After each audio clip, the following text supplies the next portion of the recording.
Blackstone Audio presents Atlas Shrugged by Ayn Rand. To Frank O'Connor. Introduction to the 35th Anniversary Edition. Ayn Rand held that art is a recreation of reality according to an artist's metaphysical value judgments. By its nature, therefore, a novel, like a statue or a symphony, does not require or tolerate an explanatory preface. It is a self-contained universe, aloof from commentary, beckoning the reader to enter, perceive, respond. Ayn Rand would never have approved of a didactic or laudatory introduction to her book, and I have no intention of flouting her wishes. Instead, I am going to give her the floor. I am going to let you in on some of the thinking she did as she was preparing to write Atlas Shrugged. Before starting a novel, Ayn Rand wrote voluminously in her journals about its theme, plot, and characters. She wrote not for any audience, but strictly for herself. That is, for the clarity of her own understanding. The journals dealing with Atlas Shrugged are powerful examples of her mind in action, confident even when groping, purposeful even when stymied, luminously eloquent even though wholly unedited. These journals are also a fascinating record of the step-by-step birth of an immortal work of art. In due course, all of Ayn Rand's writings will be published. For this 35th Anniversary edition of Atlas Shrugged, however, I have selected, as a kind of advance bonus for her fans, 4 typical journal entries. Let me warn new readers that the passages reveal the plot and will spoil the book for anyone who reads them before knowing the story. As I recall, Atlas Shrugged did not become the novel's title until Miss Rand's husband made the suggestion in 1956. The working title throughout the writing was The Strike. The earliest of Miss Rand's notes for The Strike are dated January 1st, 1945, about a year after the publication of The Fountainhead. Naturally enough, the subject on her mind was how to differentiate the present novel from its predecessor. Theme: What happens to the world when the prime movers go on strike? This means a picture of the world with its motor cut off. Show what, how, why. The specific steps and incidents in terms of persons, their spirits, motives, psychology, and actions, and secondarily, proceeding from persons in terms of history, society, and the world. The theme requires to show who are the prime movers and why, how they function. Who are their enemies and why? What are the motives behind the hatred for and the enslavement of the prime movers? The nature of the obstacles placed in their way and the reasons for it. This last paragraph is contained entirely in The Fountainhead. Rourke and Toohey are the complete statement of it. Therefore, this is not the direct theme of the strike, but it is part of the theme and must be kept in mind, stated again, though briefly, to have the theme clear and complete. First question to decide is on whom the emphasis must be placed. On the prime movers, the parasites, or the world? The answer is the world. The story must be primarily a picture of the whole. In this sense, The Strike is to be much more a social novel than The Fountainhead. The Fountainhead was about individualism and collectivism within man's soul. It showed the nature and function of the creator and the second-hander. The primary concern there was with Rourke and Toohey, showing what they are. The rest of the characters were variations of the theme of the relation of the ego to others, mixtures of the two extremes, the two poles, Rourke and Toohey. The primary concern of the story was the characters, the people as such, their natures. Their relations to each other, which is society, men in relation to men, were secondary, an unavoidable direct consequence of Rourke set against Toohey. But it was not the theme. Now, it is this relation that must be the theme. Therefore, the personal becomes secondary. That is, the personal is necessary only to the extent needed to make the relationships clear. In The Fountainhead, I showed that Rourke moves the world, that the Keatings feed upon him and hate him for it, while the Tuohys are out consciously to destroy him. But the theme was Rourke, not Rourke's relation to the world. Now it will be the relation. In other words, I must show in what concrete, specific way the world is moved by the creators. Exactly how do the second-handers live on the creators, both in spiritual matters and, most particularly, in concrete physical events. Concentrate on the concrete physical events, but don't forget to keep in mind at all times how the physical proceeds from the spiritual.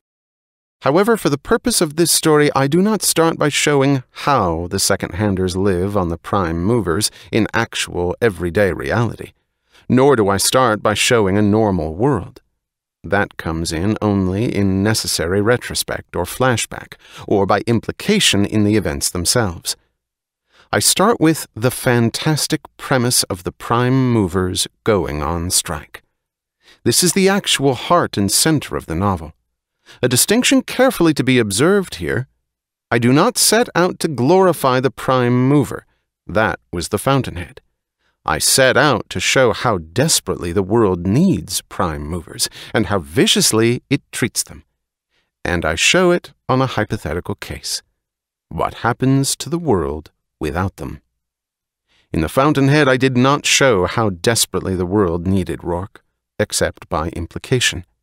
I did show how viciously the world treated him and why. I showed mainly what he is. It was Rourke's story.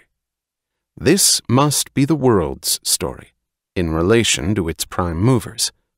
Almost the story of a body in relation to its heart, a body dying of anemia. I don't show directly what the prime movers do. That's shown only by implication. I show what happens when they don't do it. Through that, you see the picture of what they do, their place and their role.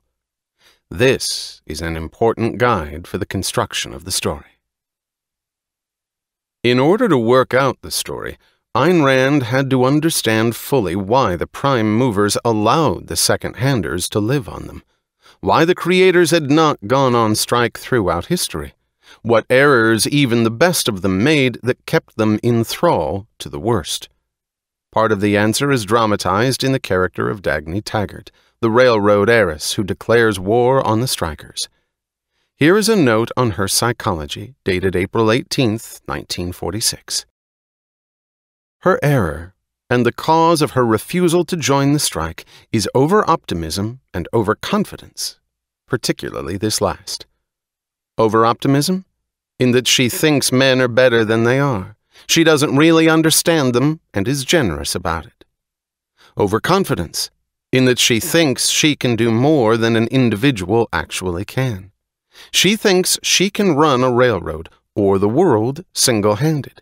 She can make people do what she wants or needs, what is right, by the sheer force of her own talent. Not by forcing them, of course, not by enslaving them and giving orders, but by the sheer overabundance of her own energy. She will show them how. She can teach them and persuade them. She is so able that they'll catch it from her. This is still faith in their rationality, in the omnipotence of reason. The mistake? Reason is not automatic. Those who deny it cannot be conquered by it. Do not count on them. Leave them alone. On these 2 points, Dagny is committing an important but excusable and understandable error in thinking, the kind of error individualists and creators often make. It is an error proceeding from the best in their nature and from a proper principle, but this principle is misapplied.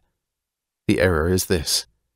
It is proper for a creator to be optimistic in the deepest, most basic sense, since the creator believes in a benevolent universe and functions on that premise. But it is an error to extend that optimism to other specific men. First, it's not necessary. The creator's life and the nature of the universe do not require it. His life does not depend on others. Second, man is a being with free will. Therefore, each man is potentially good or evil, and it's up to him and only to him, through his reasoning mind, to decide which he wants to be. The decision will affect only him. It is not, and cannot, and should not be the primary concern of any other human being.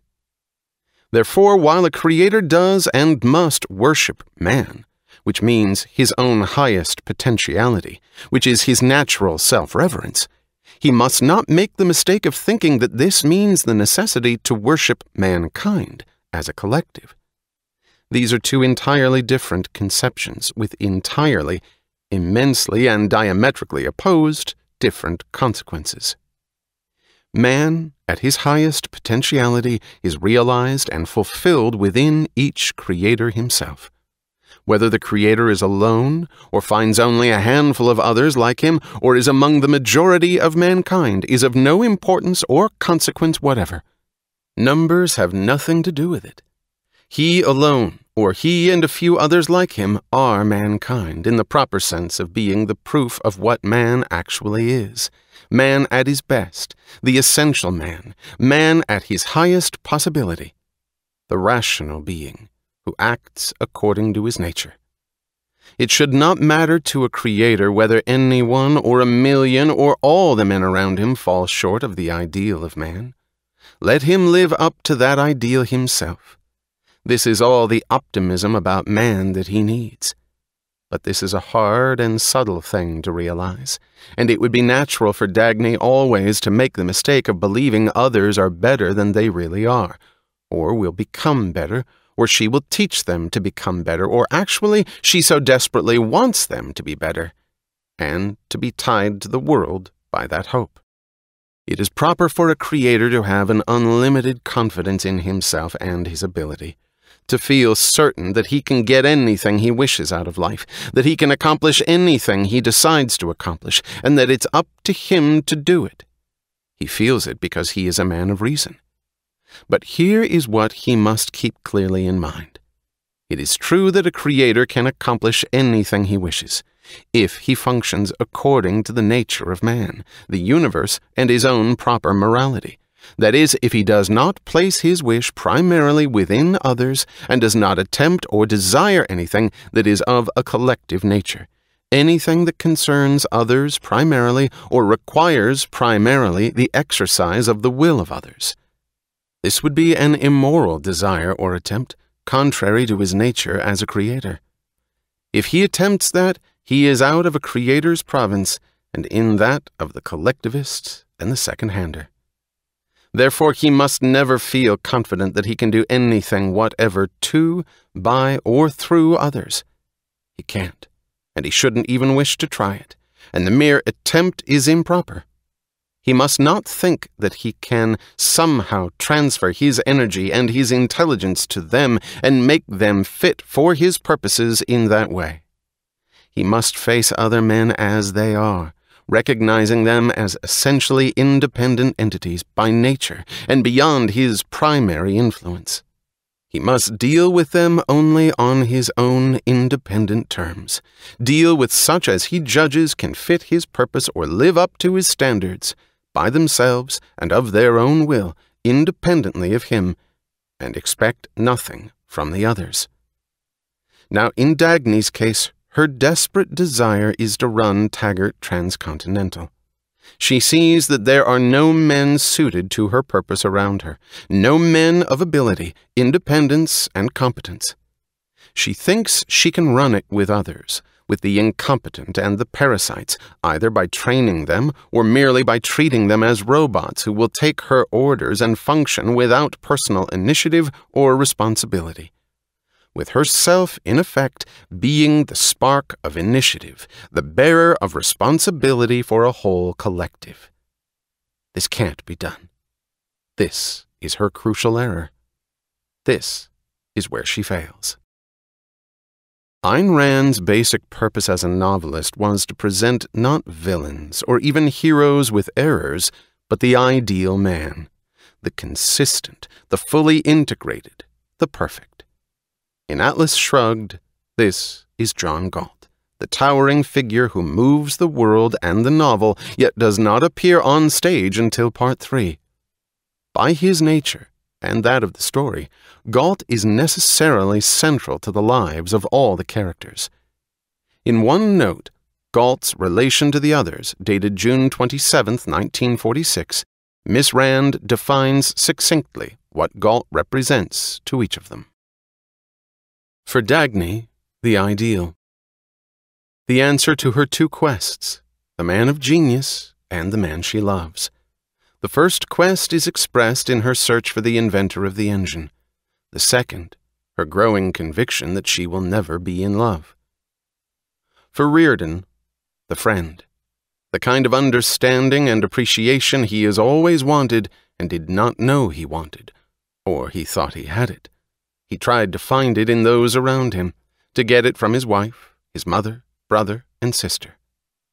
For Francisco d'Anconia, the aristocrat, the only man who represents a challenge and a stimulant, almost the proper kind of audience, worthy of stunning for the sheer joy and color of life. For Danaskjold, the anchor, the only man who represents land and roots to a restless, reckless wanderer, like the goal of a struggle, the port at the end of a fierce sea voyage, the only man he can respect.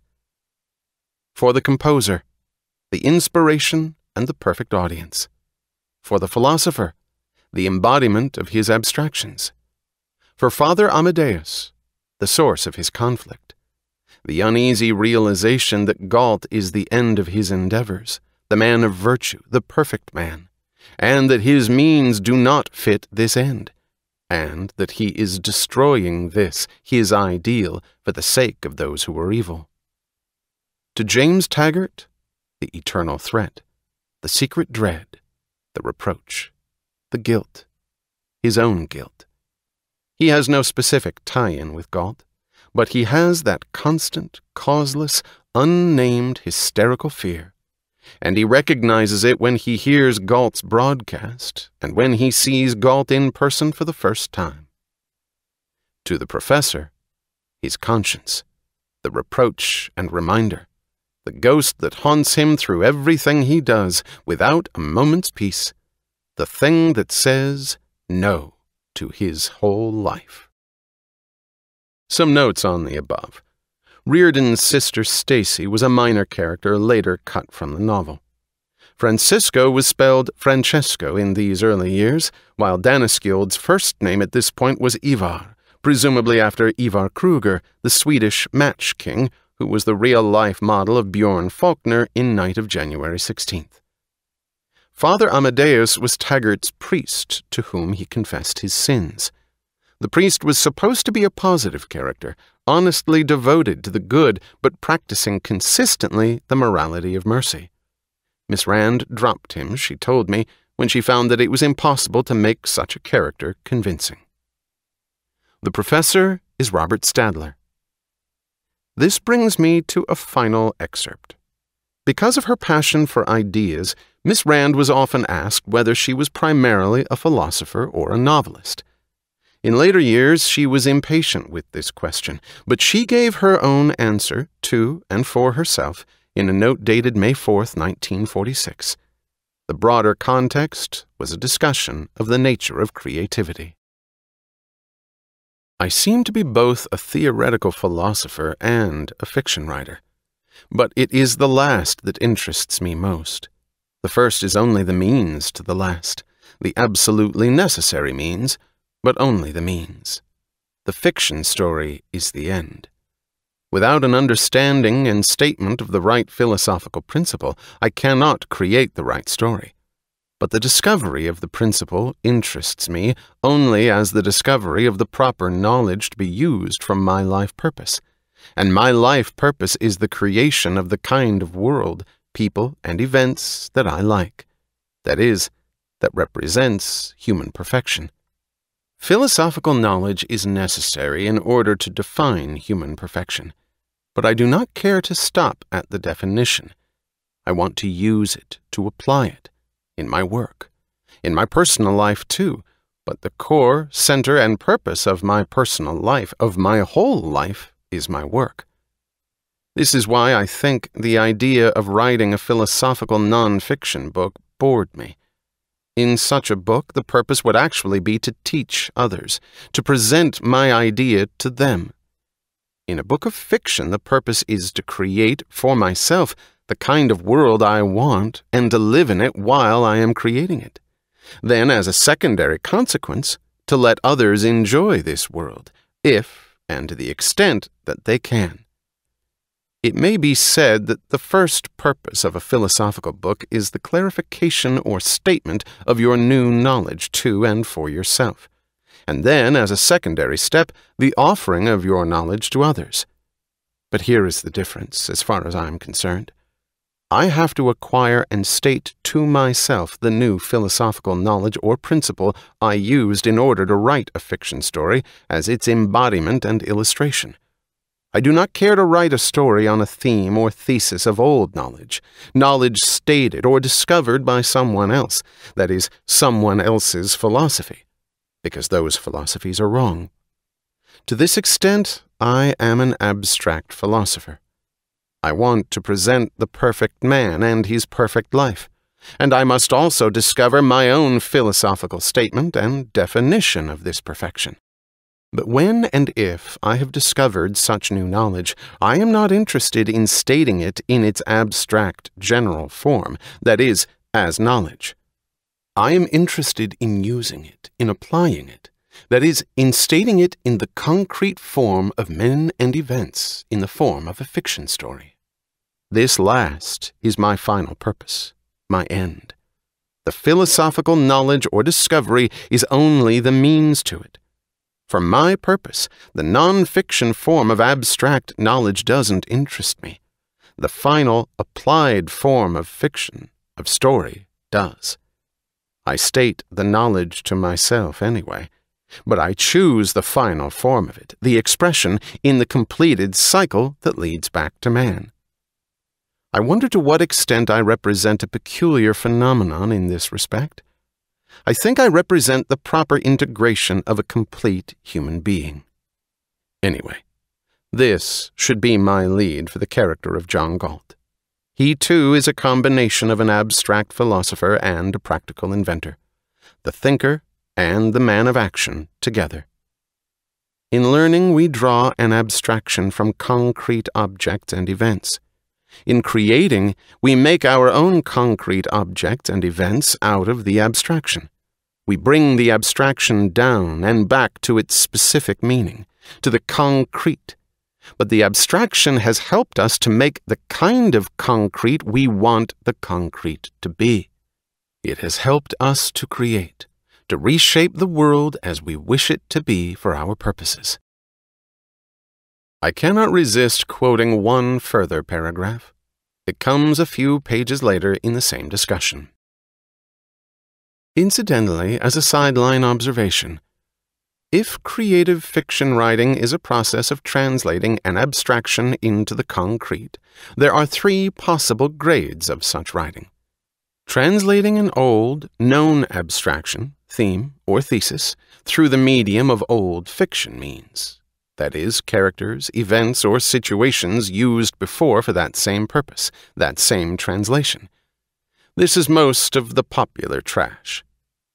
Translating an old abstraction through new original fiction means, this is most of the good literature. Creating a new original abstraction and translating it through new original means. This, as far as I know, is only me, my kind of fiction writing. May God forgive me. Metaphor, if this is mistaken conceit. As near as I can now see it, it isn't. A fourth possibility, translating a new abstraction through old means, is impossible by definition. If the abstraction is new, there can be no means used by anybody else before to translate it. Is her conclusion mistaken conceit? It is now 45 years since she wrote this note, and you are holding Ayn Rand's masterwork in your hands. You decide. Leonard Peikoff, September 1991. Part 1. Non-Contradiction. Chapter 1. The Theme. Who is John Galt? The light was ebbing, and Eddie Willers could not distinguish the bum's face. The bum had said it simply, without expression. But from the sunset far at the end of the street, yellow glints caught his eyes, and the eyes looked straight at Eddie Willers, mocking and still, as if the question had been addressed to the causeless uneasiness within him. "Why did you say that?" asked Eddie Willers, his voice tense. The bum leaned against the side of the doorway. A wedge of broken glass behind him reflected the metal yellow of the sky. "Why does it bother you?" he asked. "It doesn't," snapped Eddie Willers. He reached hastily into his pocket. The bum had stopped him and asked for a dime, then had gone on talking, as if to kill that moment and postpone the problem of the next. Pleas for dimes were so frequent in the streets these days that it was not necessary to listen to explanations, and he had no desire to hear the details of this bum's particular despair. "Go get your cup of coffee," he said, handing the dime to the shadow that had no face. "Thank you, sir," said the voice, without interest, and the face leaned forward for a moment. The face was wind-browned, cut by lines of weariness and cynical resignation. The eyes were intelligent. Eddie Willers walked on, wondering why he always felt it at this time of day, this sense of dread without reason. No, he thought, not dread. There's nothing to fear. Just an immense, diffused apprehension, with no source or object. He had become accustomed to the feeling, but he could find no explanation for it. Yet the bum had spoken as if he knew that Eddie felt it, as if he thought that one should feel it, and more, as if he knew the reason. Eddie Willers pulled his shoulders straight in conscientious self-discipline. He had to stop this, he thought. He was beginning to imagine things. Had he always felt it? He was 32 years old. He tried to think back. No, he hadn't. But he could not remember when it had started. The feeling came to him suddenly, at random intervals, and now it was coming more often than ever. It's the twilight, he thought. I hate the twilight. The clouds and the shafts of skyscrapers against them were turning brown, like an old painting in oil, the color of a fading masterpiece. Long streaks of grime ran from under the pinnacles down the slender, soot-eaten walls. High on the side of a tower there was a crack in the shape of a motionless lightning, the length of 10 stories. A jagged object cut the sky above the roofs. It was half a spire, still holding the glow of the sunset. The gold leaf had long since peeled off the other half. The glow was red and still, like the reflection of a fire. Not an active fire, but a dying one, which it is too late to stop. No, thought Eddie Willers, there was nothing disturbing in the sight of the city. It looked as it had always looked. He walked on, reminding himself that he was late in returning to the office. He did not like the task which he had to perform on his return, but it had to be done. So he did not attempt to delay it, but made himself walk faster. He turned a corner. In the narrow space between the dark silhouettes of 2 buildings, as in the crack of a door, he saw the page of a gigantic calendar suspended in the sky. It was the calendar that the mayor of New York had erected last year on the top of a building, so that citizens might tell the day of the month as they told the hours of the day, by glancing up at a public tower. A white rectangle hung over the city, imparting the date to the men in the streets below.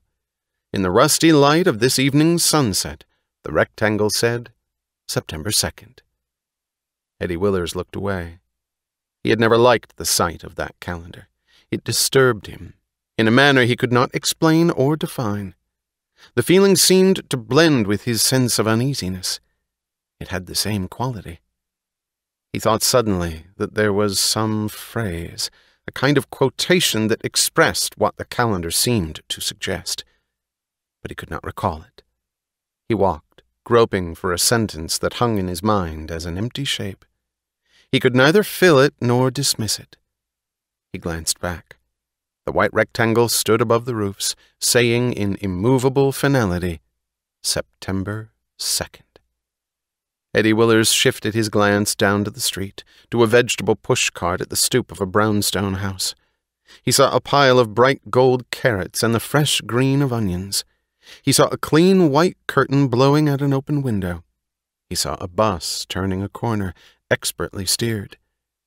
He wondered why he felt reassured, and then why he felt the sudden, inexplicable wish that these things were not left in the open, unprotected against the empty space above.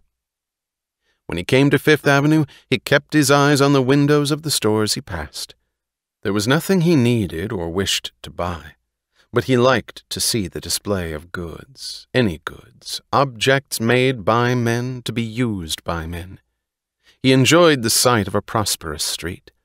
Not more than every fourth one of the stores was out of business, its windows dark and empty. He did not know why he suddenly thought of the oak tree. Nothing had recalled it, but he thought of it, and of his childhood summers on the Taggart estate.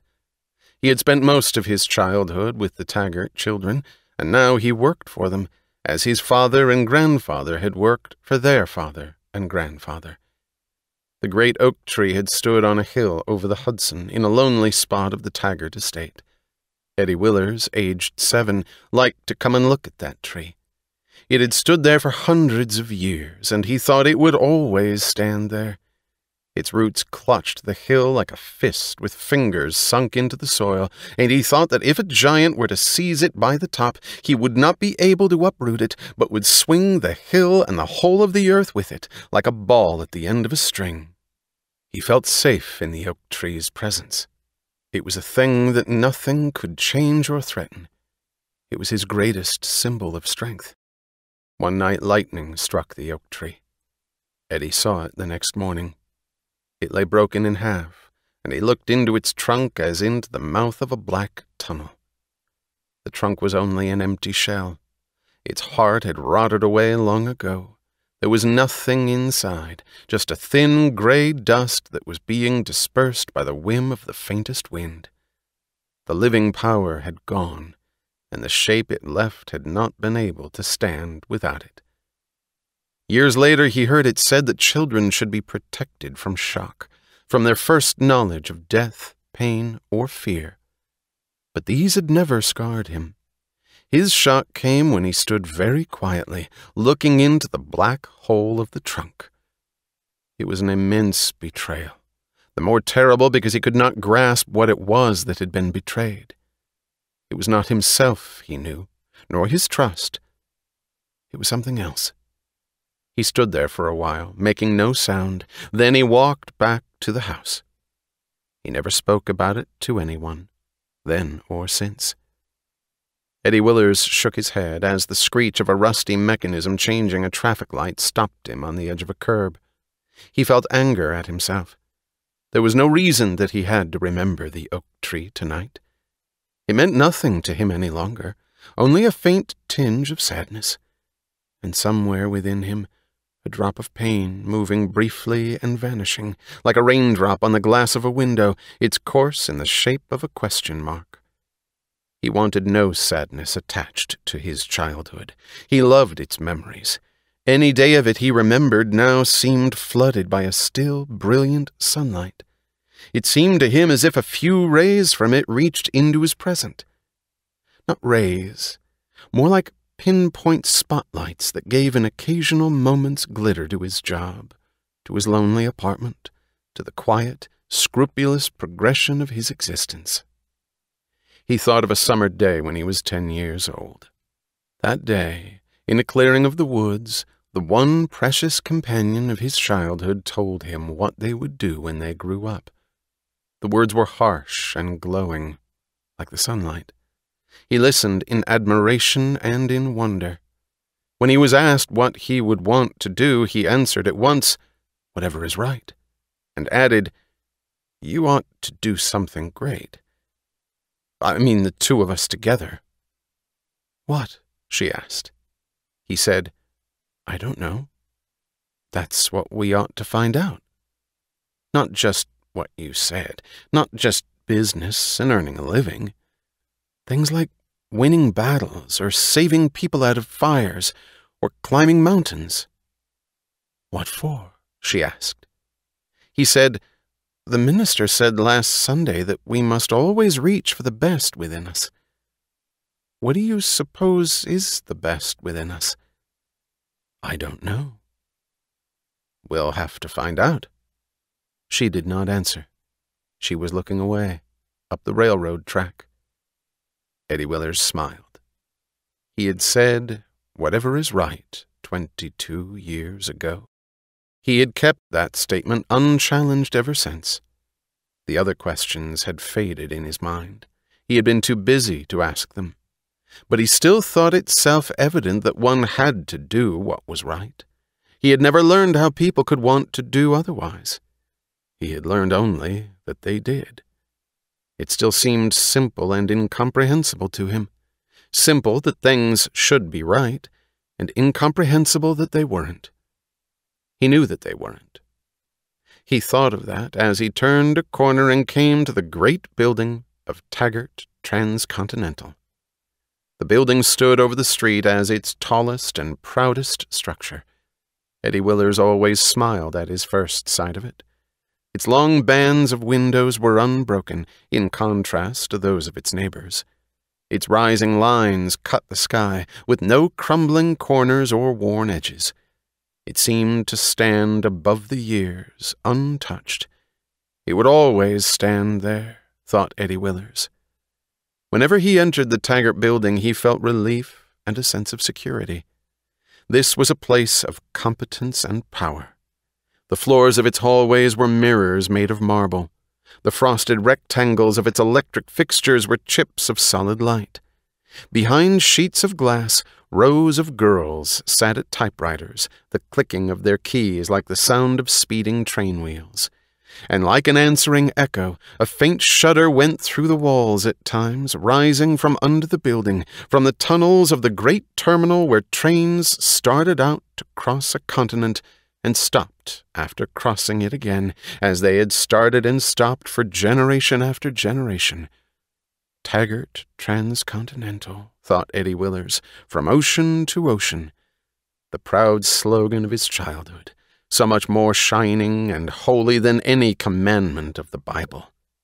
From ocean to ocean, forever, thought Eddie Willers, in the manner of a rededication, as he walked through the spotless halls into the heart of the building, into the office of James Taggart, president of Taggart Transcontinental.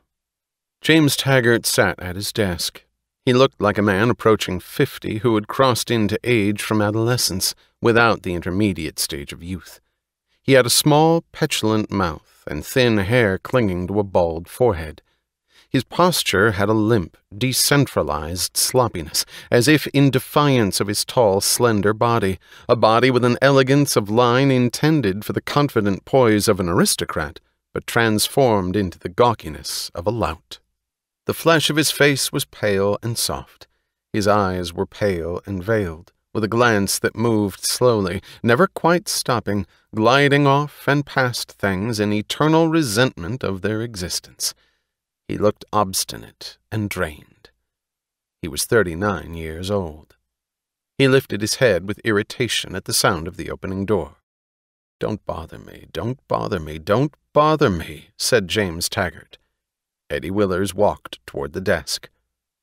"It's important, Jim," he said, not raising his voice.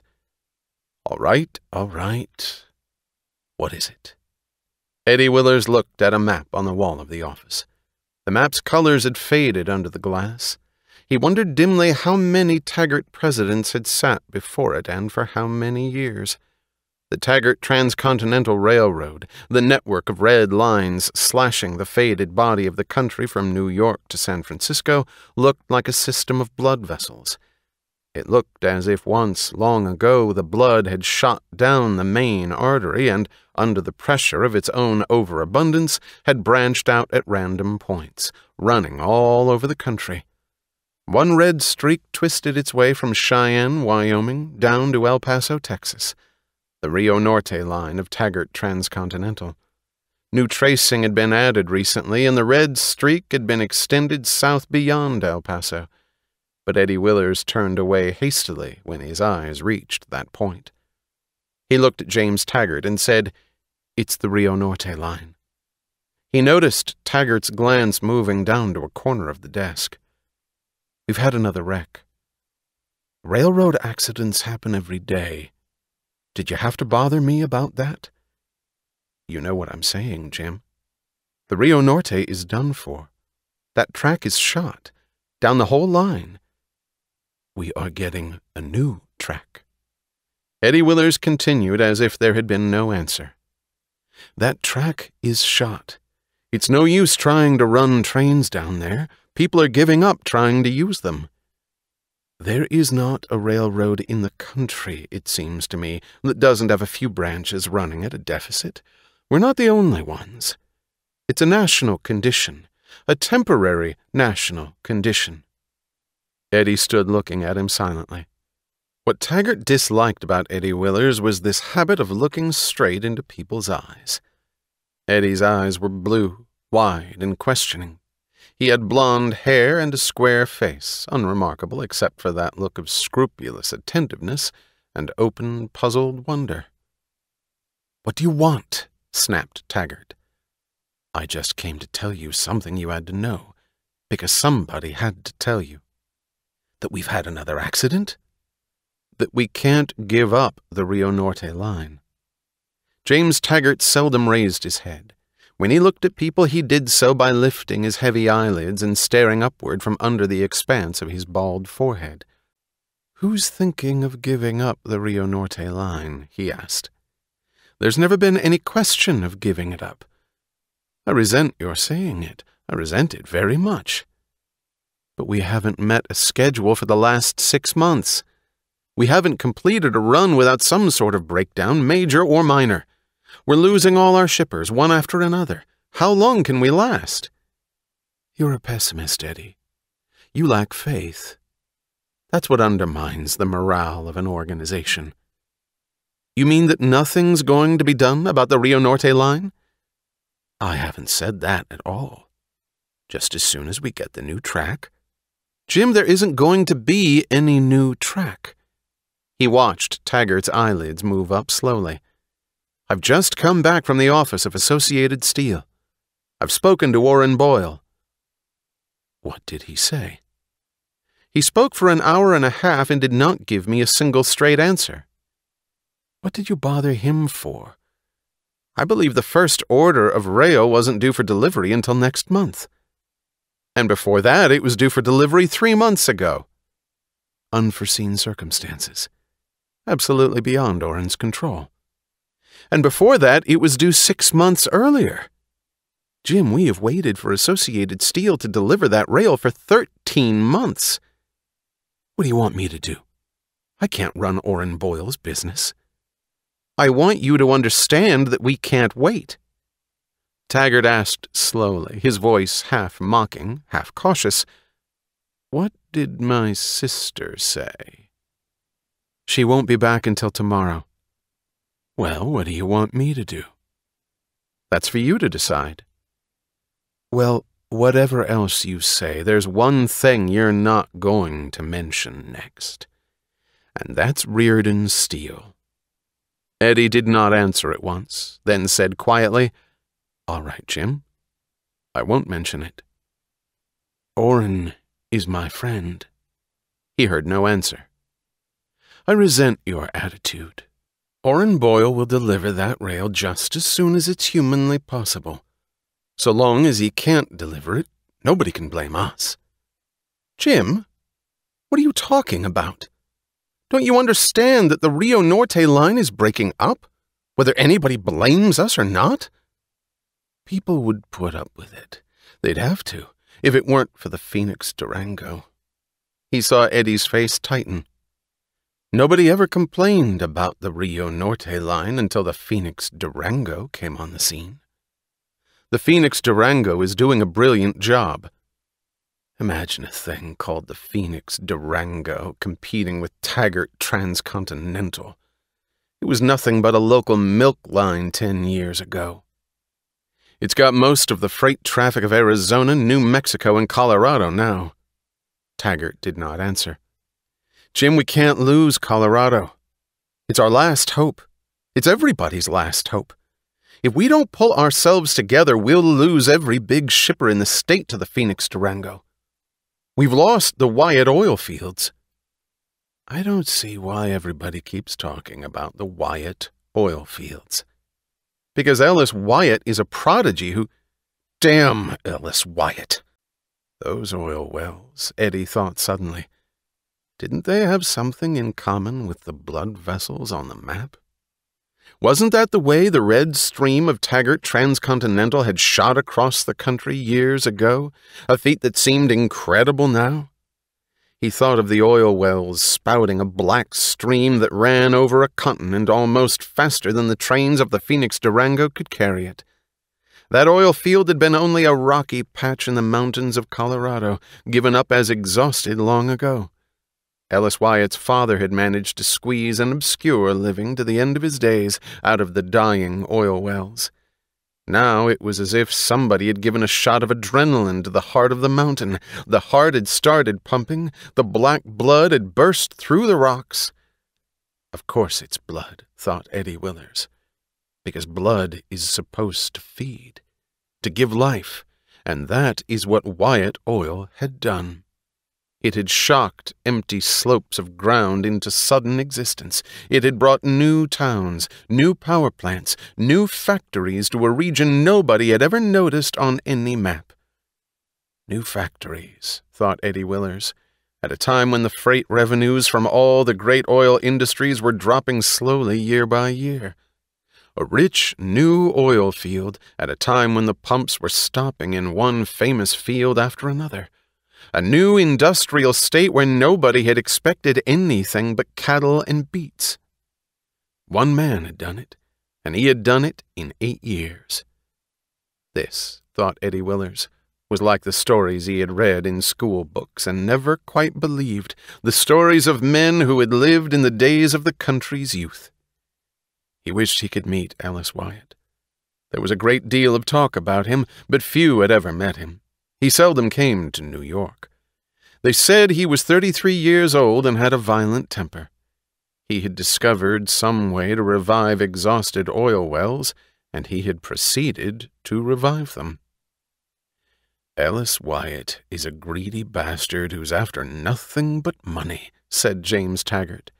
It seems to me that there are more important things in life than making money. What are you talking about, Jim? What has that got to do with— Besides, he's double-crossed us. We served the Wyatt oil fields for years, most adequately. In the days of Old Man Wyatt, we ran a tank train a week. These are not the days of Old Man Wyatt, Jim. The Phoenix Durango runs 2 tank trains a day down there, and it runs them on schedule. If he had given us time to grow along with him. He has no time to waste. What does he expect? That we drop all our other shippers, sacrifice the interests of the whole country, and give him all our trains? Why, no. He doesn't expect anything. He just deals with the Phoenix Durango. I think he's a destructive, unscrupulous ruffian. I think he's an irresponsible upstart who's been grossly overrated. It was astonishing to hear a sudden emotion in James Taggart's lifeless voice. I'm not so sure that his oil fields are such a beneficial achievement. It seems to me that he's dislocated the economy of the whole country. Nobody expected Colorado to become an industrial state.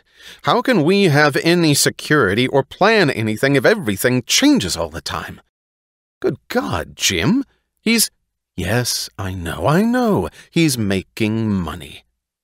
But that is not the standard, it seems to me, by which one gauges a man's value to society. And as for his oil, he'd come crawling to us, and he'd wait his turn along with all the other shippers, and he wouldn't demand more than his fair share of transportation, if it weren't for the Phoenix Durango. We can't help it if we're up against destructive competition of that kind. Nobody can blame us. The pressure in his chest and temples, thought Eddie Willers, was the strain of the effort he was making. He had decided to make the issue clear for once, and the issue was so clear, he thought, that nothing could bar it from Taggart's understanding, unless it was the failure of his own presentation. So he had tried hard, but he was failing, just as he had always failed in all of their discussions. No matter what he said, they never seemed to be talking about the same subject. "Jim, what are you saying? Does it matter that nobody blames us when the road is falling apart?"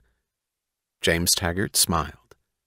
It was a thin smile, amused and cold. "It's touching, Eddie," he said. "It's touching.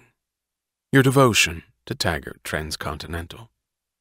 If you don't look out, you'll turn into one of those real feudal serfs. That's what I am, Jim. But may I ask whether it is your job to discuss these matters with me?" "No, it isn't." "Then why don't you learn that we have departments to take care of things? Why don't you report all this to whoever's concerned? Why don't you cry on my dear sister's shoulder?" "Look, Jim, I know it's not my place to talk to you, but I can't understand what's going on. I don't know what it is that your proper advisors tell you or why they can't make you understand. So I thought I'd try to tell you myself." "I appreciate our childhood friendship, Eddie, but do you think that that should entitle you to walk in here unannounced whenever you wish? Considering your own rank, shouldn't you remember that I am president of Taggart Transcontinental?" This was wasted. Eddie Willers looked at him as usual, not hurt, merely puzzled, and asked, "Then you don't intend to do anything about the Rio Norte line?" "I haven't said that. I haven't said that at all."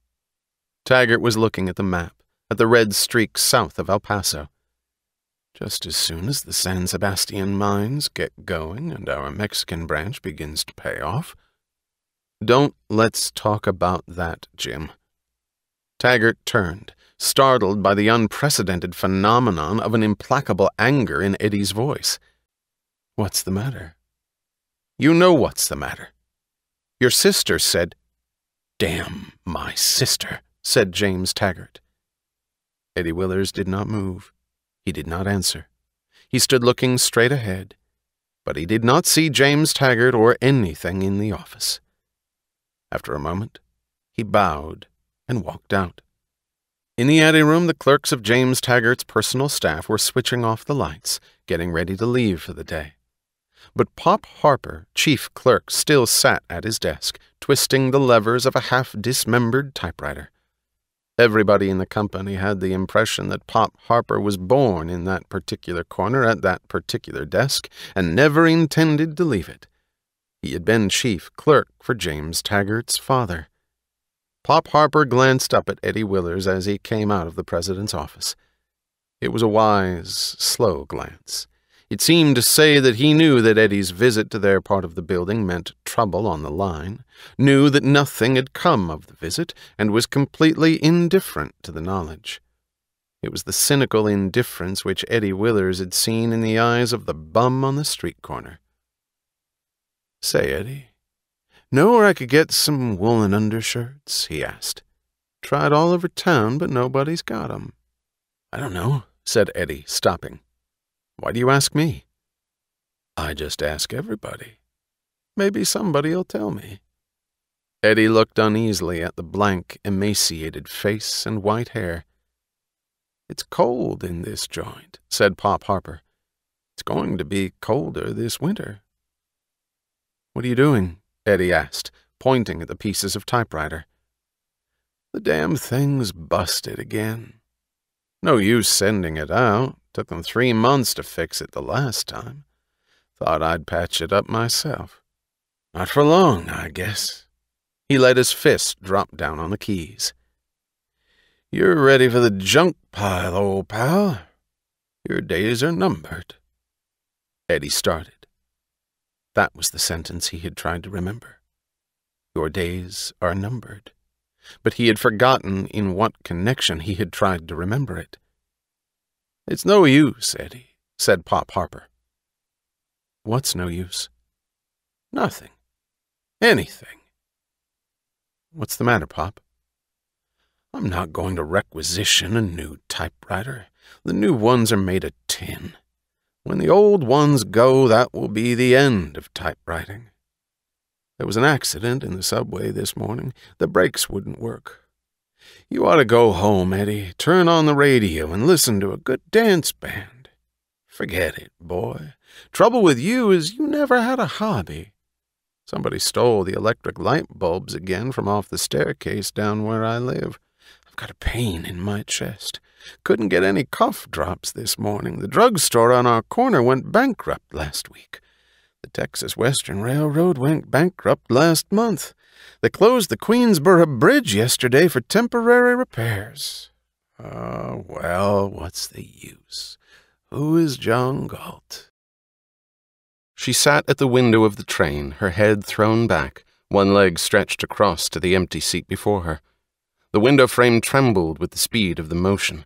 The pane hung over empty darkness, and dots of light slashed across the glass as luminous streaks once in a while.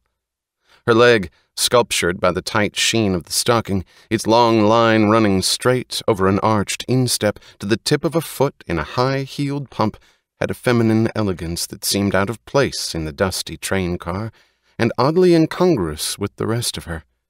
She wore a battered camel's hair coat that had been expensive, wrapped shapelessly about her slender, nervous body. The coat collar was raised to the slanting brim of her hat. A sweep of brown hair fell back, almost touching the line of her shoulders. Her face was made of angular planes, the shape of her mouth clear-cut, a sensual mouth held closed with inflexible precision. She kept her hands in the coat pockets, her posture taut, as if she resented immobility, and unfeminine, as if she were unconscious of her own body, and that it was a woman's body. She sat listening to the music. It was a symphony of triumph. The notes flowed up. They spoke of rising, and they were the rising itself. They were the essence and the form of upward motion. They seemed to embody every human act and thought that had ascent as its motive. It was a sunburst of sound, breaking out of hiding and spreading open. It had the freedom of release and the tension of purpose. It swept space clean and left nothing but the joy of an unobstructed effort. Only a faint echo within the sounds spoke of that from which the music had escaped, but spoke in laughing astonishment at the discovery that there was no ugliness or pain, and there never had had to be. It was the song of an immense deliverance. She thought, for just a few moments, while this lasts, it is all right to surrender completely, to forget everything and just permit yourself to feel. She thought, let go. Drop the controls. This is it. Somewhere on the edge of her mind, under the music, she heard the sound of train wheels. They knocked in an even rhythm, every fourth knock accented, as if stressing a conscious purpose. She could relax because she heard the wheels. She listened to the symphony, thinking, this is why the wheels have to be kept going, and this is where they're going. She had never heard that symphony before, but she knew that it was written by Richard Halley. She recognized the violence and the magnificent intensity. She recognized the style of the theme. It was a clear, complex melody, at a time when no one wrote melody any longer. She sat looking up at the ceiling of the car, but she did not see it, and she had forgotten where she was. She did not know whether she was hearing a full symphony orchestra or only the theme. Perhaps she was hearing the orchestration in her own mind. She thought dimly that there had been premonitory echoes of this theme in all of Richard Halley's work, through all the years of his long struggle, to the day, in his middle age, when fame struck him suddenly and knocked him out. This, she thought, listening to the symphony, had been the goal of his struggle. She remembered half-hinted attempts in his music, phrases that promised it, broken bits of melody that started but never quite reached it. When Richard Halley wrote this, She sat up straight. When did Richard Halley write this? In the same instant she realized where she was and wondered for the first time where that music came from. A few steps away, at the end of the car, a brakeman was adjusting the controls of the air conditioner. He was blond and young. He was whistling the theme of the symphony. She realized that he had been whistling it for some time, and that this was all she had heard. She watched him incredulously for a while before she raised her voice to ask, "Tell me, please, what are you whistling?" The boy turned to her. She met a direct glance and saw an open, eager smile, as if he were sharing a confidence with a friend. She liked his face. Its lines were tight and firm. It did not have that look of loose muscles evading the responsibility of a shape, which she had learned to expect in people's faces. "It's the Halley Concerto," he answered, smiling.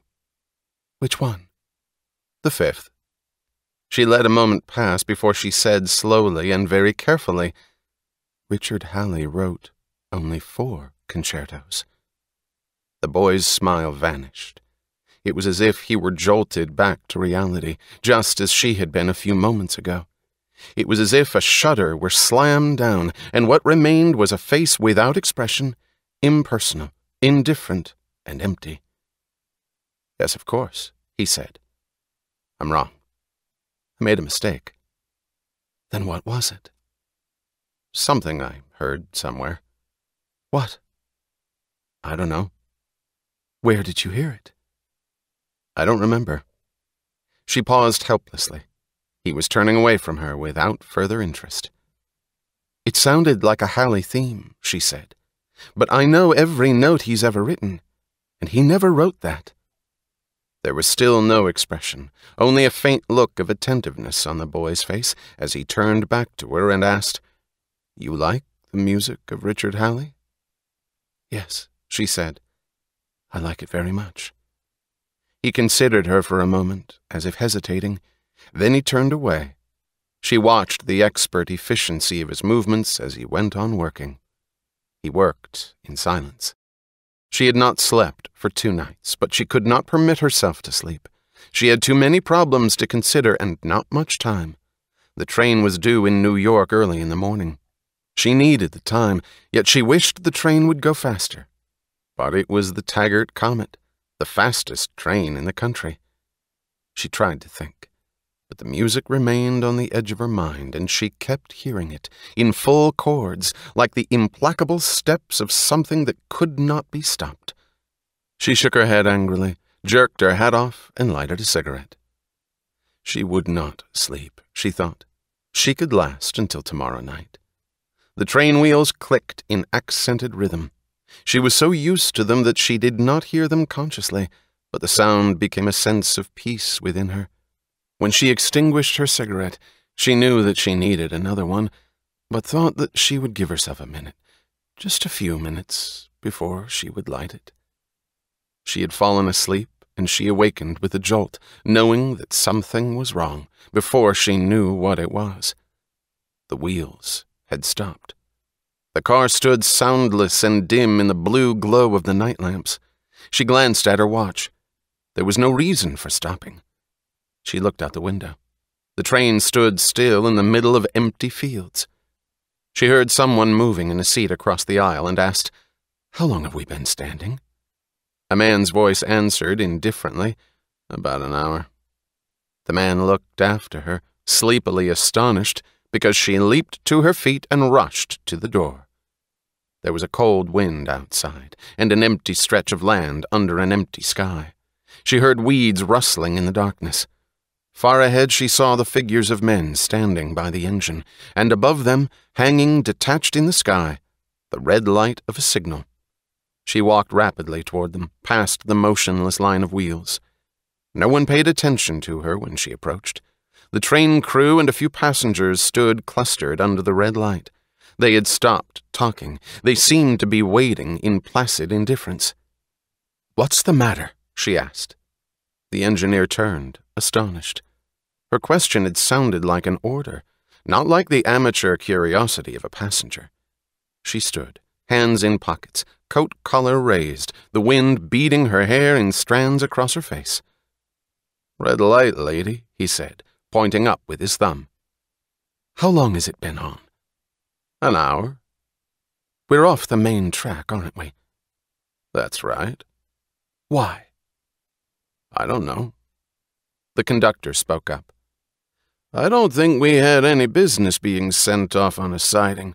That switch wasn't working right, and this thing's not working at all." He jerked his head up at the red light. "I don't think the signal's going to change. I think it's busted." "Then what are you doing?" "Waiting for it to change." In her pause of startled anger, the fireman chuckled. "Last week, the crack special of the Atlantic Southern got left on a siding for 2 hours. Just somebody's mistake." "This is the Taggart Comet," she said. "The Comet has never been late." "She's the only one in the country that hasn't," said the engineer. "There's always a first time," said the fireman. "You don't know about railroads, lady," said a passenger. "There's not a signal system or a dispatcher in the country that's worth a damn." She did not turn or notice him, but spoke to the engineer. "If you know that the signal is broken, what do you intend to do?" He did not like her tone of authority, and he could not understand why she assumed it so naturally. She looked like a young girl. Only her mouth and eyes showed that she was a woman in her 30s. The dark gray eyes were direct and disturbing, as if they cut through things, throwing the inconsequential out of the way. The face seemed faintly familiar to him, but he could not recall where he had seen it. "Lady, I don't intend to stick my neck out," he said.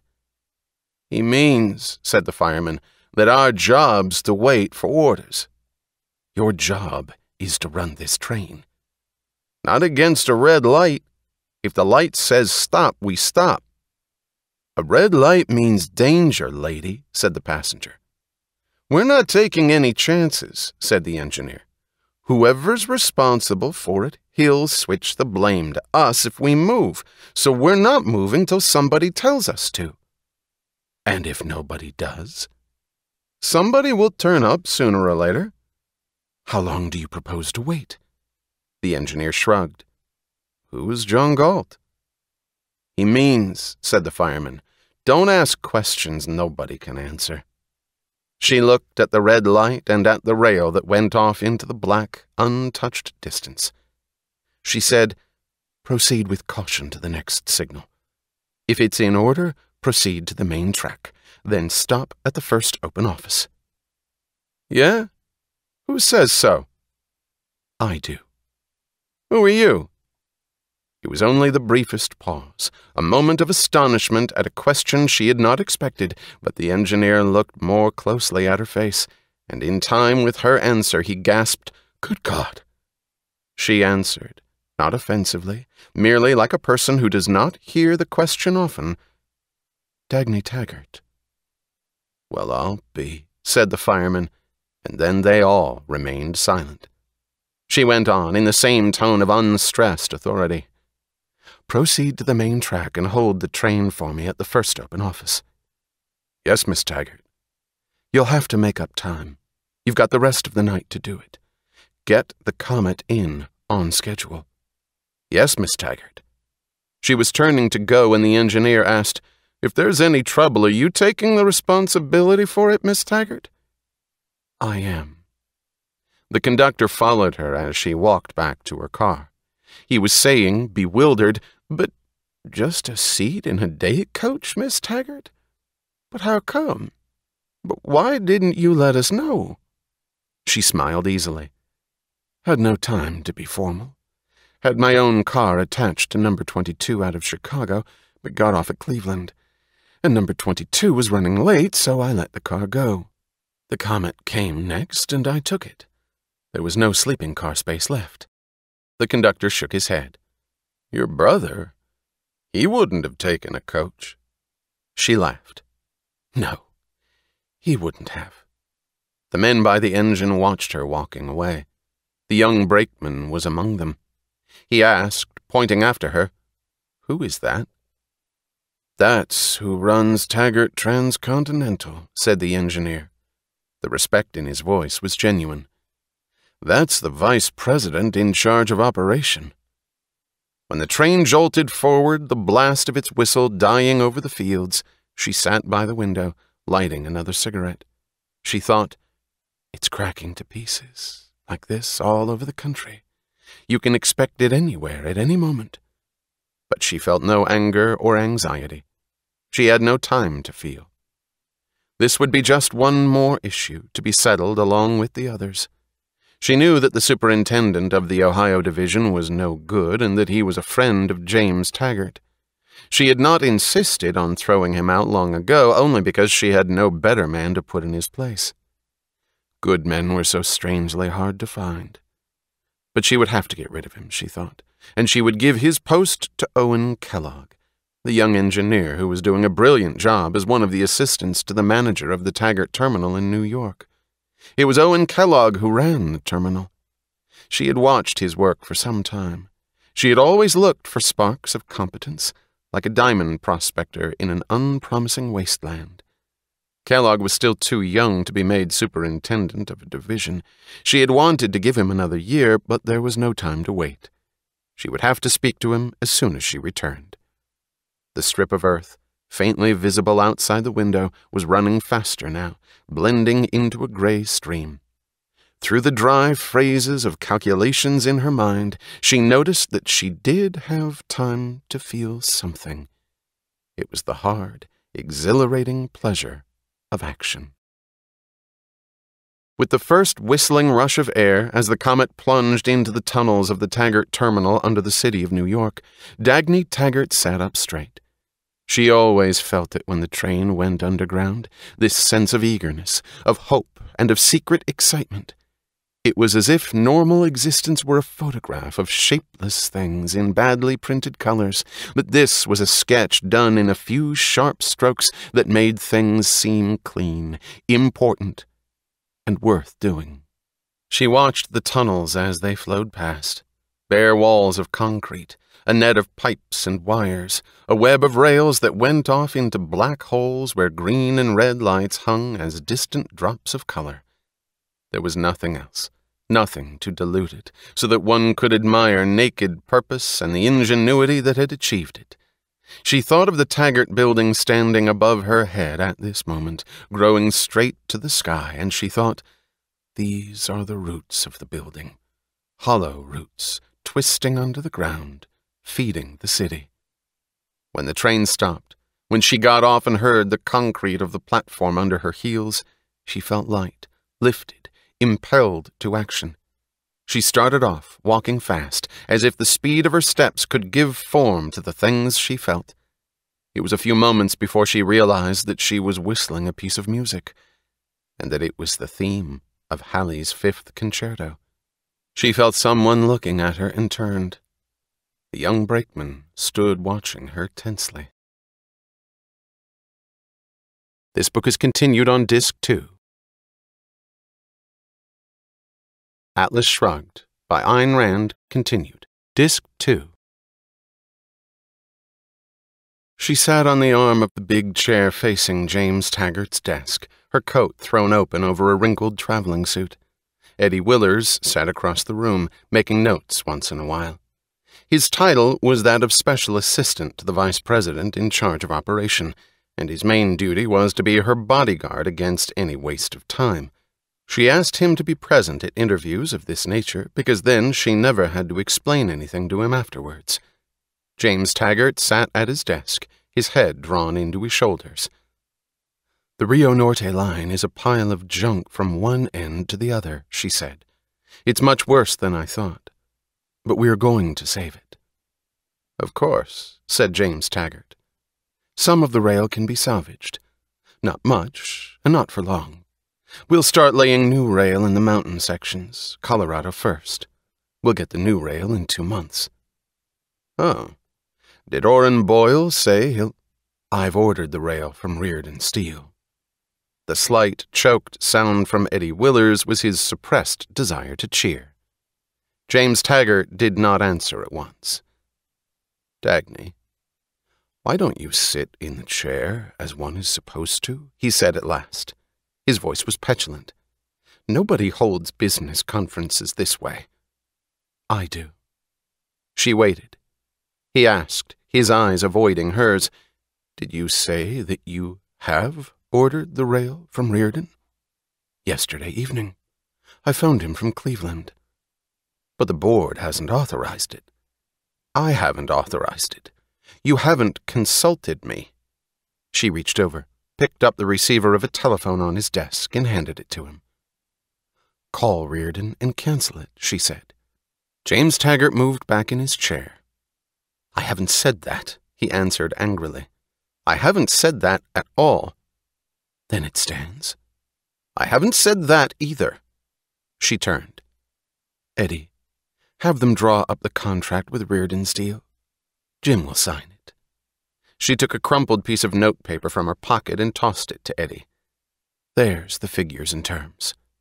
Taggart said, "But the board hasn't—" "The board hasn't anything to do with it. They authorized you to buy the rail 13 months ago. Where you buy it is up to you. I don't think it's proper to make such a decision without giving the board a chance to express an opinion, and I don't see why I should be made to take the responsibility. I am taking it. What about the expenditure, which Reardon is charging less than Orrin Boyle's Associated Steel?" "Yes. And what about Orrin Boyle?"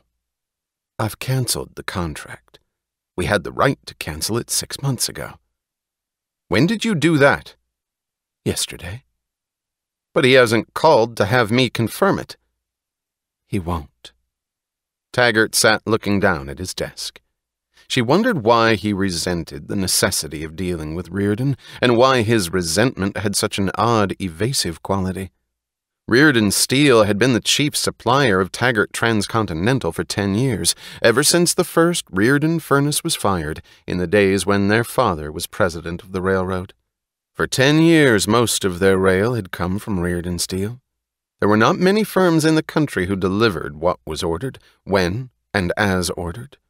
Reardon Steel was one of them. If she were insane, thought Dagny, she would conclude that her brother hated to deal with Reardon because Reardon did his job with superlative efficiency.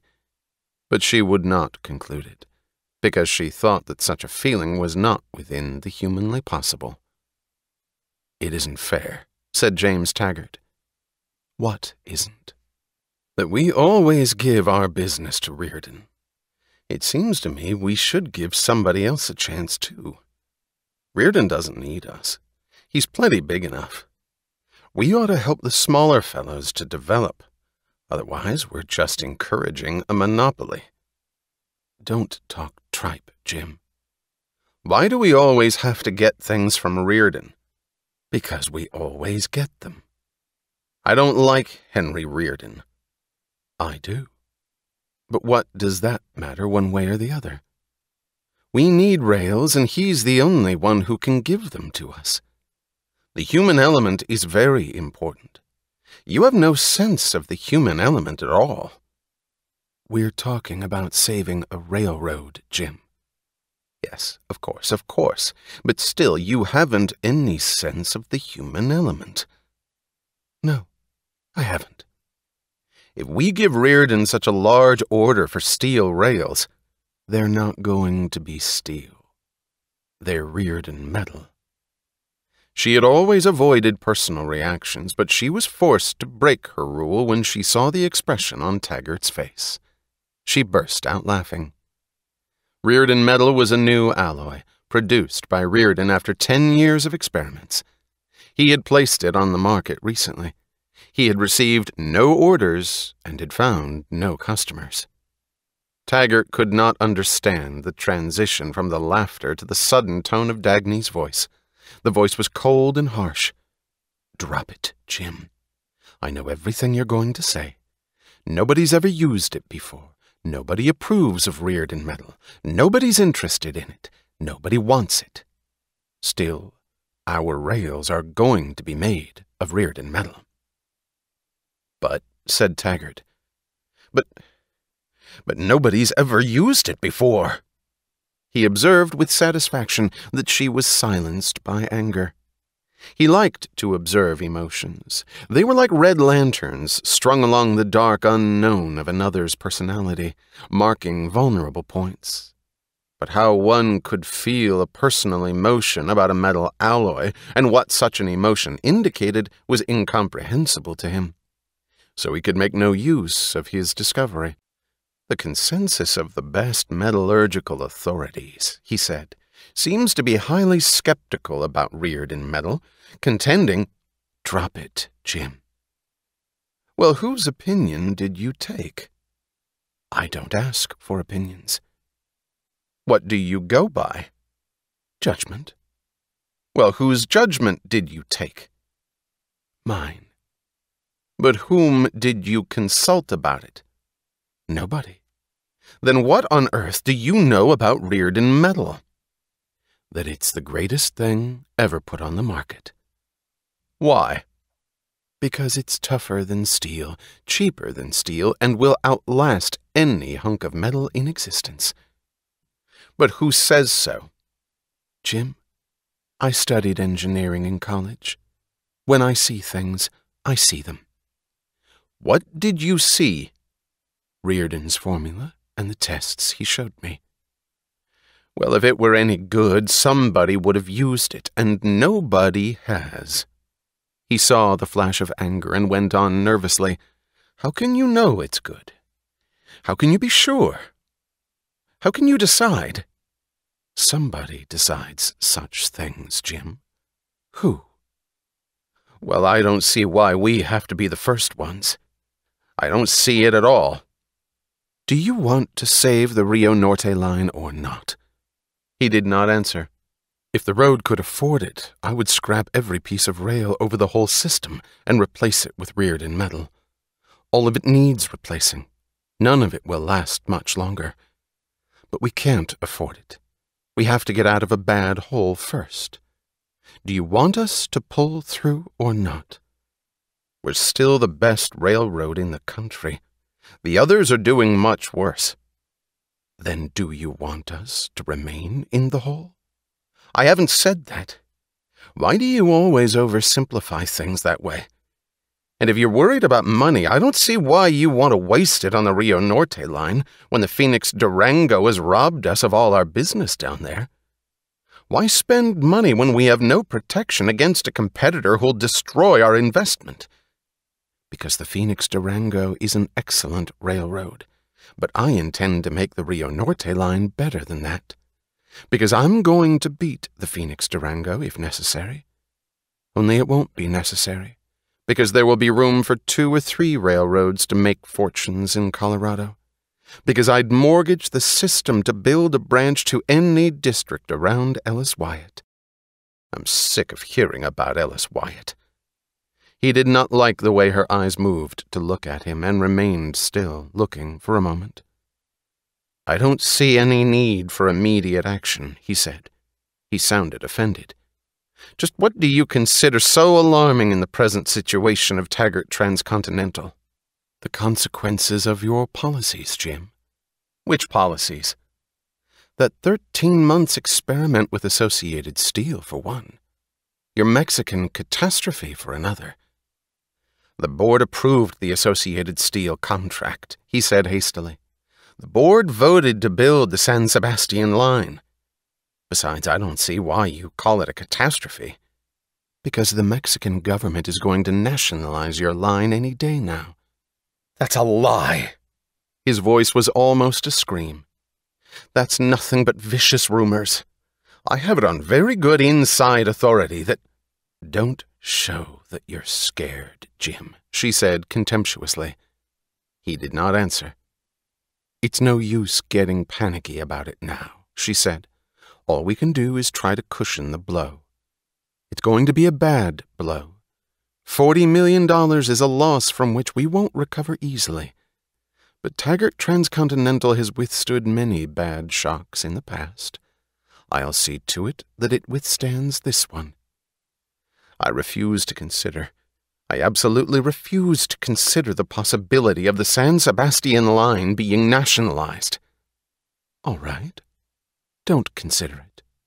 She remained silent. He said defensively, "I don't see why you're so eager to give a chance to Ellis Wyatt, yet you think it's wrong to take part in developing an underprivileged country that never had a chance." Ellis Wyatt is not asking anybody to give him a chance, and I'm not in business to give chances. I'm running a railroad. That's an extremely narrow view, it seems to me. I don't see why we should want to help one man instead of a whole nation. I'm not interested in helping anybody. I want to make money. That's an impractical attitude. Selfish greed for profit is a thing of the past. It has been generally conceded that the interests of society as a whole must always be placed first in any business undertaking, which... How long do you intend to talk in order to evade the issue, Jim? What issue? The order for Reardon Medal. He did not answer. He sat studying her silently. Her slender body, about to slump from exhaustion, was held erect by the straight line of the shoulders, and the shoulders were held by a conscious effort of will. Few people liked her face. The face was too cold, the eyes too intense. Nothing could ever lend her the charm of a soft focus. The beautiful legs, slanting down from the chair's arm in the center of his vision, annoyed him. They spoiled the rest of his estimate. She remained silent. He was forced to ask, "Did you decide to order it just like that on the spur of the moment, over a telephone?" "I decided it 6 months ago. I was waiting for Hank Reardon to get ready to go into production." "Don't call him Hank Reardon. It's vulgar." "That's what everybody calls him. Don't change the subject." "Why did you have to telephone him last night?" "Couldn't reach him sooner." "Why didn't you wait until you got back to New York and—" "Because I had seen the Rio Norte line." "Well, I need time to consider it, to place the matter before the board, to consult the best—" "There is no time." "You haven't given me a chance to form an opinion." "I don't give a damn about your opinion. I am not going to argue with you, with your board, or with your professors. You have a choice to make, and you're going to make it now. Just say yes or no." That's a preposterous, high-handed, arbitrary way of yes or no. That's the trouble with you. You always make it yes or no. Things are never absolute like that. Nothing is absolute. Metal rails are. Whether we get them or not is. She waited. He did not answer. "Well?" she asked. "Are you taking the responsibility for it?" "I am." "Go ahead," he said, and added, "but at your own risk. I won't cancel it, but I won't commit myself as to what I'll say to the board." "Say anything you wish." She rose to go. He leaned forward across the desk, reluctant to end the interview and to end it so decisively. "You realize, of course, that a lengthy procedure will be necessary to put this through," he said. The words sounded almost hopeful. "It isn't as simple as that." "Oh, sure," she said. "I'll send you a detailed report which Eddie will prepare and which you won't read. Eddie will help you put it through the works. I'm going to Philadelphia tonight to see Reardon. He and I have a lot of work to do." She added, "It's as simple as that, Jim." She had turned to go when he spoke again, and what he said seemed bewilderingly irrelevant.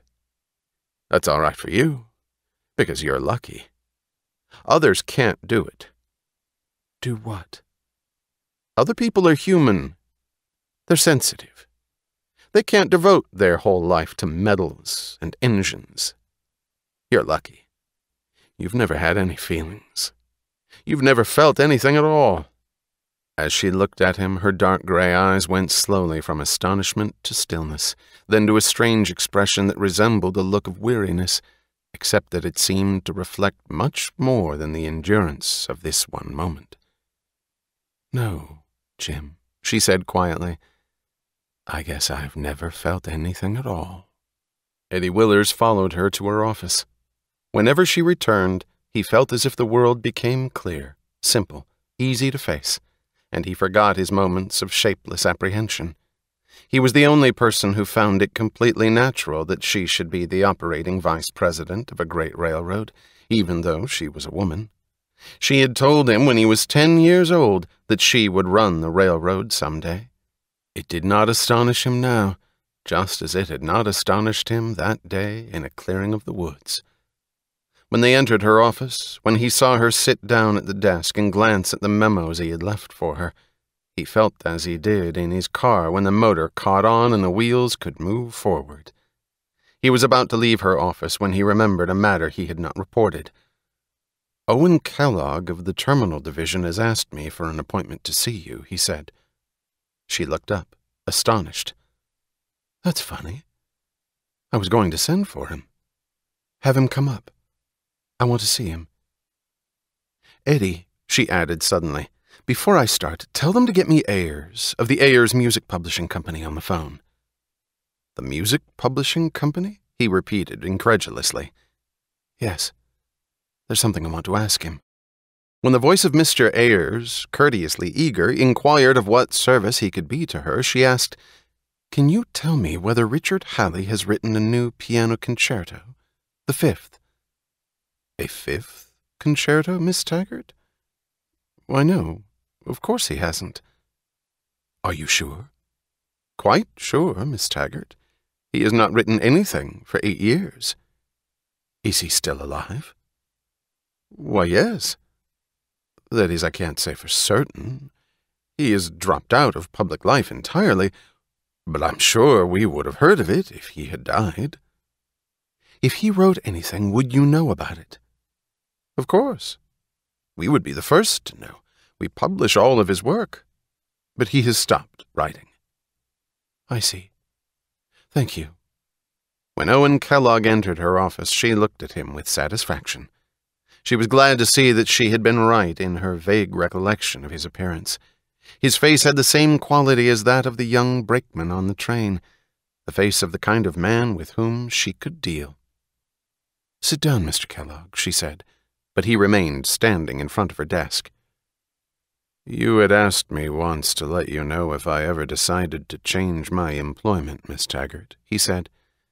"So I came to tell you that I am quitting." She had expected anything but that. It took her a moment before she asked quietly, "Why?" "For a personal reason." "Were you dissatisfied here?" "No." "Have you received a better offer?" "No." "What railroad are you going to?" "I'm not going to any railroad, Miss Taggart." "Then what job are you taking?" "I have not decided that yet." She studied him, feeling slightly uneasy. There was no hostility in his face. He looked straight at her. He answered simply, directly. He spoke like one who has nothing to hide or to show. The face was polite and empty. "Then why should you wish to quit?" "It's a personal matter." "Are you ill? Is it a question of your health?" "No." "Are you leaving the city?" "No." "Have you inherited money that permits you to retire?" "No." "Do you intend to continue working for a living?" "Yes." "But you do not wish to work for Taggart Transcontinental?" "No." "In that case, something must have happened here to cause your decision. What?" "Nothing, Miss Taggart." "I wish you'd tell me. I have a reason for wanting to know."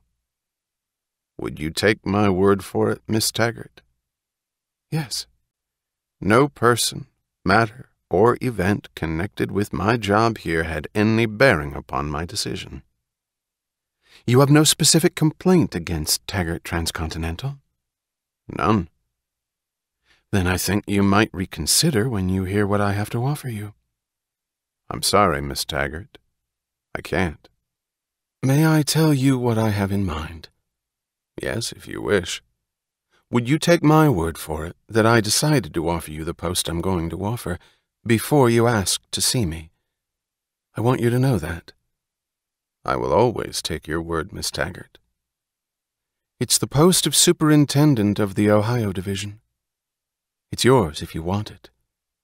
His face showed no reaction, as if the words had no more significance for him than for a savage who had never heard of railroads. "I don't want it, Miss Taggart," he answered.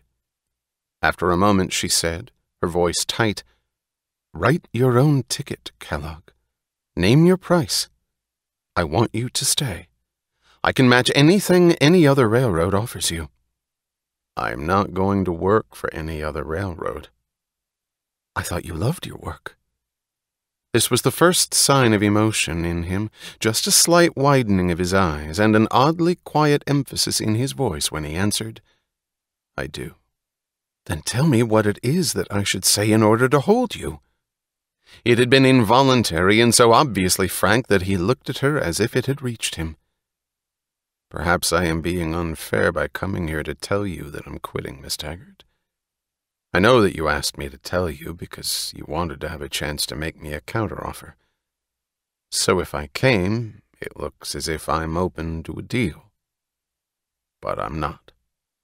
I came only because I wanted to keep my word to you." That one break in his voice was like a sudden flash that told her how much her interest and her request had meant to him, and that his decision had not been an easy one to make. "Kellogg, is there nothing I can offer you?" she asked. "Nothing, Miss Taggart. Nothing on earth." He turned to go. For the first time in her life, she felt helpless and beaten. "Why?" she asked, not addressing him. He stopped. He shrugged and smiled. He was alive for a moment, and it was the strangest smile she had ever seen. It held secret amusement and heartbreak and an infinite bitterness. He answered, "Who is John Galt?" Chapter 2. The Chain. It began with a few lights. As a train of the Taggart line rolled toward Philadelphia, a few brilliant, scattered lights appeared in the darkness. They seemed purposeless in the empty plain, yet too powerful to have no purpose. The passengers watched them idly, without interest. The black shape of a structure came next, barely visible against the sky, then a big building close to the tracks. The building was dark, and the reflections of the train lights streaked across the solid glass of its walls. An oncoming freight train hid the view, filling the windows with a rushing smear of noise. In a sudden break above the flat cars, the passengers saw distant structures under a faint reddish glow in the sky. The glow moved in irregular spasms, as if the structures were breathing. When the freight train vanished, they saw angular buildings wrapped in coils of steam. The rays of a few strong lights cut straight sheafs through the coils. The steam was red as the sky. The thing that came next did not look like a building, but like a shell of checkered glass enclosing girders, cranes, and trusses in a solid, blinding orange spread of flame. The passengers could not grasp the complexity of what seemed to be a city stretched for miles, active without sign of human presence. They saw towers that looked like contorted skyscrapers, bridges hanging in midair, and sudden wounds spurting fire from out of solid walls. They saw a line of glowing cylinders moving through the night. The cylinders were red-hot metal. An office building appeared close to the tracks. The big neon sign on its roof lighted the interiors of the coaches as they went by. It said, "Reardon Steel." A passenger, who was a professor of economics, remarked to his companion, "Of what importance is an individual in the titanic collective achievements of our industrial age?" Another, who was a journalist, made a note for future use in his column. "Hank Reardon is the kind of man who sticks his name on everything he touches. You may from this form your own opinion about the character of Hank Reardon." The train was speeding on into the darkness when a red gasp shot to the sky from behind a long structure. The passengers paid no attention. One more heat of steel being poured was not an event they had been taught to notice. It was the first heat for the first order of Reardon metal. To the men at the tap hole of the furnace inside the mills, the first break of the liquid metal into the open came as a shocking sensation of morning. The narrow streak pouring through space had the pure white color of sunlight. Black coils of steam were boiling upward, streaked with violent red. Fountains of sparks shot in beating spasms as from broken arteries. The air seemed torn to rags, reflecting a raging flame that was not there, red blotches whirling and running through space, as if not to be contained within a man-made structure, as if about to consume the columns, the girders, the bridges of cranes overhead. But the liquid metal had no aspect of violence. It was a long white curve with the texture of satin and the friendly radiance of a smile. It flowed obediently through a spout of clay, with 2 brittle borders to restrain it. It fell through 20 feet of space, down into a ladle that held 200 tons. A flow of stars hung above the stream, leaping out of its placid smoothness, looking delicate as lace and innocent as children's sparklers. Only at a closer glance could one notice that the white satin was boiling. Splashes flew out at times and fell to the ground below. They were metal, and cooling while hitting the soil, they burst into flame. 200 tons of a metal which was to be harder than steel, running liquid at a temperature of 4,000 degrees, had the power to annihilate every wall of the structure and every one of the men who worked by the stream. But every inch of its course, every pound of its pressure, and the content of every molecule within it were controlled and made by a conscious intention that had worked upon it for 10 years. Swinging through the darkness of the shed, the red glare kept slashing the face of a man who stood in a distant corner. He stood leaning against a column, watching. The glare cut a moment's wedge across his eyes, which had the color and quality of pale blue ice, then across the black web of the metal column and the ash-blonde strands of his hair, then across the belt of his trench coat and the pockets where he held his hands.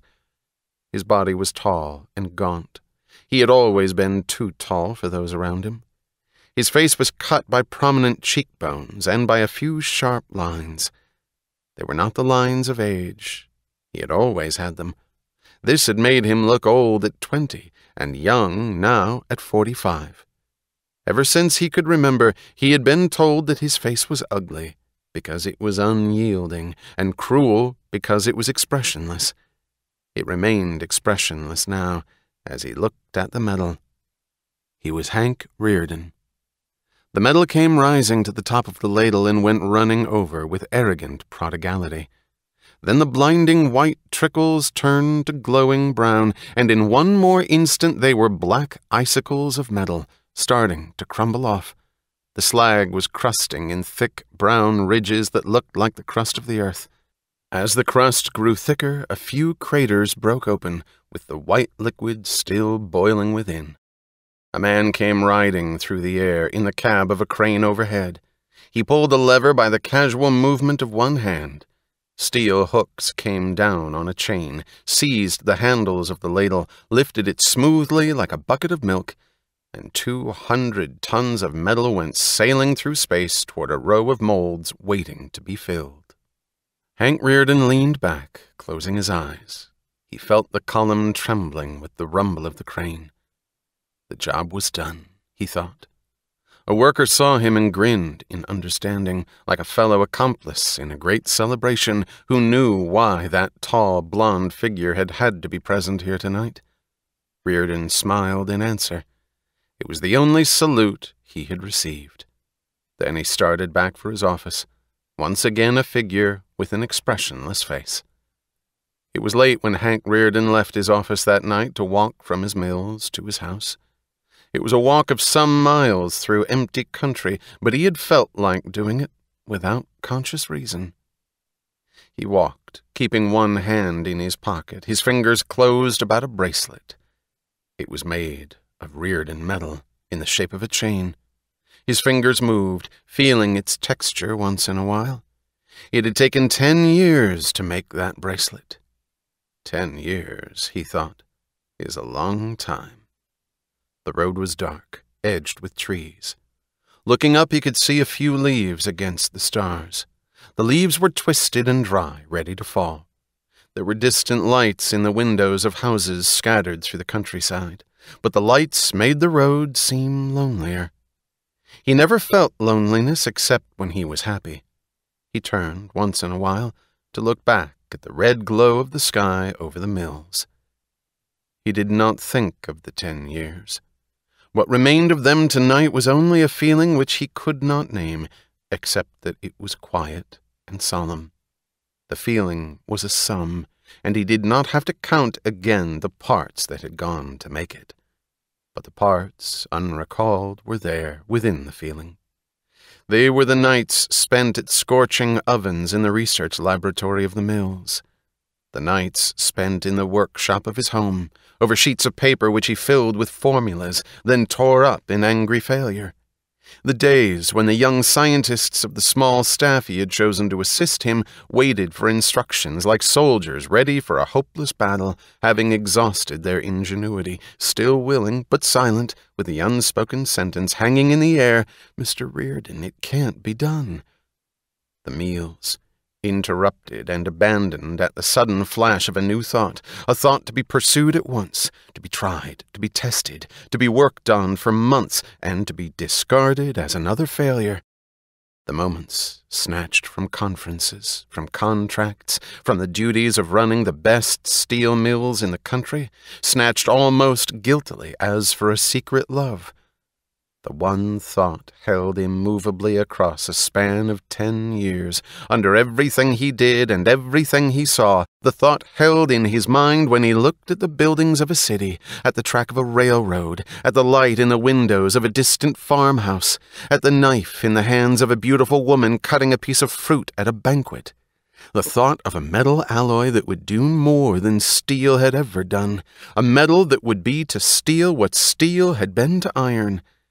The acts of self-racking when he discarded a hope or a sample, not permitting himself to know that he was tired, not giving himself time to feel, driving himself through the ringing torture of not good enough, still not good enough, and going on with no motor save the conviction that it could be done.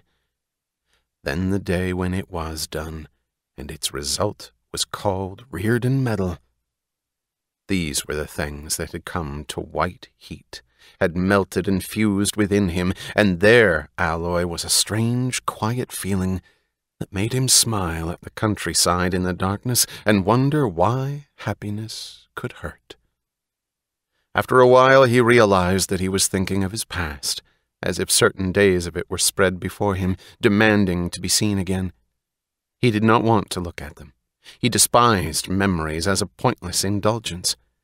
But then he understood that he thought of them tonight in honor of that piece of metal in his pocket. Then he permitted himself to look. He saw the day when he stood on a rocky ledge and felt a thread of sweat running from his temple down his neck. He was 14 years old, and it was his first day of work in the iron mines of Minnesota. He was trying to learn to breathe against the scalding pain in his chest. He stood, cursing himself, because he had made up his mind that he would not be tired. After a while he went back to his task. He decided that pain was not a valid reason for stopping. He saw the day when he stood at the window of his office and looked at the mines. He owned them as of that morning. He was 30 years old. What had gone on in the years between did not matter, just as pain had not mattered. He had worked in mines, in foundries, in the steel mills of the North, moving toward the purpose he had chosen. All he remembered of those jobs was that the men around him had never seemed to know what to do, while he had always known. He remembered wondering why so many iron mines were closing, just as these had been about to close until he took them over. He looked at the shelves of rock in the distance. Workers were putting up a new sign above a gate at the end of a road, Reardon Ore. He saw an evening when he sat slumped across his desk in that office. It was late and his staff had left, so he could lie there alone, unwitnessed. He was tired. It was as if he had run a race against his own body, and all the exhaustion of years, which he had refused to acknowledge, had caught him at once and flattened him against the desktop. He felt nothing, except the desire not to move. He did not have the strength to feel, not even to suffer. He had burned everything there was to burn within him. He had scattered so many sparks to start so many things, and he wondered whether someone could give him now the spark he needed, now when he felt unable ever to rise again. He asked himself who had started him and kept him going. Then he raised his head. Slowly, with the greatest effort of his life, he made his body rise until he was able to sit upright with only one hand pressed to the desk and a trembling arm to support him. He never asked that question again. He saw the day when he stood on a hill and looked at a grimy wasteland of structures that had been a steel plant. It was closed and given up. He had bought it the night before. There was a strong wind, and a gray light squeezed from among the clouds. In that light he saw the brown red of rust, like dead blood on the steel of the giant cranes, and bright, green, living weeds, like gorged cannibals growing over piles of broken glass at the foot of walls made of empty frames. At a gate in the distance he saw the black silhouettes of men. They were the unemployed from the rotting hovels of what had once been a prosperous town. They stood silently, looking at the glittering car he had left at the gate of the mills. They wondered whether the man on the hill was the Hank Rearden that people were talking about, and whether it was true that the mills were to be reopened. The historical cycle of steel making in Pennsylvania is obviously running down, a newspaper had said, and experts agree that Hank Rearden's venture into steel is hopeless. You may soon witness the sensational end of the sensational Henry Rearden. That was 10 years ago. Tonight the cold wind on his face felt like the wind of that day. He turned to look back.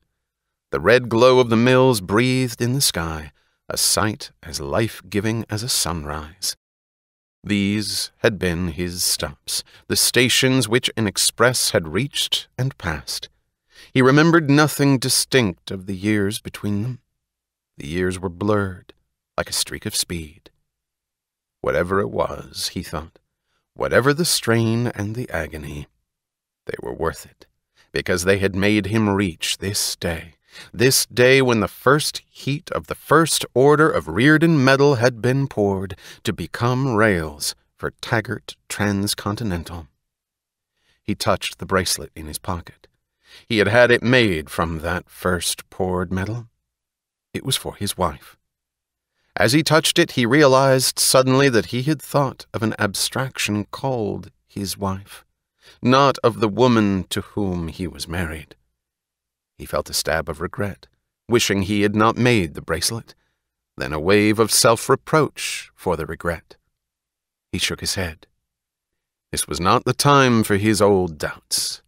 He felt that he could forgive anything to anyone because happiness was the greatest agent of purification. He felt certain that every living being wished him well tonight. He wanted to meet someone, to face the first stranger, to stand disarmed and open, and to say, "Look at me." People, he thought, were as hungry for a sight of joy as he had always been, for a moment's relief from that gray load of suffering which seemed so inexplicable and unnecessary. He had never been able to understand why men should be unhappy. The dark road had risen imperceptibly to the top of a hill. He stopped and turned. The red glow was a narrow strip far to the west. Above it, small at a distance of miles, the words of a neon sign stood written on the blackness of the sky. Rearden Steel. He stood straight, as if before a bench of judgment. He thought that in the darkness of this night other signs were lighted over the country. Rearden Ore, Rearden Coal, Rearden Limestone. He thought of the days behind him. He wished it were possible to light a neon sign above them saying, Rearden life. He turned sharply and walked on. As the road came closer to his house, he noticed that his steps were slowing down and that something was ebbing away from his mood. He felt a dim reluctance to enter his home, which he did not want to feel. No, he thought, not tonight. They'll understand it tonight. But he did not know. He had never defined what it was that he wanted them to understand. He saw lights in the windows of the living room when he approached his house. The house stood on a hill, rising before him like a big white bulk. It looked naked, with a few semi-colonial pillars for reluctant ornament. It had the cheerless look of a nudity not worth revealing. He was not certain whether his wife noticed him when he entered the living room. She sat by the fireplace, talking, the curve of her arm floating in graceful emphasis of her words. He heard a small break in her voice and thought that she had seen him, but she did not look up, and her sentence went on smoothly. He could not be certain. But it's just that a man of culture is bored with the alleged wonders of purely material ingenuity, she was saying. He simply refuses to get excited about plumbing. Then she turned her head, looked at Reardon in the shadows across the long room, and her arms spread gracefully, like two swan necks by her sides. "Why, darling," she said in a bright tone of amusement, "isn't it too early to come home? Wasn't there some slag to sweep or tuyères to polish?" They all turned to him, his mother, his brother Philip, and Paul Larkin, their old friend. "I'm sorry," he answered. "I know I'm late." "Don't say you're sorry," said his mother. "You could have telephoned." He looked at her, trying vaguely to remember something. "You promised to be here for dinner tonight." "Oh, that's right, I did. I'm sorry. But today at the mills we poured—" He stopped. He did not know what made him unable to utter the one thing he had come home to say. He added only, "It's just that I forgot." "That's what Mother means," said Philip. "Oh, let him get his bearings. He's not quite here yet. He's still at the mills," his wife said gaily. "Do take your coat off, Henry." Paul Larkin was looking at him with the devoted eyes of an inhibited dog. "Hello, Paul," said Reardon.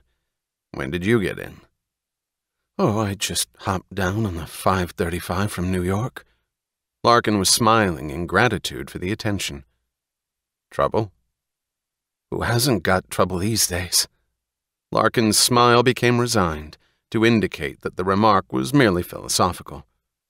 "But no special trouble this time. I just thought I'd drop in to see you." His wife laughed. "You've disappointed him, Paul." She turned to Reardon. "Is it an inferiority complex or a superiority one, Henry? Do you believe that nobody can want to see you just for your own sake, or do you believe that nobody can get along without your help?" He wanted to utter an angry denial, but she was smiling at him as if this were merely a conversational joke, and he had no capacity for the sort of conversations which were not supposed to be meant, so he did not answer. He stood looking at her, wondering about the things he had never been able to understand. Lillian Reardon was generally regarded as a beautiful woman. She had a tall, graceful body, the kind that looked well in high-waisted gowns of the Empire style, which she made it a practice to wear. Her exquisite profile belonged to a cameo of the same period. Its pure, proud lines and the lustrous, light-brown waves of her hair, worn with classical simplicity, suggested an austere, imperial beauty. But when she turned full face, people experienced a small shock of disappointment.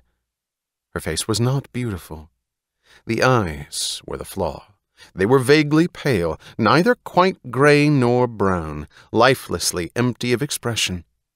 Reardon had always wondered, since she seemed amused so often, why there was no gaiety in her face. "We have met before, dear," she said, in answer to his silent scrutiny, "though you don't seem to be sure of it." "Have you had any dinner, Henry?" his mother asked. There was a reproachful impatience in her voice, as if his hunger were a personal insult to her. Yes. No. I wasn't hungry. I'd better ring to have them. No, Mother, not now. It doesn't matter. That's the trouble I've always had with you. She was not looking at him, but reciting words into space. It's no use trying to do things for you. You don't appreciate it. I could never make you eat properly. Henry, you work too hard, said Philip. It's not good for you. Reardon laughed. I like it. That's what you tell yourself. It's a form of neurosis, you know. When a man drowns himself in work, it's because he's trying to escape from something. You ought to have a hobby. Oh, Phil, for Christ's sake, he said, and regretted the irritation in his voice. Philip had always been in precarious health, though doctors had found no specific defect in his loose, gangling body. He was 38, but his chronic weariness made people think at times that he was older than his brother. You ought to learn to have some fun, said Philip. Otherwise you'll become dull and narrow. Single-tracked, you know. You ought to get out of your little private shell and take a look at the world. You don't want to miss life, the way you're doing. Fighting anger, Reardon told himself that this was Philip's form of solicitude. He told himself that it would be unjust to feel resentment. They were all trying to show their concern for him, and he wished these were not the things they had chosen for concern. I had a pretty good time today, Phil, he answered, smiling, and wondered why Philip did not ask him what it was. He wished one of them would ask him. He was finding it hard to concentrate. The sight of the running medal was still burned into his mind, filling his consciousness, leaving no room for anything else. You might have apologized. Only I ought to know better than to expect it. It was his mother's voice. He turned. She was looking at him with that injured look which proclaims the long-bearing patience of the defenseless. Mrs. Beecham was here for dinner, she said reproachfully. What? Mrs. Beecham. My friend Mrs. Beecham. Yes? I told you about her. I told you many times, but you never remember anything I say. Mrs. Beecham was so anxious to meet you, but she had to leave after dinner. She couldn't wait. Mrs. Beecham is a very busy person. She wanted so much to tell you about the wonderful work we're doing in our parish school, and about the classes in metal craftsmanship, and about the beautiful wrought-iron doorknobs that the little slum children are making all by themselves. It took the whole of his sense of consideration to force himself to answer evenly, I'm sorry if I disappointed you, Mother. You're not sorry. You could have been here if you'd made the effort. But when did you ever make an effort for anybody but yourself? You're not interested in any of us or in anything we do. You think that if you pay the bills, that's enough, don't you? Money, that's all you know. And all you give us is money. Have you ever given us any time? If this meant that she missed him, he thought, then it meant affection. And if it meant affection, then he was unjust to experience a heavy, murky feeling which kept him silent lest his voice betray that the feeling was disgust. You don't care. Her voice went half spitting, half begging on. Lillian needed you today for a very important problem, but I told her it was no use waiting to discuss it with you. Oh, Mother, it's not important, said Lillian. Not to Henry. He turned to her. He stood in the middle of the room with his trench coat still on, as if he were trapped in an unreality that would not become real to him. It's not important at all, said Lillian gaily. He could not tell whether her voice was apologetic or boastful. It's not business. It's purely non-commercial. What is it? Just a party I'm planning to give. A party? Oh, don't look frightened. It's not for tomorrow night. I know that you're so very busy, but it's for 3 months from now, and I want it to be a very big, very special affair. So would you promise me to be here that night, and not in Minnesota or Colorado or California? She was looking at him in an odd manner, speaking too lightly and too purposefully at once, her smile overstressing an air of innocence and suggesting something like a hidden trump card.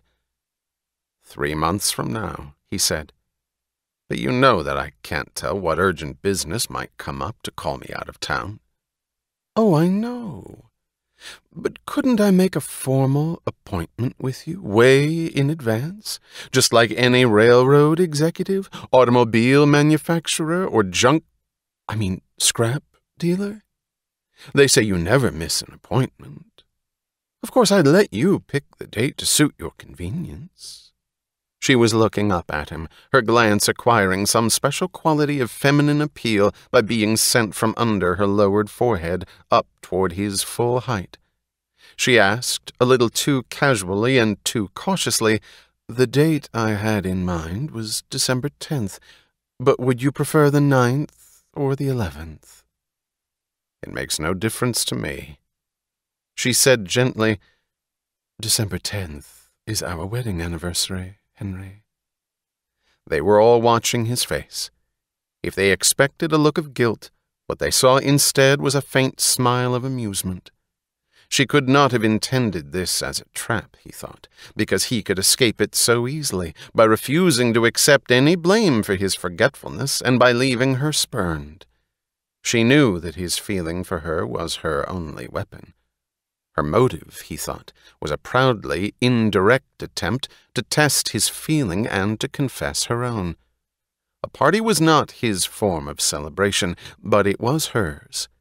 It meant nothing in his terms. In hers, it meant the best tribute she could offer to him and to their marriage. He had to respect her intention, he thought, even if he did not share her standards, even if he did not know whether he still cared for any tribute from her. He had to let her win, he thought, because she had thrown herself upon his mercy. He smiled, an open, unresentful smile in acknowledgment of her victory. "All right, Lillian," he said quietly. "I promise to be here on the night of December 10th. "Thank you, dear." Her smile had a closed, mysterious quality. He wondered why he had a moment's impression that his attitude had disappointed them all. If she trusted him, he thought, if her feeling for him was still alive, then he would match her trust. He had to say it. Words were a lens to focus one's mind, and he could not use words for anything else tonight. "I'm sorry I'm late, Lillian. But today at the mills we poured the first heat of Reardon metal." There was a moment of silence. Then Philip said, "Well, that's nice." The others said nothing. He put his hand in his pocket. When he touched it, the reality of the bracelet swept out everything else. He felt as he had felt when the liquid metal had poured through space before him. "I brought you a present, Lillian." He did not know that he stood straight and that the gesture of his arm was that of a returning crusader offering his trophy to his love when he dropped a small chain of metal into her lap. Lillian Reardon picked it up, hooked on the tips of 2 straight fingers, and raised it to the light. The links were heavy, crudely made. The shining metal had an odd tinge. It was greenish-blue. "What's that?" she asked. "The first thing made from the first heat of the first order of Reardon metal." "You mean," she said, "it's fully as valuable as a piece of railroad rails?" He looked at her blankly. She jingled the bracelet, making it sparkle under the light. "Henry, it's perfectly wonderful. What originality! I shall be the sensation of New York, wearing jewelry made of the same stuff as bridge girders, truck motors, kitchen stoves, typewriters, and— What was it you were saying about it the other day, darling? Soup kettles?" "God, Henry, but you're conceited," said Philip. Lillian laughed. "He's a sentimentalist. All men are. But, darling, I do appreciate it. It isn't the gift, it's the intention, I know." "The intention's plain selfishness, if you ask me," said Reardon's mother. Another man would bring a diamond bracelet if he wanted to give his wife a present, because it's her pleasure he'd think of, not his own. But Henry thinks that just because he's made a new kind of tin, why, it's got to be more precious than diamonds to everybody, just because it's he that's made it. That's the way he's been since he was 5 years old, the most conceited brat you ever saw, and I knew he'd grow up to be the most selfish creature on God's earth. No, it's sweet, said Lillian. It's charming. She dropped the bracelet down on the table. She got up, put her hands on Reardon's shoulders, and raising herself on tiptoe, kissed him on the cheek, saying, "Thank you, dear." He did not move, did not bend his head down to her. After a while he turned, took off his coat and sat down by the fire, apart from the others. He felt nothing but an immense exhaustion. He did not listen to their talk. He heard dimly that Lillian was arguing, defending him against his mother. "I know him better than you do," his mother was saying. "Hank Reardon's not interested in man, beast, or weed unless it's tied in some way to himself and his work. That's all he cares about. I've tried my best to teach him some humility. I've tried all my life, but I've failed." He had offered his mother unlimited means to live as and where she pleased. He wondered why she had insisted that she wanted to live with him. His success, he had thought, meant something to her, and if it did, then it was a bond between them, the only kind of bond he recognized. If she wanted a place in the home of her successful son, he would not deny it to her. "It's no use hoping to make a saint out of Henry, Mother," said Philip. "He wasn't meant to be one." "Oh, but Philip, you're wrong," said Lillian. "You're so wrong. Henry has all the makings of a saint. That's the trouble." What did they seek from him, thought Reardon. What were they after? He had never asked anything of them. It was they who wished to hold him, they who pressed a claim on him, and the claim seemed to have the form of affection, but it was a form which he found harder to endure than any sort of hatred. He despised causeless affection, just as he despised unearned wealth. They professed to love him for some unknown reason, and they ignored all the things for which he could wish to be loved. He wondered what response they could hope to obtain from him in such manner, if his response was what they wanted. And it was, he thought. Else why those constant complaints, those unceasing accusations about his indifference? Why that chronic air of suspicion, as if they were waiting to be hurt? He had never had a desire to hurt them, but he had always felt their defensive, reproachful expectation. They seemed wounded by anything he said. It was not a matter of his words or actions. It was almost as if they were wounded by the mere fact of his being. "Don't start imagining the insane," he told himself severely, struggling to face the riddle with the strictest of his ruthless sense of justice. He could not condemn them without understanding, and he could not understand. Did he like them? No, he thought. He had wanted to like them, which was not the same. He had wanted it in the name of some unstated potentiality which he had once expected to see in any human being. He felt nothing for them now, nothing but the merciless zero of indifference, not even the regret of a loss. Did he need any person as part of his life? Did he miss the feeling he had wanted to feel? No, he thought. Had he ever missed it? Yes, he thought, in his youth. Not any longer. His sense of exhaustion was growing. He realized that it was boredom. He owed them the courtesy of hiding it, he thought, and sat motionless, fighting a desire for sleep that was turning into physical pain. His eyes were closing when he felt two soft, moist fingers touching his hand. Paul Larkin had pulled a chair to his side and was leaning over for a private conversation. "I don't care what the industry says about it, Hank. You've got a great product in Reardon Metal, a great product. It will make a fortune, like everything you touch." "Yes," said Reardon, "it will. I just hope you don't run into trouble." "What trouble?" "Oh, I don't know. The way things are nowadays. There's people who... But how can we tell? Anything can happen." "What trouble?" Larkin sat hunched, looking up with his gentle, pleading eyes. His short, plumpish figure always seemed unprotected and incomplete, as if he needed a shell to shrink into at the slightest touch.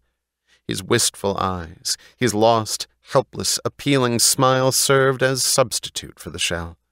The smile was disarming, like that of a boy who throws himself at the mercy of an incomprehensible universe.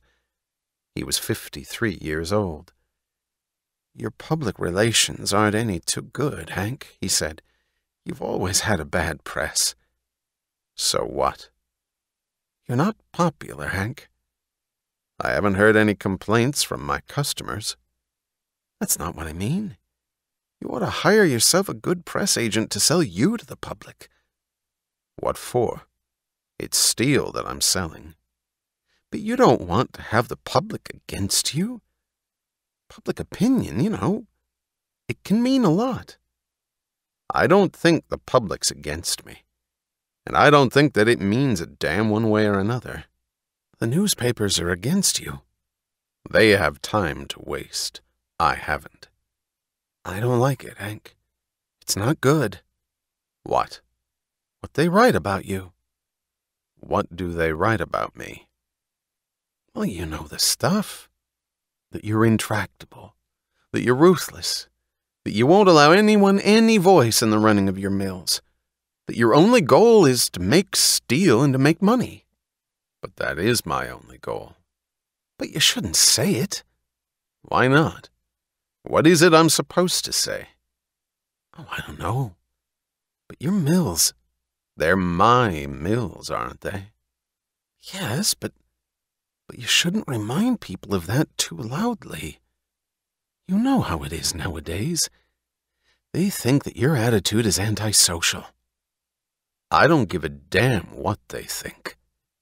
Paul Larkin sighed. "What's the matter, Paul? What are you driving at?" Nothing in particular. Only one never knows what can happen in times like these. One has to be so careful." Reardon chuckled. "You're not trying to worry about me, are you?" "It's just that I'm your friend, Hank. I'm your friend. You know how much I admire you." Paul Larkin had always been unlucky. Nothing he touched ever came off quite well. Nothing ever quite failed or succeeded. He was a businessman, but he could not manage to remain for long in any one line of business. At the moment, he was struggling with a modest plant that manufactured mining equipment. He had clung to Reardon for years in awed admiration. He came for advice. He asked for loans at times, but not often. The loans were modest and were always repaid, though not always on time. His motive in the relationship seemed to resemble the need of an anemic person who receives a kind of living transfusion from the mere sight of a savagely overabundant vitality. Watching Larkin's efforts, Reardon felt what he did when he watched an ant struggling under the load of a matchstick. "It's so hard for him," thought Reardon, "and so easy for me." So he gave advice, attention, and a tactful, patient interest whenever he could. "I'm your friend, Hank." Reardon looked at him inquiringly. Larkin glanced away, as if debating something in his mind. After a while, he asked cautiously, "How is your man in Washington?" "Okay, I guess." "You ought to be sure of it. It's important." He looked up at Reardon and repeated with a kind of stressed insistence, as if discharging a painful moral duty, "Hank, it's very important." "I suppose so." "In fact, that's what I came here to tell you." "For any special reason?" Larkin considered it and decided that the duty was discharged. "No," he said. Reardon disliked the subject. He knew that it was necessary to have a man to protect him from the legislature, All industrialists had to employ such men. But he had never given much attention to this aspect of his business. He could not quite convince himself that it was necessary. An inexplicable kind of distaste, part fastidiousness, part boredom, stopped him whenever he tried to consider it. "Trouble is, Paul," he said, thinking aloud, "that the men one has to pick for that job are such a crummy lot." Larkin looked away. "That's life," he said. "Damned if I see why. Can you tell me that? What's wrong with the world?" Larkin shrugged sadly. "Why ask useless questions? How deep is the ocean? How high is the sky? Who is John Galt?" Reardon sat up straight. "No," he said sharply. "No. There's no reason to feel that way." He got up. His exhaustion had gone while he talked about his business. He felt a sudden spurt of rebellion, a need to recapture and defiantly to reassert his own view of existence, that sense of it which he had held while walking home tonight, and which now seemed threatened in some nameless manner. He paced the room, his energy returning. He looked at his family.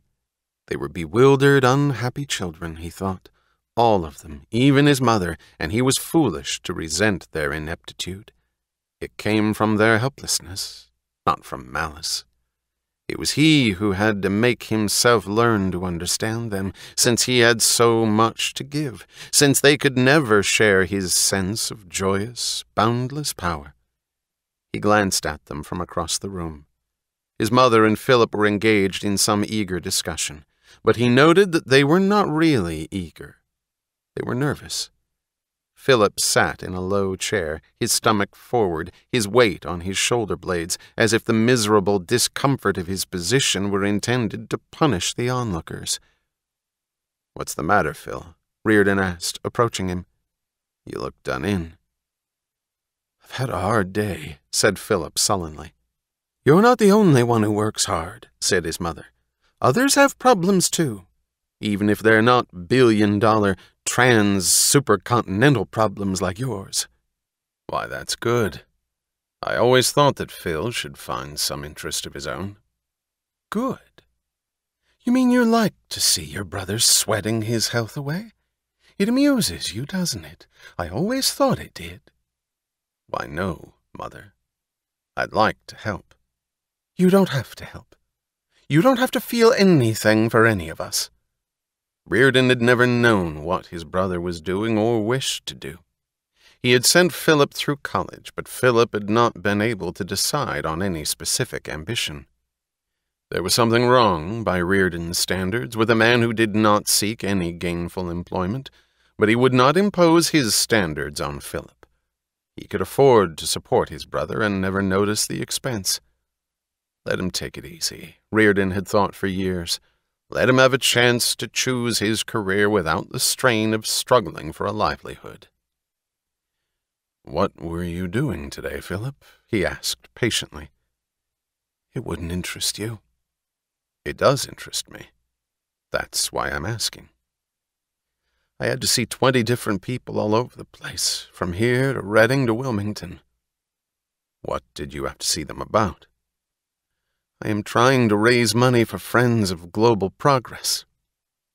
Reardon had never been able to keep track of the many organizations to which Philip belonged, nor to get a clear idea of their activities. He had heard Philip talking vaguely about this one for the last 6 months. It seemed to be devoted to some sort of free lectures on psychology, folk music, and cooperative farming. Reardon felt contempt for groups of that kind and saw no reason for a closer inquiry into their nature. He remained silent. Philip added, without being prompted, "We need $10,000 for a vital program, but it's a martyr's task trying to raise money. There's not a speck of social conscience left in people. When I think of the kind of bloated money bags I saw today, why, they spend more than that on any whim. But I couldn't squeeze just $100 apiece out of them, which was all I asked. They have no sense of moral duty, no—" "What are you laughing at?" he asked sharply. Reardon stood before him, grinning. It was so childishly blatant, thought Reardon, so helplessly crude. The hint and the insult offered together. It would be so easy to squash Philip by returning the insult, he thought, by returning an insult which would be deadly because it would be true, that he could not bring himself to utter it. Surely, he thought, the poor fool knows he's at my mercy, knows he's opened himself to be hurt, so I don't have to do it, and my not doing it is my best answer, which he won't be able to miss. What sort of misery does he really live in, to get himself twisted quite so badly? And then Reardon thought suddenly that he could break through Philip's chronic wretchedness for once, give him a shock of pleasure, the unexpected gratification of a hopeless desire. He thought, what do I care about the nature of his desire? It's his, just as Reardon Medal was mine. It must mean to him what that meant to me. Let's see him happy just once. It might teach him something. Didn't I say that happiness is the agent of purification? I'm celebrating tonight, so let him share in it. It will be so much for him, and so little for me. Philip, he said, smiling, call Miss Ives at my office tomorrow. She'll have a check for you for $10,000. Philip stared at him blankly. It was neither shock nor pleasure. It was just the empty stare of eyes that looked glassy. Oh, said Philip, then added, we'll appreciate it very much.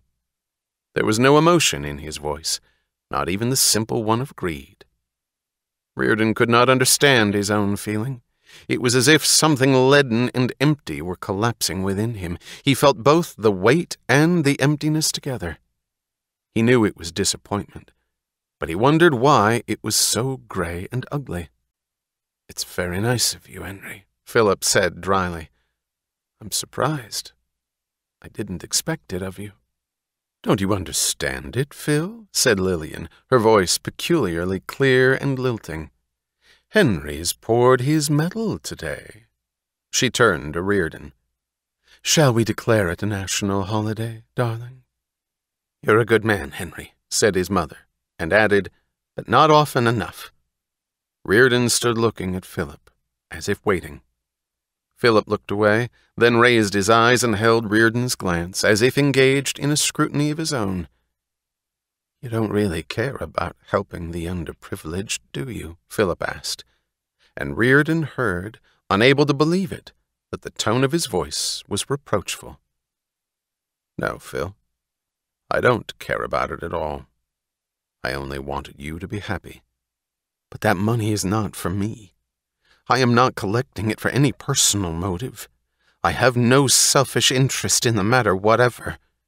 His voice was cold, with a note of self-conscious virtue. Reardon turned away. He felt a sudden loathing, not because the words were hypocrisy, but because they were true. Philip meant them. By the way, Henry, Philip added, do you mind if I ask you to have Miss Ives give me the money in cash?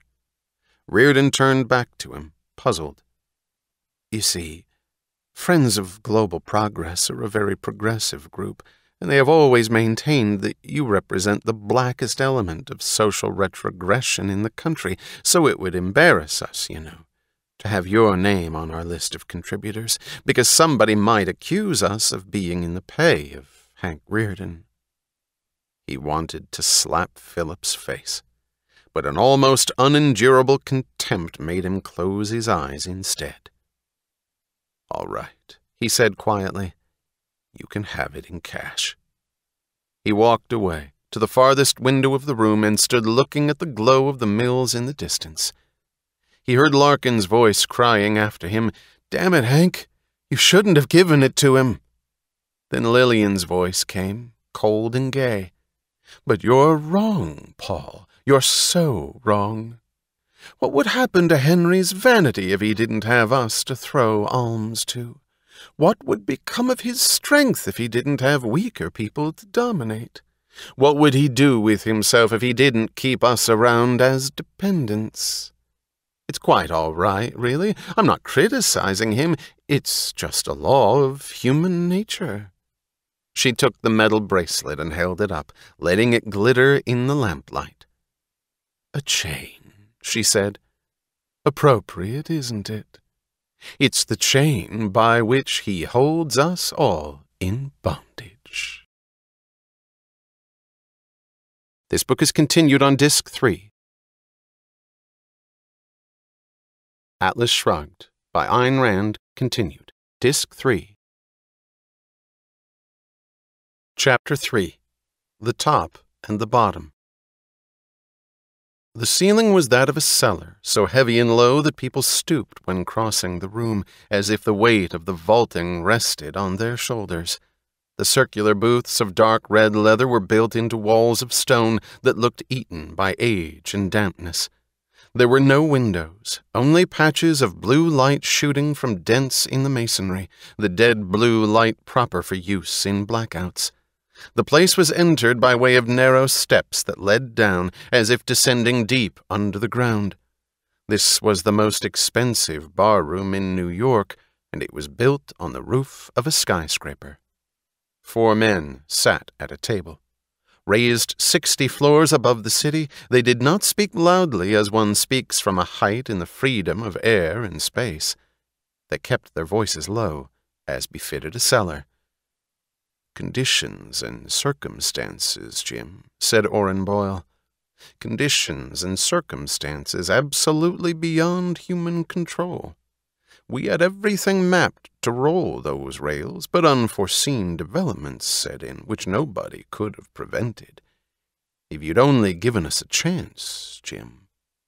"Disunity," drawled James Taggart, "seems to be the basic cause of all social problems. My sister has a certain influence with a certain element among our stockholders. Their disruptive tactics cannot always be defeated." "You said it, Jim. Disunity, that's the trouble. It's my absolute opinion that in our complex industrial society, no business enterprise can succeed without sharing the burden of the problems of other enterprises." Taggart took a sip of his drink and put it down again. "I wish they'd fire that bartender," he said.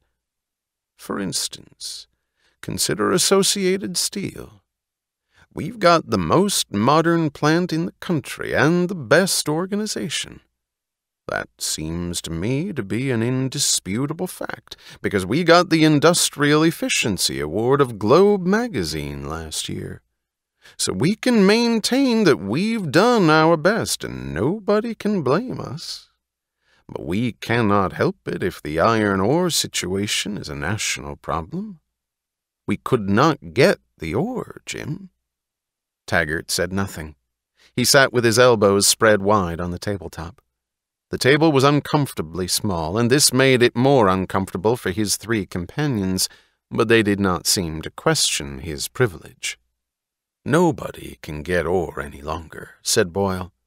"Natural exhaustion of the mines, you know, and the wearing out of equipment, and shortages of materials, and difficulties of transportation, and other unavoidable conditions. The ore industry is crumbling. That's what's killing the mining equipment business," said Paul Larkin. "It's been proved that every business depends upon every other business," said Orrin Boyle. "So everybody ought to share the burdens of everybody else." "That is, I think, true," said Wesley Mouch. But nobody ever paid any attention to Wesley Mouch. "My purpose," said Orrin Boyle, "is the preservation of a free economy. It's generally conceded that free economy is now on trial. Unless it proves its social value and assumes its social responsibilities, the people won't stand for it. If it doesn't develop a public spirit, it's done for. Make no mistake about that." Orrin Boyle had appeared from nowhere 5 years ago and had since made the cover of every national news magazine. He had started out with $100,000 of his own and a $200 million loan from the government. Now he headed an enormous concern which had swallowed many smaller companies. This proved, he liked to say, that individual ability still had a chance to succeed in the world. The only justification of private property, said Orrin Boyle, is public service. That is, I think, indubitable, said Wesley Mouch. Orrin Boyle made a noise, swallowing his liquor. He was a large man with big, virile gestures.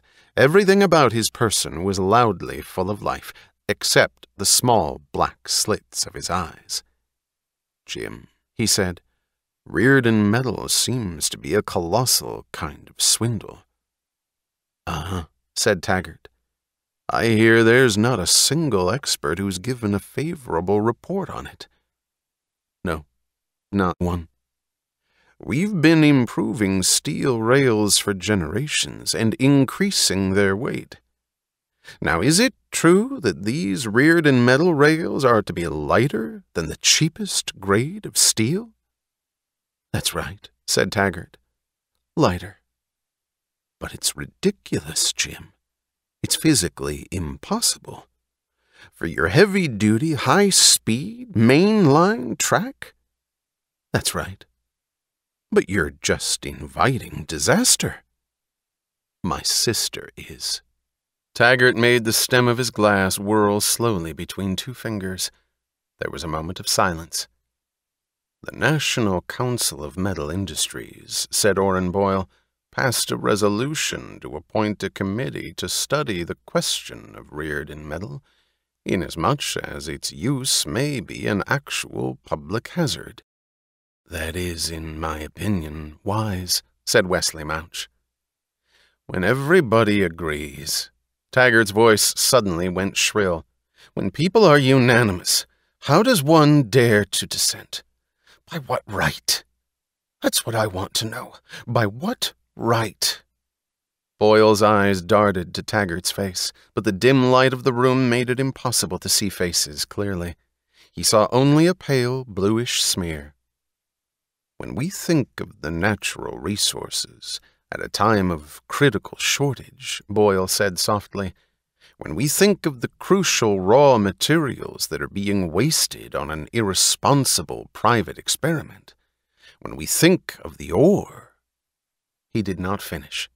He glanced at Taggart again, but Taggart seemed to know that Boyle was waiting and to find the silence enjoyable.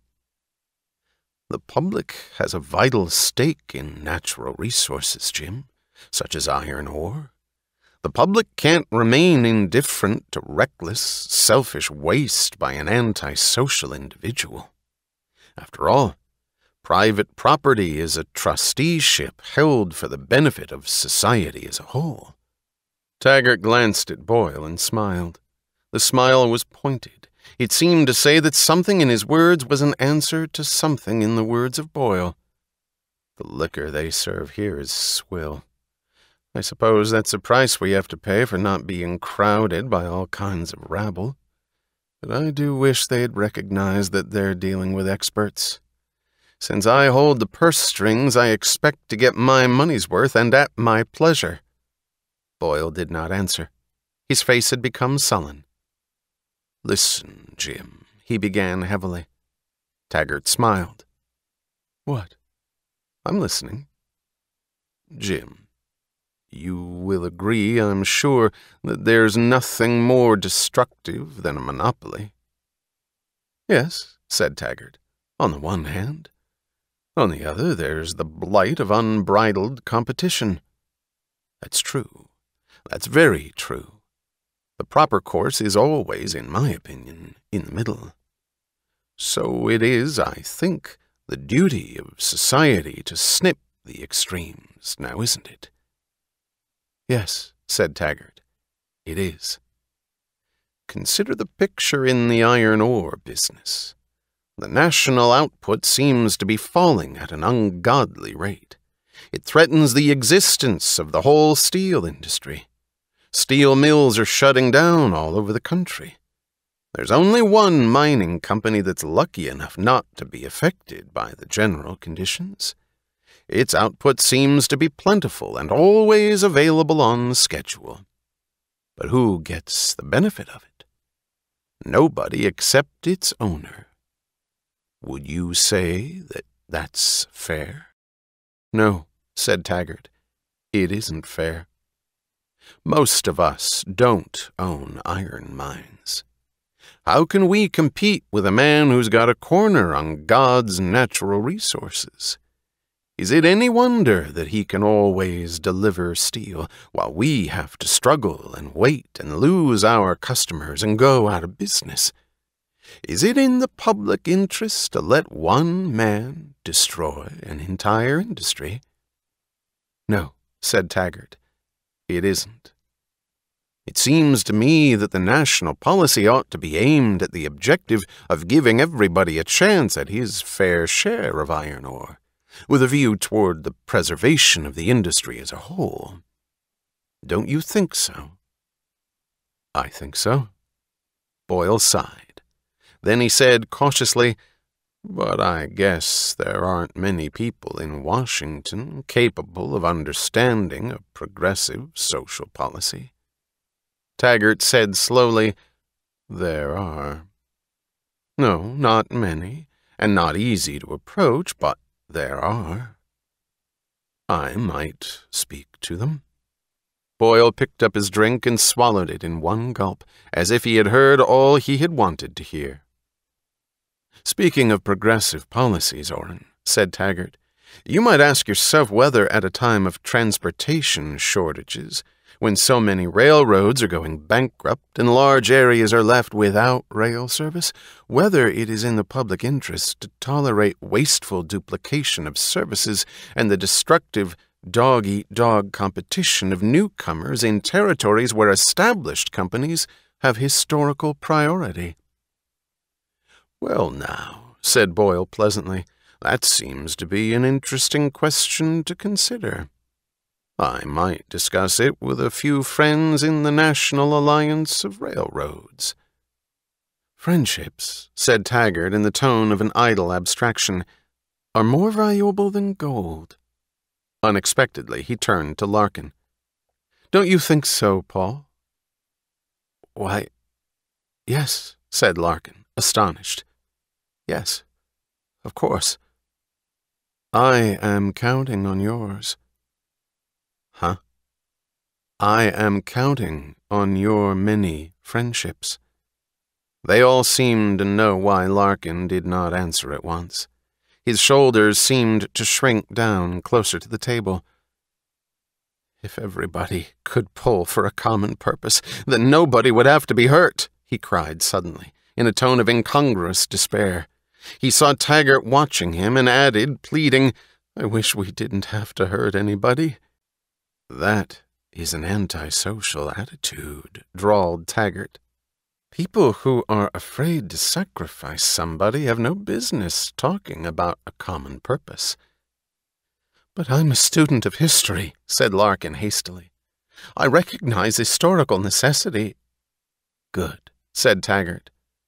I can't be expected to buck the trend of the whole world, can I? Larkin seemed to plead, but the plea was not addressed to anyone. Can I? You can't, Mr. Larkin, said Wesley Mouch. You and I are not to be blamed if we— Larkin jerked his head away. It was almost a shudder. He could not bear to look at Mouch.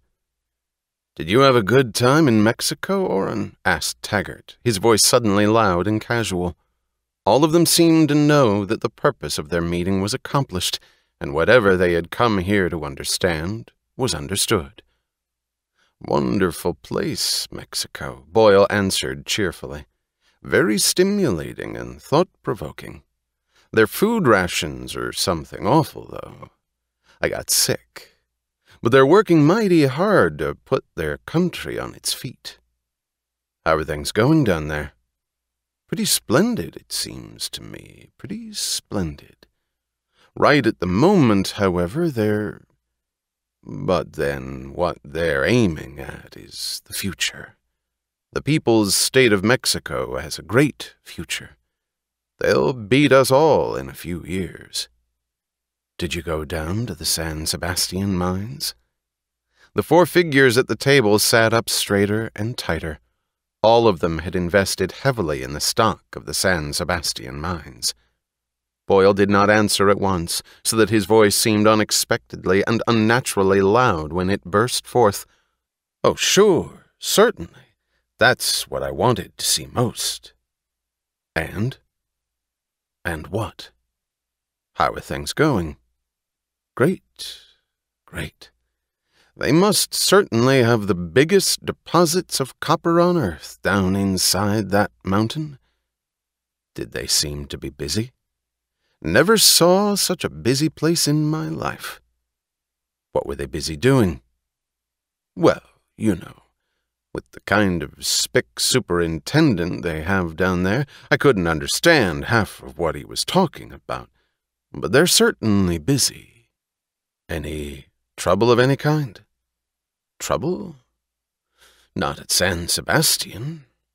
It's private property, the last piece of it left in Mexico, and that does seem to make a difference." "Orrin," Taggart asked cautiously, "what about those rumors that they're planning to nationalize the San Sebastian mines?" "Slander," said Boyle angrily. "Plain, vicious slander. I know it for certain. I had dinner with the Minister of Culture and lunches with all the rest of the boys." "There ought to be a law against irresponsible gossip," said Taggart sullenly. "Let's have another drink." He waved irritably at a waiter. There was a small bar in a dark corner of the room where an old, wizened bartender stood for long stretches of time without moving.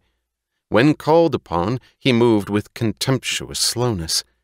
His job was that of servant to man's relaxation and pleasure, but his manner was that of an embittered quack ministering to some guilty disease.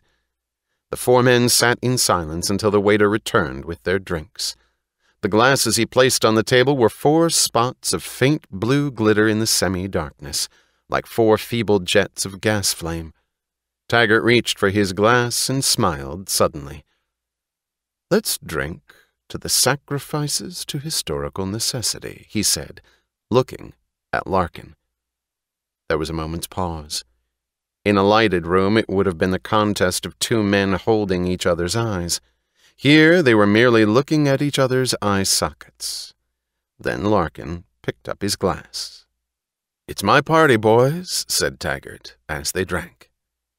Nobody found anything else to say until Boyle spoke up with indifferent curiosity. "Say, Jim, I meant to ask you, what in hell's the matter with your train service down on the San Sebastian line?" "Why? What do you mean?" "What is the matter with it?" "Well, I don't know, but running just 1 passenger train a day is—" "1 train? Is pretty measly service, it seems to me. And what a train! You must have inherited those coaches from your great-grandfather, and he must have used them pretty hard. And where on earth did you get that wood-burning locomotive?" "Wood-burning?" "That's what I said. Wood-burning. I never saw one before, except in photographs. What museum did you drag it out of? Now don't act as if you didn't know it. Just tell me what's the gag." "Yes, of course I knew it," said Taggart hastily. "It was just... You just happened to choose the 1 week when we had a little trouble with our motive power. Our new engines are on order, but there's been a slight delay. You know what a problem we're having with the manufacturers of locomotives, but it's only temporary." "Of course," said Boyle. "Delays can't be helped. It's the strangest train I ever rode on, though. Nearly shook my guts out." Within a few minutes they noticed that Taggart had become silent. He seemed preoccupied with a problem of his own. When he rose abruptly, without apology, they rose too, accepting it as a command. Larkin muttered, smiling too strenuously, "It was a pleasure, Jim. A pleasure. That's how great projects are born. Over a drink with friends." "Social reforms are slow," said Taggart coldly. it is advisable to be patient and cautious. For the first time he turned to Wesley Mouch. "What I like about you, Mouch, is that you don't talk too much." Wesley Mouch was Reardon's Washington man. There was still a remnant of sunset light in the sky when Taggart and Boyle emerged together into the street below. The transition was faintly shocking to them. The enclosed barroom led one to expect midnight darkness. A tall building stood outlined against the sky, sharp and straight like a raised sword. In the distance beyond it, there hung the calendar. Taggart fumbled irritably with his coat collar, buttoning it against the chill of the streets. He had not intended to go back to the office tonight, but he had to go back. He had to see his sister. "A difficult undertaking ahead of us, Jim," Boyle was saying. "A difficult undertaking, with so many dangers and complications, and so much at stake." "It all depends," James Taggart answered slowly, "on knowing the people who make it possible. That's what has to be known. Who makes it possible?" Dagny Taggart was 9 years old when she decided that she would run the Taggart Transcontinental Railroad someday. She stated it to herself when she stood alone between the rails, looking at the 2 straight lines of steel that went off into the distance and met in a single point. What she felt was an arrogant pleasure at the way the track cut through the woods. It did not belong in the midst of ancient trees, among green branches that hung down to meet green brush and the lonely spears of wildflowers. But there it was. The 2 steel lines were brilliant in the sun, and the black ties were like the rungs of a ladder which she had to climb. It was not a sudden decision, but only the final seal of words upon something she had known long ago. In unspoken understanding, as if bound by a vow it had never been necessary to take, she and Eddie Willers had given themselves to the railroad from the first conscious days of their childhood. She felt a bored indifference toward the immediate world around her, toward other children and adults alike. She took it as a regrettable accident, to be borne patiently for a while, that she happened to be imprisoned among people who were dull. She had caught a glimpse of another world, and she knew that it existed somewhere, the world that had created trains, bridges, telegraph wires, and signal lights winking in the night. She had to wait, she thought, and grow up to that world. She never tried to explain why she liked the railroad. Whatever it was that others felt, she knew that this was one emotion for which they had no equivalent and no response. She felt the same emotion in school, in classes of mathematics, the only lessons she liked. She felt the excitement of solving problems, the insolent delight of taking up a challenge and disposing of it without effort, the eagerness to meet another, harder test. She felt, at the same time, a growing respect for the adversary, for a science that was so clean, so strict, so luminously rational. Studying mathematics, she felt, quite simply and at once, how great that men have done this, and how wonderful that I'm so good at it. It was the joy of admiration and of one's own ability growing together. Her feeling for the railroad was the same. Worship of the skill that had gone to make it, of the ingenuity of someone's clean, reasoning mind. Worship with a secret smile that said she would know how to make it better someday. She hung around the tracks and the roundhouses like a humble student, but the humility had a touch of future pride, a pride to be earned. "You're unbearably conceited," was one of the 2 sentences she heard throughout her childhood, even though she never spoke of her own ability. The other sentence was, "You're selfish." She asked what was meant, but never received an answer. She looked at the adults, wondering how they could imagine that she would feel guilt from an undefined accusation. She was 12 years old when she told Eddie Willers that she would run the railroad when they grew up. She was 15 when it occurred to her for the first time that women did not run railroads and that people might object. To hell with that, she thought, and never worried about it again. She went to work for Taggart Transcontinental at the age of 16. Her father permitted it. He was amused and a little curious. She started as night operator at a small country station. She had to work nights for the first few years while attending a college of engineering. James Taggart began his career on the railroad at the same time. He was 21. He started in the Department of Public Relations.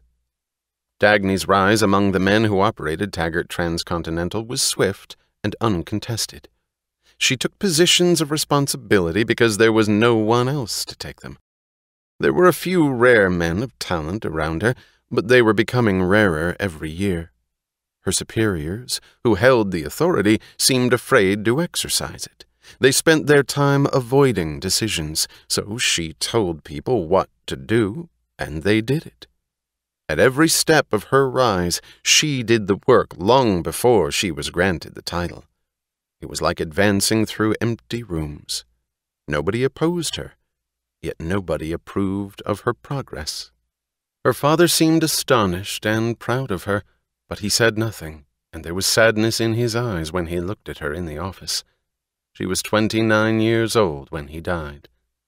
"There has always been a Taggart to run the railroad," was the last thing he said to her.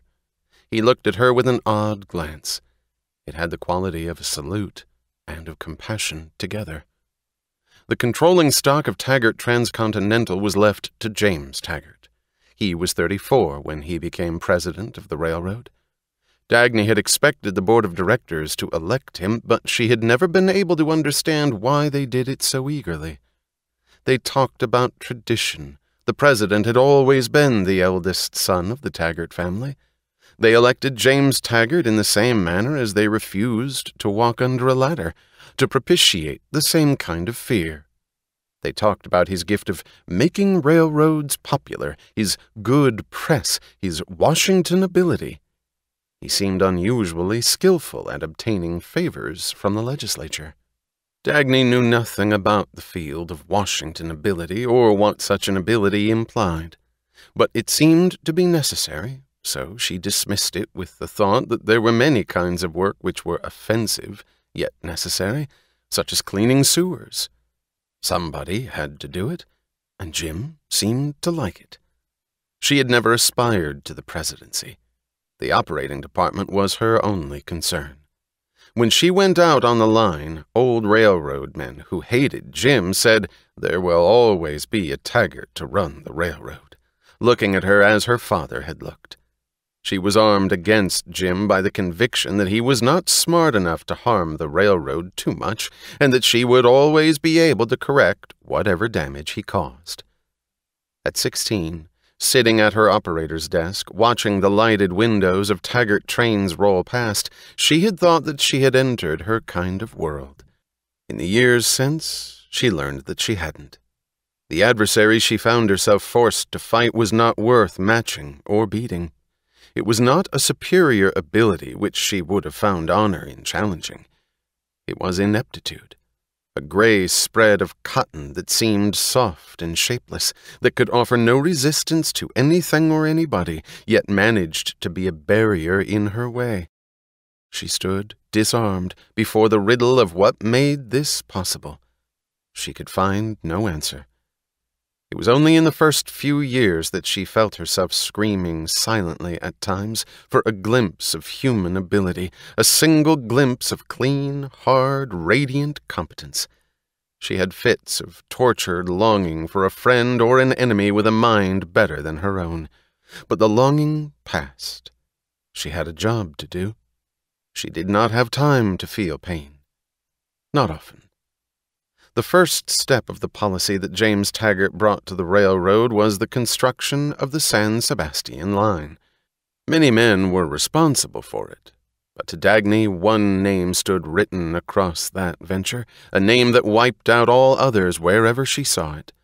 It stood across 5 years of struggle, across miles of wasted track, across sheets of figures that recorded the losses of Taggart Transcontinental like a red trickle from a wound which would not heal, as it stood on the ticker tape of every stock exchange left in the world, as it stood on smokestacks in the red glare of furnaces melting copper, as it stood in scandalous headlines, as it stood on parchment pages recording the nobility of the centuries, as it stood on cards attached to flowers in the boudoirs of women scattered through 3 continents. The name was Francisco d'Anconia. At the age of 23, when he inherited his fortune, Francisco d'Anconia had been famous as the copper king of the world. Now, at 36, he was famous as the richest man and the most spectacularly worthless playboy on earth.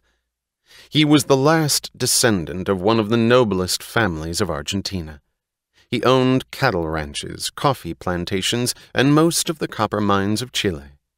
He owned half of South America and sundry mines scattered through the United States as small change. When Francisco d'Anconia suddenly bought miles of bare mountains in Mexico, news leaked out that he had discovered vast deposits of copper. He made no effort to sell stock in his venture. The stock was begged out of his hands, and he merely chose those whom he wished to favor from among the applicants. His financial talent was called phenomenal. No one had ever beaten him in any transaction. He added to his incredible fortune with every deal he touched and every step he made when he took the trouble to make it. Those who censured him most were first to seize the chance of riding on his talent toward a share of his new wealth. James Taggart, Orrin Boyle, and their friends were among the heaviest stockholders of the project, which Francisco d'Anconia had named the San Sebastian Mines. Dagny was never able to discover what influences prompted James Taggart to build a railroad branch from Texas into the wilderness of San Sebastian. It seemed likely that he did not know it himself. Like a field without a windbreak, he seemed open to any current, and his final sum was made by chance. A few among the directors of Taggart Transcontinental objected to the project. The company needed all its resources to rebuild the Rio Norte line. It could not do both. But James Taggart was the road's new president. It was the first year of his administration. He won. The People's State of Mexico was eager to cooperate and signed a contract guaranteeing for 200 years the property right of Taggart Transcontinental to its railroad line in a country where no property rights existed. Francisco d'Anconia had obtained the same guarantee for his mines. Dagny fought against the building of the San Sebastian line. She fought by means of whoever would listen to her, but she was only an assistant in the operating department, too young, without authority, and nobody listened. She was unable then or since to understand the motives of those who decided to build the line. Sitting as a helpless spectator, a minority member at one of the board meetings, she felt a strange evasiveness in the air of the room, in every speech, in every argument, as if the real reason of their decision were never stated, but clear to everyone except herself. They spoke about the future importance of the trade with Mexico, about a rich stream of freight, about the large revenues assured to the exclusive carrier of an inexhaustible supply of copper. They proved it by citing Francisco d'Anconia's past achievements.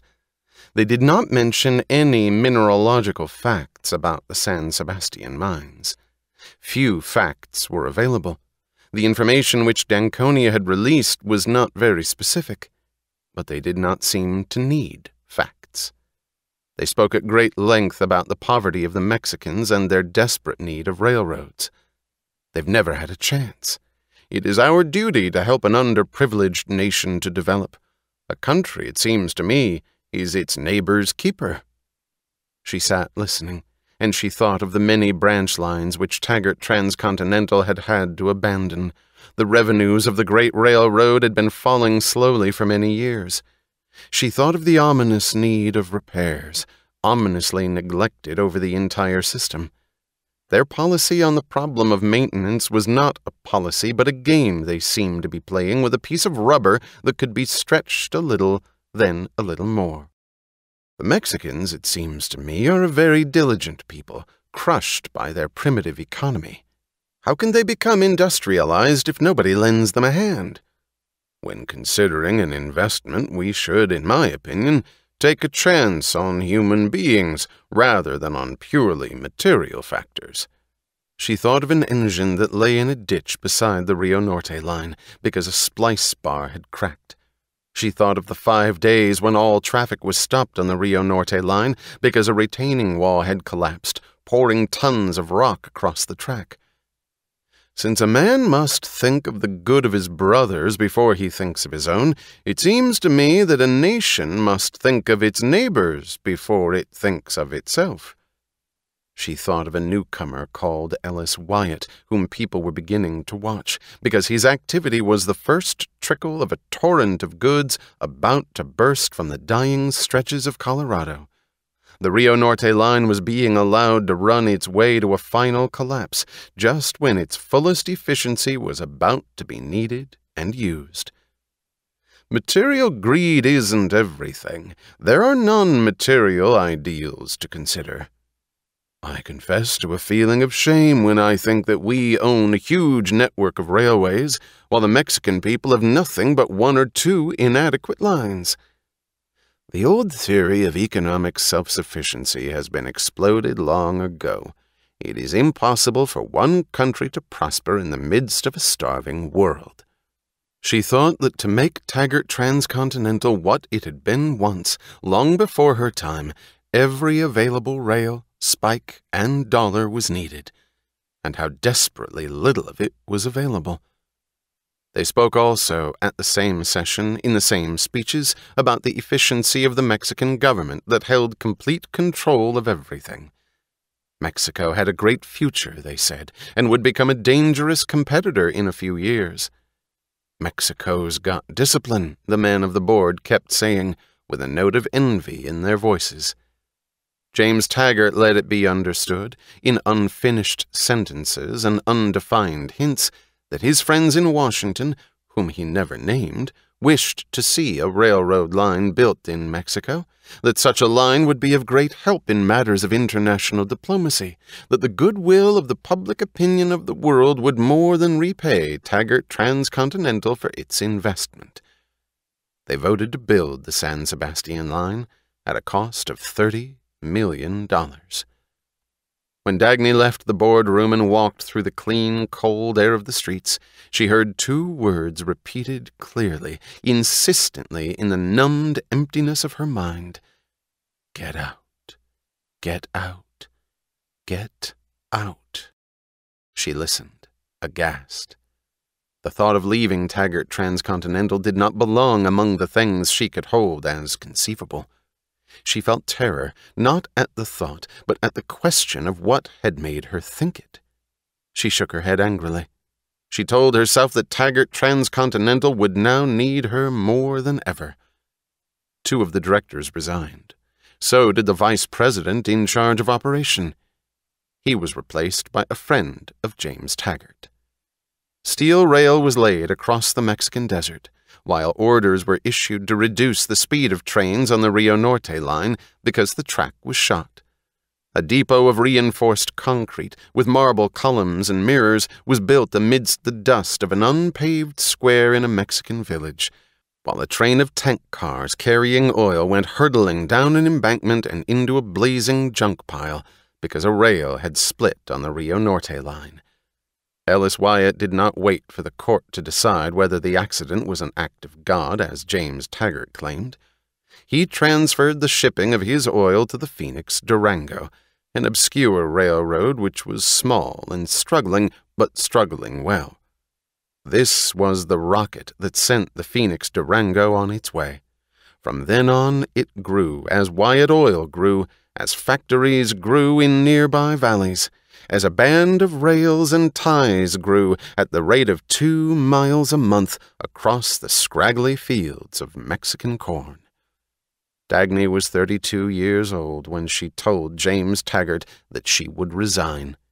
She had run the operating department for the past 3 years, without title, credit, or authority. She was defeated by loathing for the hours, the days, the nights she had to waste circumventing the interference of Jim's friend who bore the title of vice president in charge of operation. The man had no policy, and any decision he made was always hers, but he made it only after he had made every effort to make it impossible. What she delivered to her brother was an ultimatum. He gasped, "But Dagny, you're a woman. A woman is operating vice president? It's unheard of. The board won't consider it." "Then I'm through," she answered. She did not think of what she would do with the rest of her life. To face leaving Taggart Transcontinental was like waiting to have her legs amputated. She thought she would let it happen, then take up the load of whatever was left. She never understood why the board of directors voted unanimously to make her vice president in charge of operation. It was she who finally gave them their San Sebastian line. When she took over, the construction had been underway for 3 years. 1/3 of its track was laid. The cost to date was beyond the authorized total. She fired Jim's friends and found a contractor who completed the job in 1 year. The San Sebastian line was now in operation. No surge of trade had come across the border, nor any trains loaded with copper. A few carloads came clattering down the mountains from San Sebastian at long intervals.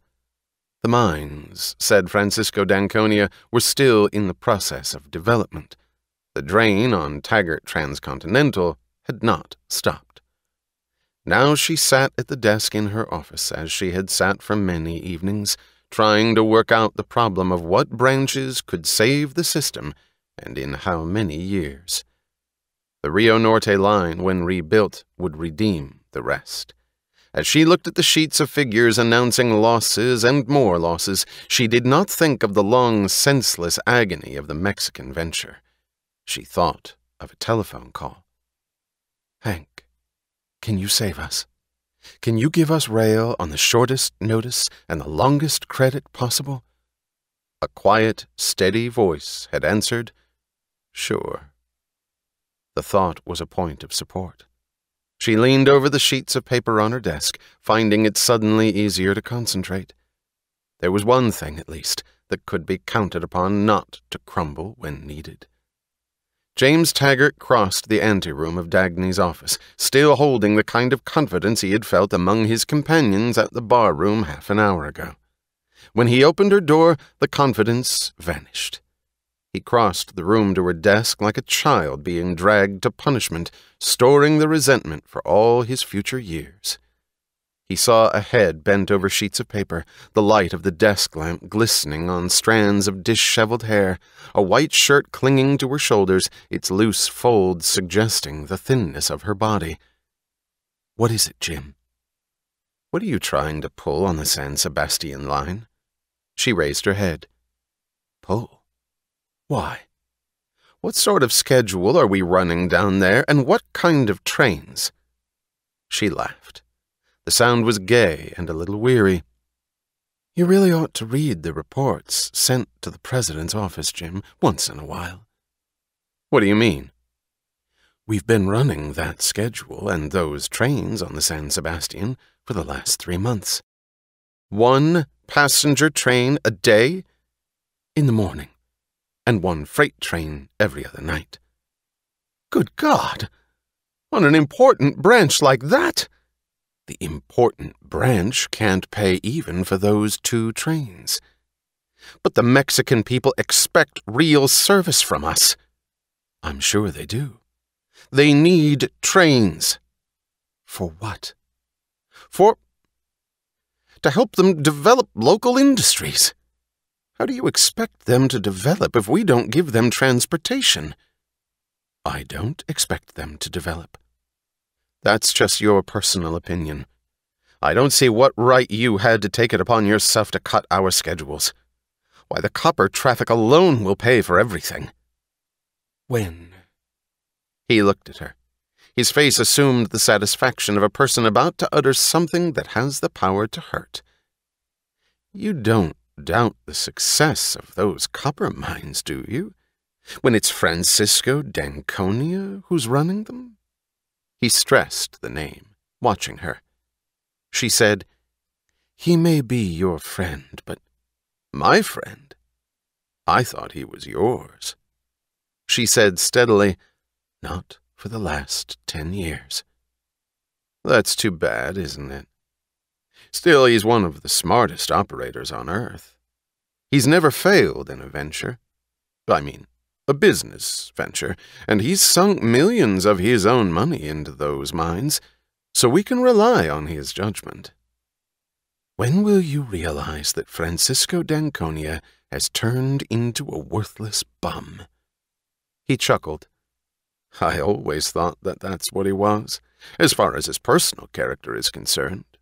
But you didn't share my opinion. Yours was opposite. Oh my, how opposite. Surely you remember our quarrels on the subject? Shall I quote some of the things you said about him? I can only surmise as to some of the things you did. Do you wish to discuss Francisco d'Anconia? Is that what you came here for?" His face showed the anger of failure, because hers showed nothing.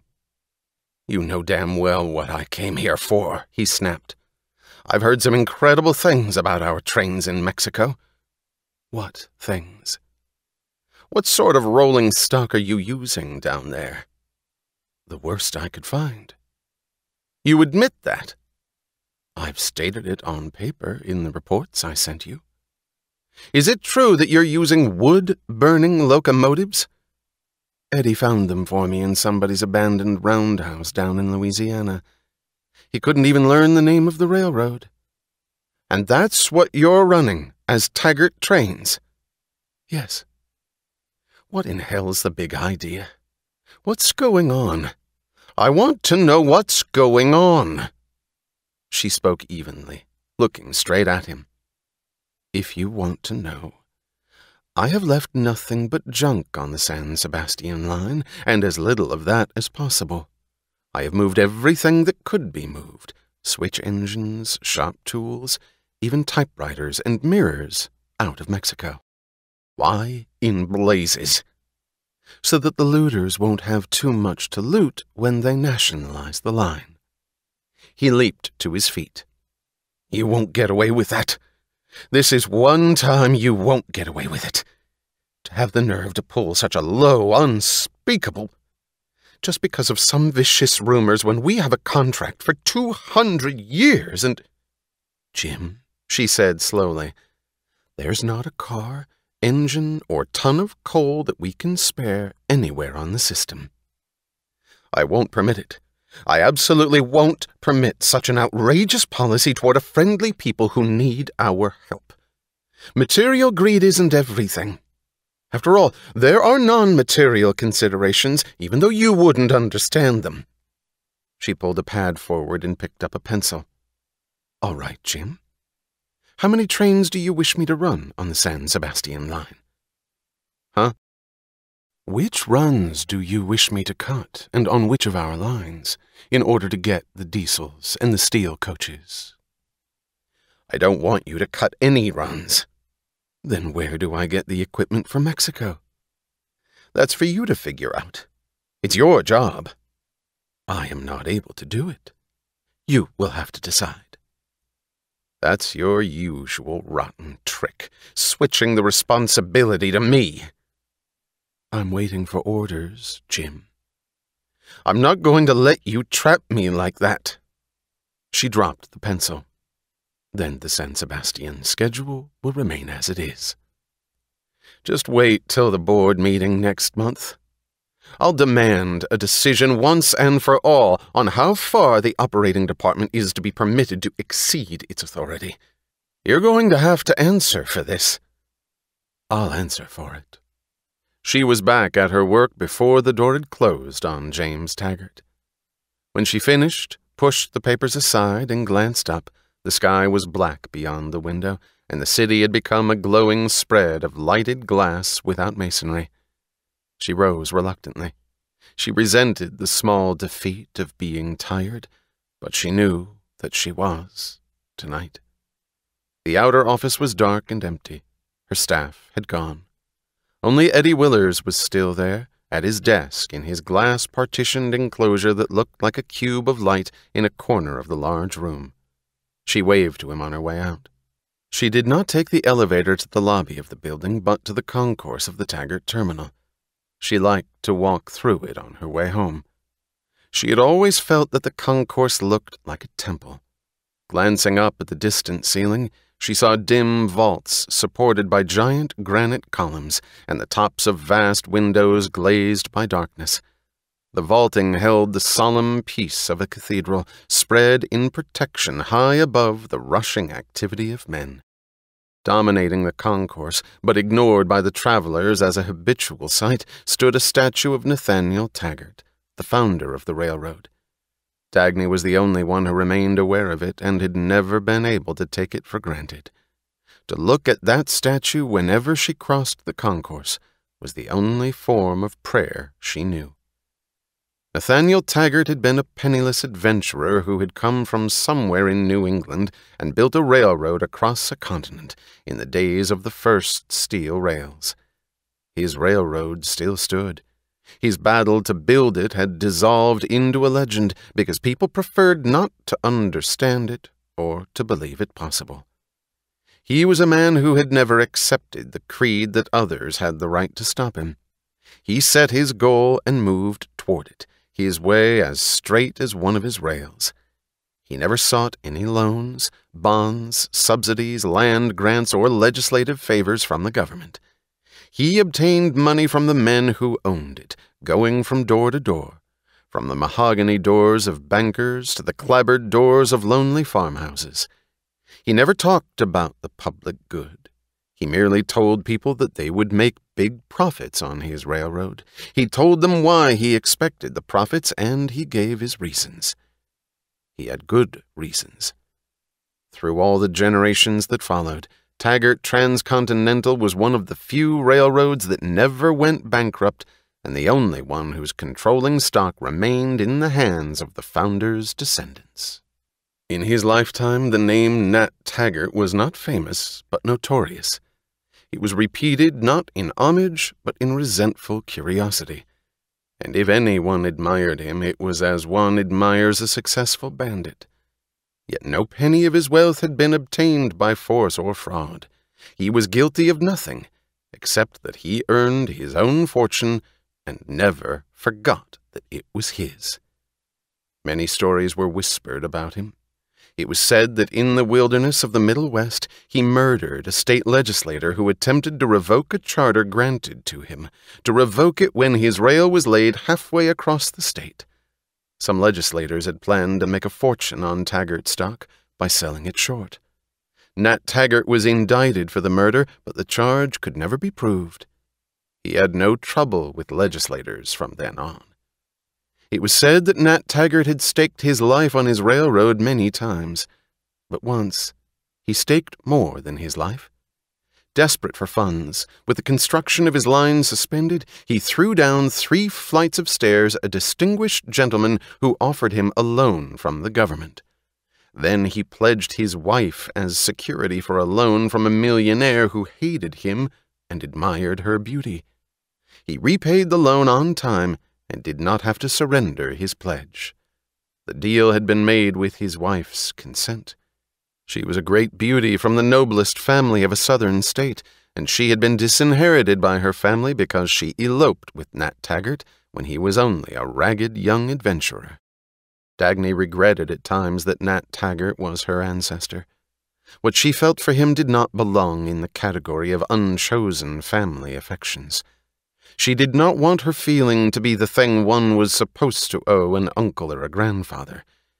She was incapable of love for any object not of her own choice, and she resented anyone's demand for it. But had it been possible to choose an ancestor, she would have chosen Nat Taggart, in voluntary homage and with all of her gratitude. Nat Taggart's statue was copied from an artist's sketch of him, the only record ever made of his appearance. He had lived far into old age, but one could never think of him except as he was on that sketch, as a young man. In her childhood, his statue had been Dagny's first concept of the exalted. When she was sent to church or to school and heard people using that word, she thought that she knew what they meant. She thought of the statue. The statue was of a young man with a tall, gaunt body and an angular face. He held his head as if he faced a challenge and found joy in his capacity to meet it. All that Dagny wanted of life was contained in the desire to hold her head as he did. Tonight she looked at the statue when she walked across the concourse. It was a moment's rest. It was as if a burden she could not name were lightened, and as if a faint current of air were touching her forehead. In a corner of the concourse, by the main entrance, there was a small newsstand. The owner, a quiet, courteous old man with an air of breeding, had stood behind his counter for 20 years. He had owned a cigarette factory once, but it had gone bankrupt, and he had resigned himself to the lonely obscurity of his little stand in the midst of an eternal whirlpool of strangers. He had no family or friends left alive. He had a hobby, which was his only pleasure. He gathered cigarettes from all over the world for his private collection. He knew every brand made, or that had ever been made. Dagny liked to stop at his newsstand on her way out. He seemed to be part of the Taggart terminal, like an old watchdog too feeble to protect it, but reassuring by the loyalty of his presence. He liked to see her coming because it amused him to think that he alone knew the importance of the young woman in a sports coat and a slanting hat who came hurrying anonymously through the crowd. She stopped tonight as usual to buy a package of cigarettes. "How is the collection?" she asked him. "Any new specimens?" He smiled sadly, shaking his head. "No, Miss Taggart. There aren't any new brands made anywhere in the world. Even the old ones are going one after another. There's only 5 or 6 kinds left selling now. There used to be dozens. People aren't making anything new anymore." "They will. That's only temporary." He glanced at her and did not answer. Then he said, "I like cigarettes, Miss Taggart. I like to think of fire held in a man's hand. Fire, a dangerous force, tamed at his fingertips. I often wonder about the hours when a man sits alone, watching the smoke of a cigarette, thinking. I wonder what great things have come from such hours. When a man thinks, there is a spot of fire alive in his mind, and it is proper that he should have the burning point of a cigarette as his one expression." "Do they ever think?" she asked involuntarily, and stopped. The question was her one personal torture, and she did not want to discuss it. The old man looked as if he had noticed the sudden stop and understood it, but he did not start discussing it. He said instead, "I don't like the thing that's happening to people, Miss Taggart." "What?" "I don't know. But I've watched them here for 20 years, and I've seen the change. They used to rush through here, and it was wonderful to watch. It was the hurry of men who knew where they were going and were eager to get there. Now they're hurrying because they are afraid. It's not a purpose that drives them, it's fear. They're not going anywhere. They're escaping. And I don't think they know what it is that they want to escape. They don't look at one another. They jerk when brushed against. They smile too much, but it's an ugly kind of smiling. It's not joy, it's pleading. I don't know what it is that's happening to the world." He shrugged. "Oh, well, who is John Galt?" "He's just a meaningless phrase." She was startled by the sharpness of her own voice, and she added, in apology, "I don't like that empty piece of slang." What does it mean? Where did it come from? Nobody knows, he answered slowly. Why do people keep saying it? Nobody seems able to explain just what it stands for, yet they all use it as if they knew the meaning. Why does it disturb you? He asked. I don't like what they seem to mean when they say it. I don't either, Miss Taggart. Eddie Willers ate his dinners in the employees' cafeteria of the Taggart terminal. There was a restaurant in the building patronized by Taggart executives, but he did not like it. The cafeteria seemed part of the railroad, and he felt more at home. The cafeteria lay underground. It was a large room with walls of white tile that glittered in the reflections of electric lights and looked like silver brocade. It had a high ceiling, sparkling counters of glass and chromium, a sense of space and light. There was a railroad worker whom Eddie Willers met at times in the cafeteria. Eddie liked his face. They had been drawn into a chance conversation once, and then it became their habit to dine together whenever they happened to meet. Eddie had forgotten whether he had ever asked the worker's name or the nature of his job. He supposed that the job wasn't much because the man's clothes were rough and grease-stained. The man was not a person to him, but only a silent presence with an enormous intensity of interest in the one thing which was the meaning of his own life. In Taggart, transcontinental. Tonight, coming down late, Eddie saw the worker at a table in a corner of the half-deserted room. Eddie smiled happily, waving to him, and carried his tray of food to the worker's table.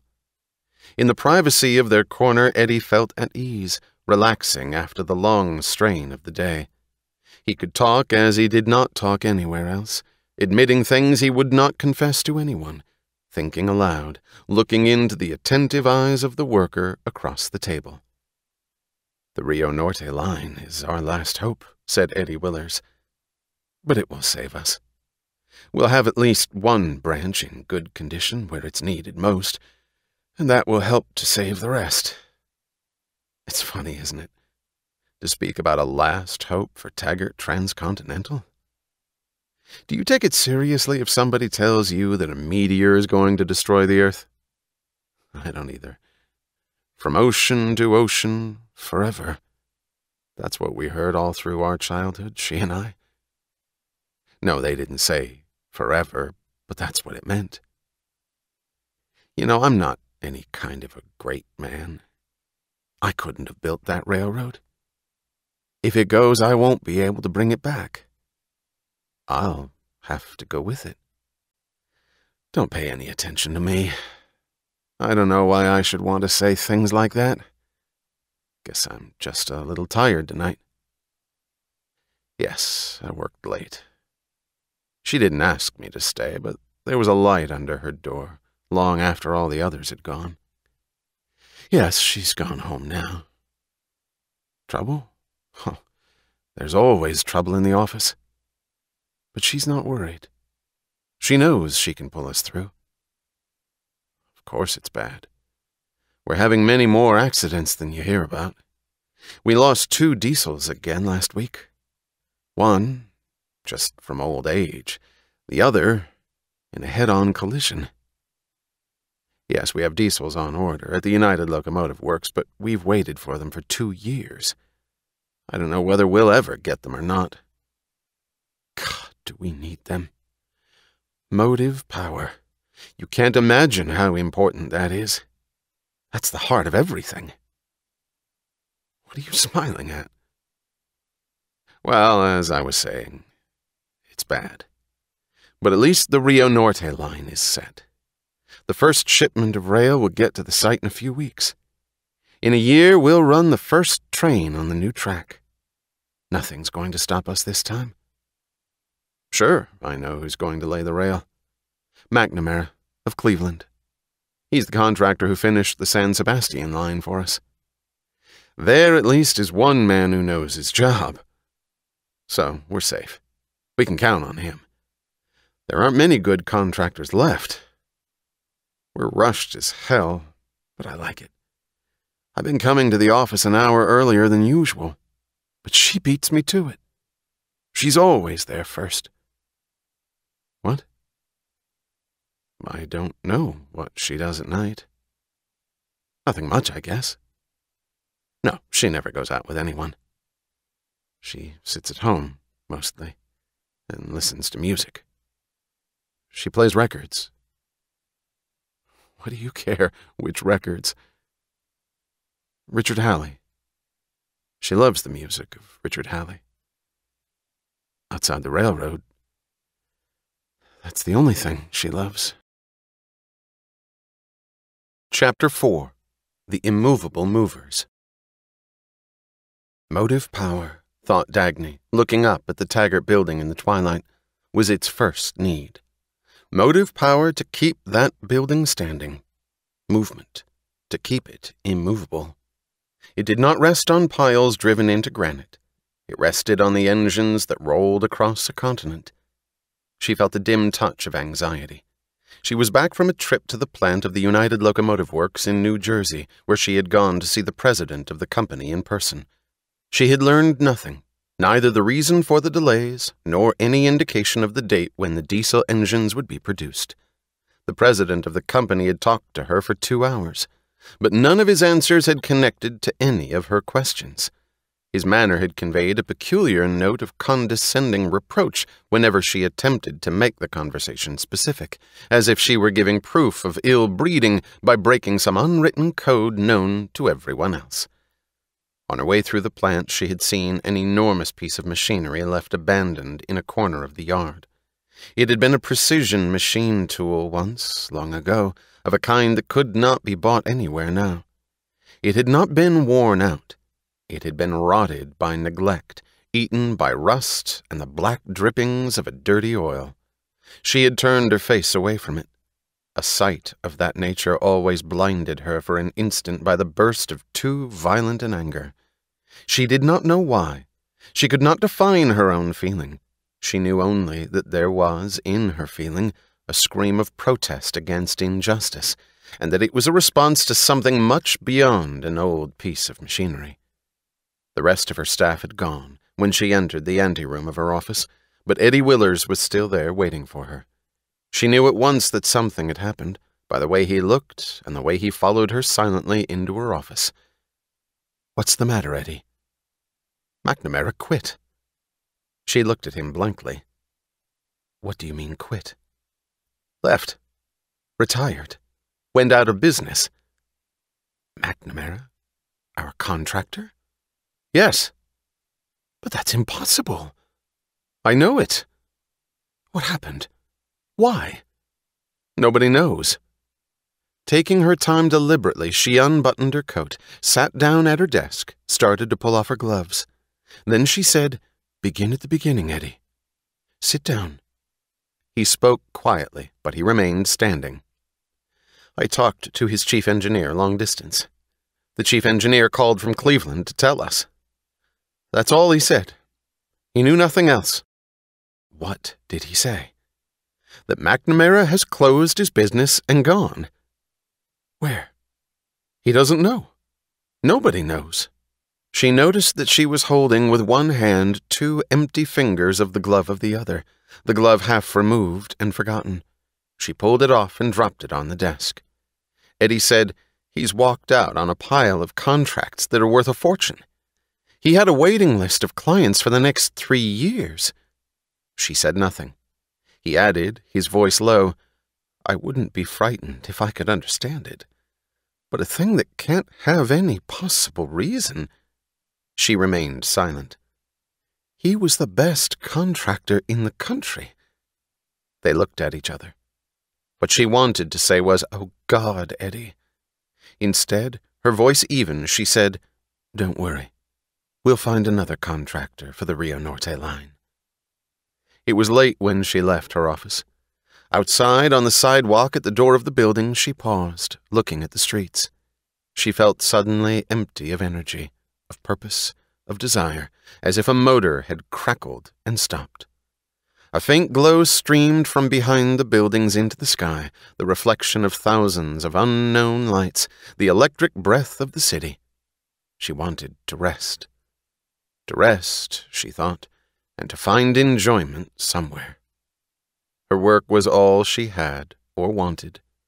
But there were times, like tonight, when she felt that sudden, peculiar emptiness, which was not emptiness but silence, not despair but immobility, as if nothing within her were destroyed, but everything stood still.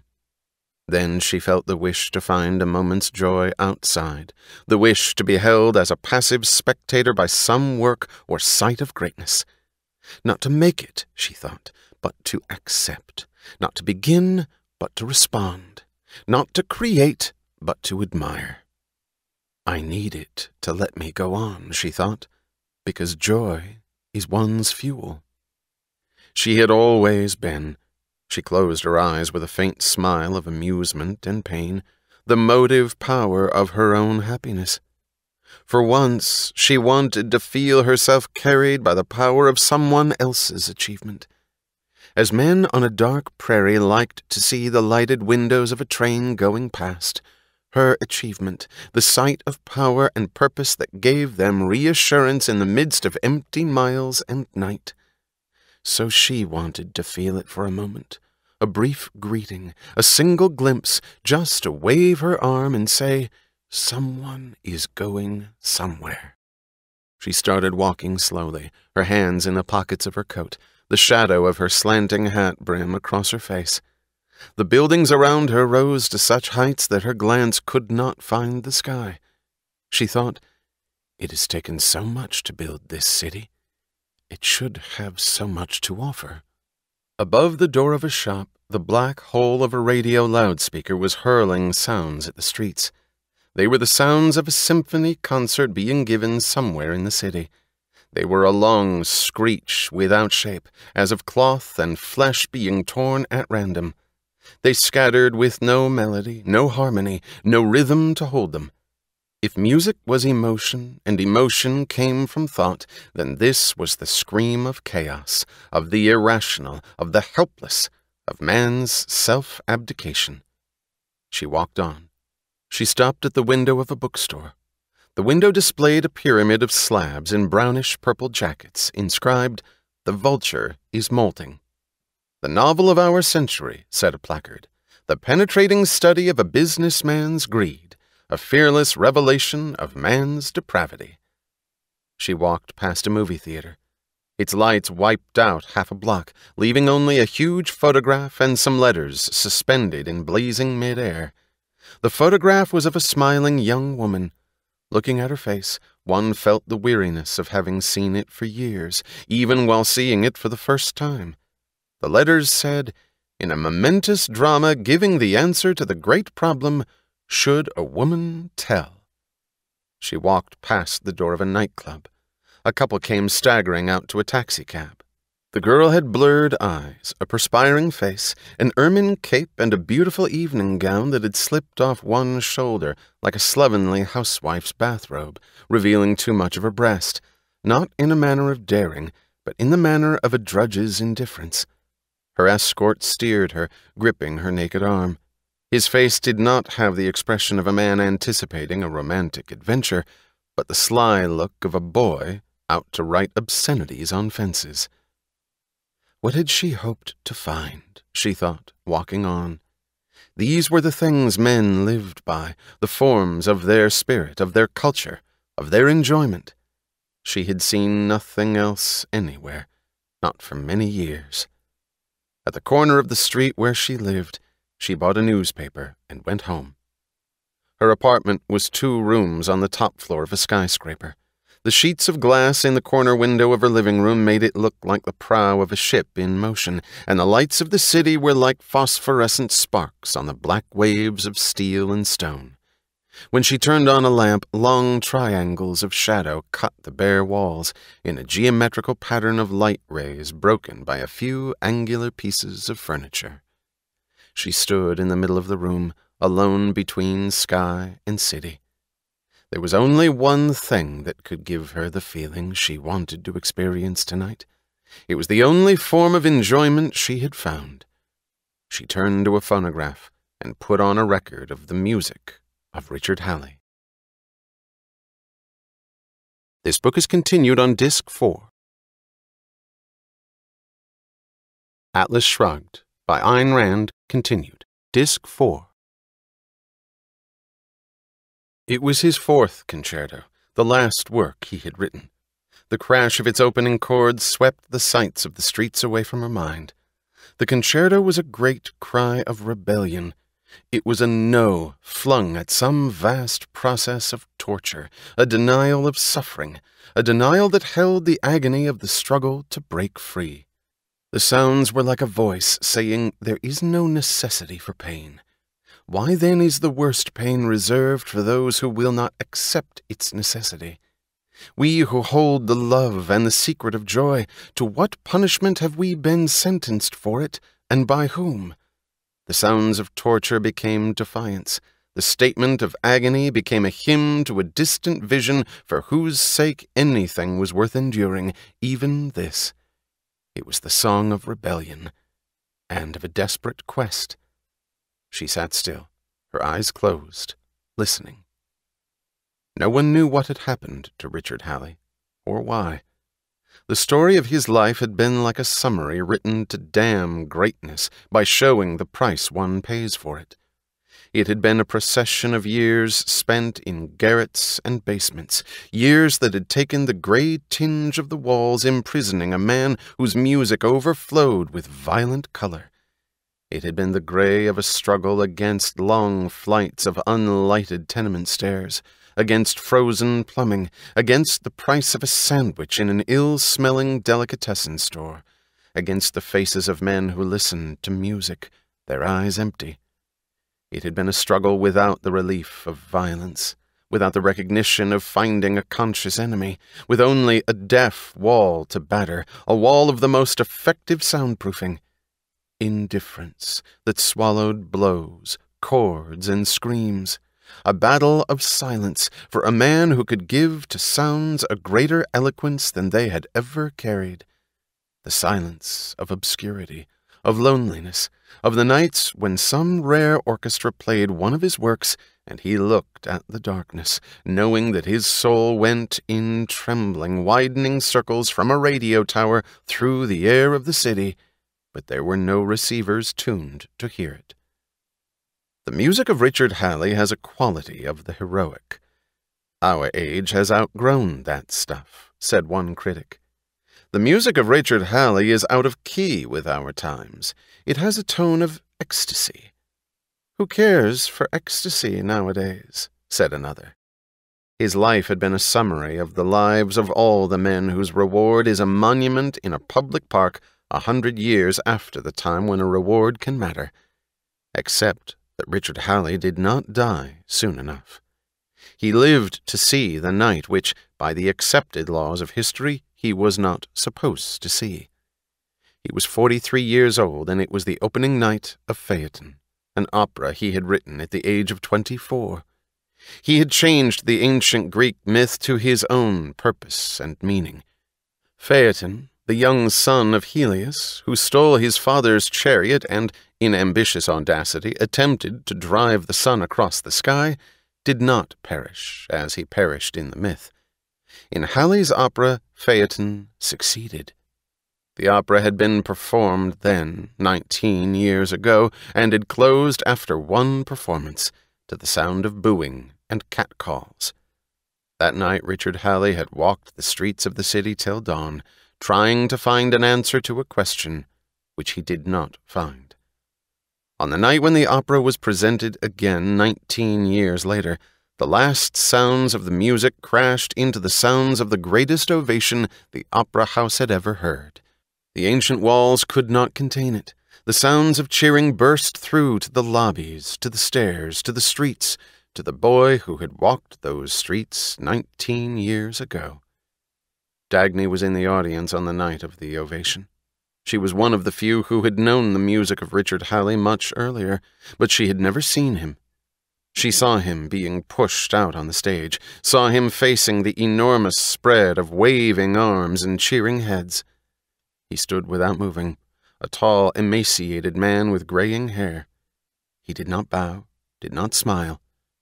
He just stood there, looking at the crowd. His face had the quiet, earnest look of a man staring at a question. "The music of Richard Halley," wrote a critic next morning, "belongs to mankind. It is the product and the expression of the greatness of the people." "There is an inspiring lesson," said a minister, "in the life of Richard Halley. He has had a terrible struggle, but what does that matter? It is proper, it is noble that he should have endured suffering, injustice, abuse at the hands of his brothers, in order to enrich their lives and teach them to appreciate the beauty of great music." On the day after the opening, Richard Halley retired. He gave no explanation. He merely told his publishers that his career was over. He sold them the rights to his works for a modest sum, even though he knew that his royalties would now bring him a fortune. He went away, leaving no address. It was 8 years ago. No one had seen him since. Dagny listened to the fourth concerto, her head thrown back, her eyes closed. She lay half-stretched across the corner of a couch, her body relaxed and still, but tension stressed the shape of her mouth on her motionless face, a sensual shape drawn in lines of longing. After a while she opened her eyes.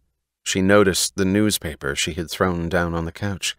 She reached for it absently, to turn the vapid headlines out of sight. The paper fell open. She saw the photograph of a face she knew, and the heading of a story. She slammed the pages shut and flung them aside. It was the face of Francisco d'Anconia. The heading said that he had arrived in New York. What of it, she thought. She would not have to see him. She had not seen him for years. She sat looking down at the newspaper on the floor. Don't read it, she thought. Don't look at it. But the face, she thought, had not changed. How could a face remain the same when everything else was gone? She wished they had not caught a picture of him when he smiled. That kind of smile did not belong in the pages of a newspaper. It was the smile of a man who is able to see, to know, and to create the glory of existence. It was the mocking, challenging smile of a brilliant intelligence. Don't read it, she thought. Not now. Not to that music. Oh, not to that music. She reached for the paper and opened it. The story said that Senor Francisco d'Anconia had granted an interview to the press in his suite at the Wayne Falkland Hotel. He said that he had come to New York for 2 important reasons: a hat-check girl at the Cub Club and the liverwurst at Moe's Delicatessen on 3rd Avenue. He had nothing to say about the coming divorce trial of Mr. and Mrs. Gilbert Vale. Mrs. Vale, a lady of noble breeding and unusual loveliness, had taken a shot at her distinguished young husband some months ago, publicly declaring that she wished to get rid of him for the sake of her lover, Francisco d'Anconia. She had given to the press a detailed account of her secret romance, including a description of the night of last New Year's Eve, which she had spent at d'Anconia's villa in the Andes. Her husband had survived the shot and had sued for divorce. She had countered with a suit for half of her husband's millions, and with a recital of his private life, which, she said, made hers look innocent. All of that had been splashed over the newspapers for weeks. But Senor d'Anconia had nothing to say about it when the reporters questioned him. Would he deny Mrs. Vale's story, they asked. I never deny anything, he answered. The reporters had been astonished by his sudden arrival in town. They had thought that he would not wish to be there just when the worst of the scandal was about to explode on the front pages. But they had been wrong. Francisco d'Anconia added one more comment to the reasons for his arrival. I wanted to witness the farce, he said. Dagny let the paper slip to the floor. She sat, bent over, her head on her arms. She did not move, but the strands of hair, hanging down to her knees, trembled in sudden jolts once in a while. The great chords of Halley's music went on, filling the room, piercing the glass of the windows, streaming out over the city. She was hearing the music. It was her quest, her cry. James Taggart glanced about the living room of his apartment, wondering what time it was. He did not feel like moving to find his watch. He sat in an armchair, dressed in wrinkled pajamas, barefooted. It was too much trouble to look for his slippers. The light of the gray sky in the windows hurt his eyes, still sticky with sleep. He felt inside his skull the nasty heaviness which is about to become a headache. He wondered angrily why he had stumbled out into the living room. Oh yes, he remembered. To look for the time. He slumped sidewise over the arm of the chair and caught sight of a clock on a distant building. It was 20 minutes past noon. Through the open door of the bedroom he heard Betty Pope washing her teeth in the bathroom beyond. Her girdle lay on the floor by the side of a chair with the rest of her clothes. The girdle was a faded pink with broken strands of rubber. "Hurry up, will you?" he called irritably. "I've got to dress." She did not answer. She had left the door of the bathroom open. He could hear the sound of gargling. Why do I do those things? He thought, remembering last night. But it was too much trouble to look for an answer. Betty Pope came into the living room, dragging the folds of a satin negligee harlequin checkered in orange and purple. She looked awful in a negligee, thought Taggart. She was ever so much better in a riding habit, in the photographs on the society pages of the newspapers. She was a lanky girl, all bones and loose joints that did not move smoothly. She had a homely face, a bad complexion, and a look of impertinent condescension derived from the fact that she belonged to one of the very best families. "Oh, hell," she said at nothing in particular, stretching herself to limber up. "Jim, where are your nail clippers? I've got to trim my toenails." "I don't know. I have a headache. Do it at home." "You look unappetizing in the morning," she said indifferently. "You look like a snail." "Why don't you shut up?" She wandered aimlessly about the room. "I don't want to go home," she said with no particular feeling. "I hate morning. Here's another day and nothing to do.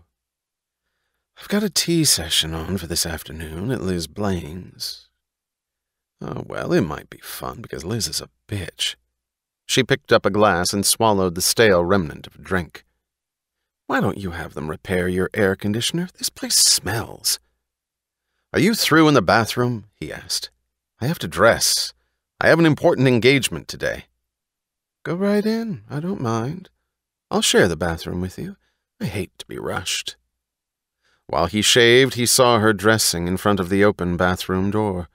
She took a long time twisting herself into her girdle, hooking garters to her stockings, pulling on an ungainly, expensive tweed suit. The harlequin negligee, picked from an advertisement in the smartest fashion magazine, was like a uniform which she knew to be expected on certain occasions, which she had worn dutifully for a specified purpose, and then discarded. The nature of their relationship had the same quality. There was no passion in it, no desire, no actual pleasure, not even a sense of shame. To them, the act of sex was neither joy nor sin. It meant nothing. They had heard that men and women were supposed to sleep together, so they did. "Jim, why don't you take me to the Armenian restaurant tonight?" she asked. "I love shish kebab." "I can't," he answered angrily through the soap lather on his face. "I've got a busy day ahead." "Why don't you cancel it?" "What?" "Whatever it is." "It is very important, my dear. It is a meeting of our board of directors." "Oh, don't be stuffy about your damn railroad. It's boring. I hate businessmen. They're dull." He did not answer. She glanced at him slyly, and her voice acquired a livelier note when she drawled, "Jock Benson said that you have a soft snap on that railroad anyway, because it's your sister who runs the whole works." "Oh, he did he?" "I think that your sister is awful. I think it's disgusting, a woman acting like a grease monkey and posing around like a big executive. It's so unfeminine. Who does she think she is anyway?" Taggart stepped out to the threshold. He leaned against the door jamb, studying Betty Pope. There was a faint smile on his face, sarcastic and confident. They had, he thought, a bond in common. "It might interest you to know, my dear," he said, "that I'm putting the skids under my sister this afternoon." "No," she said, interested. "Really?" "And that is why this board meeting is so important." "Are you really going to kick her out?" "No, that's not necessary or advisable. I shall merely put her in her place. It's the chance I've been waiting for." "You got something on her? Some scandal?" No. He wouldn't understand. It's merely that she's gone too far for once, and she's going to get slapped down. She's pulled an inexcusable sort of stunt without consulting anybody. It's a serious offense against our Mexican neighbors. When the board hears about it, they'll pass a couple of new rulings on the operating department, which will make my sister a little easier to manage. "You're smart, Jim," she said. "I'd better get dressed." He sounded pleased. He turned back to the washbowl, adding cheerfully, "Maybe I will take you out tonight and buy you some shish kebab." The telephone rang. He lifted the receiver. The operator announced a long-distance call from Mexico City. The hysterical voice that came on the wire was that of his political man in Mexico. "I couldn't help it, Jim," it gulped. "I couldn't help it. We had no warning, I swear to God. Nobody suspected. Nobody saw it coming. I've done my best. You can't blame me, Jim. It was a bolt out of the blue. The decree came out this morning. Just 5 minutes ago, they sprang it on us like that, without any notice. The government of the People's State of Mexico has nationalized the San Sebastian mines and the San Sebastian Railroad. And therefore I can assure the gentlemen of the board that there is no occasion for panic. The event of this morning is a regrettable development, but I have full confidence, based on my knowledge of the inner processes shaping our foreign policy in Washington, that our government will negotiate an equitable settlement with the government of the People's State of Mexico, and that we will receive full and just compensation for our property." James Taggart stood at the long table, addressing the board of directors. His voice was precise and monotonous. It connoted safety. "I am glad to report, however, that I foresaw the possibility of such a turn of events, and took every precaution to protect the interests of Taggart Transcontinental. Some months ago I instructed our operating department to cut the schedule on the San Sebastian line down to a single train a day, and to remove from it our best motive power and rolling stock, as well as every piece of equipment that could be moved. The Mexican government was able to seize nothing but a few wooden cars and one superannuated locomotive. My decision has saved the company many millions of dollars. I shall have the exact figures computed and submit them to you. I do feel, however, that our stockholders will be justified in expecting that those who bore the major responsibility for this venture should now bear the consequences of their negligence. I would suggest, therefore, that we request the resignation of Mr. Clarence Eddington, our economic consultant, who recommended the construction of the San Sebastian line, and of Mr. Jules Mott, our representative in Mexico City." The men sat around the long table listening. They did not think of what they would have to do, but of what they would have to say to the men they represented. Taggart's speech gave them what they needed. Orrin Boyle was waiting for him when Taggart returned to his office. Once they were alone, Taggart's manner changed. He leaned against the desk, sagging, his face loose and white. "Well?" he asked. Boyle spread his hands out helplessly. "I've checked, Jim," he said. "It's straight, all right. D'Anconi has lost $15 million of his own money in those mines. No, there wasn't anything phony about that. He didn't pull any sort of trick.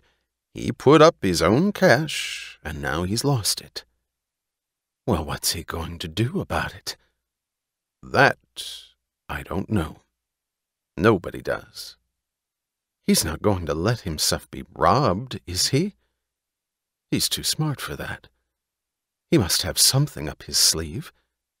I sure hope so. He's outwitted some of the slickest combinations of money grubbers on earth. Is he going to be taken by a bunch of greaser politicians with a decree? He must have something on them, and he'll get the last word, and we must be sure to be in on it, too. That's up to you, Jim. You're his friend. Friend be damned. I hate his guts. He pressed a button for his secretary. The secretary entered uncertainly, looking unhappy. He was a young man, no longer too young, with a bloodless face and the well-bred manner of genteel poverty. "Did you get me an appointment with Francisco d'Anconia?" snapped Taggart. "No, sir." "But God damn it, I told you to call the—" "I wasn't able to, sir. I have tried." "Well, try again." "I mean, I wasn't able to obtain the appointment, Mr. Taggart." "Why not?" "He declined it." "You mean he refused to see me?"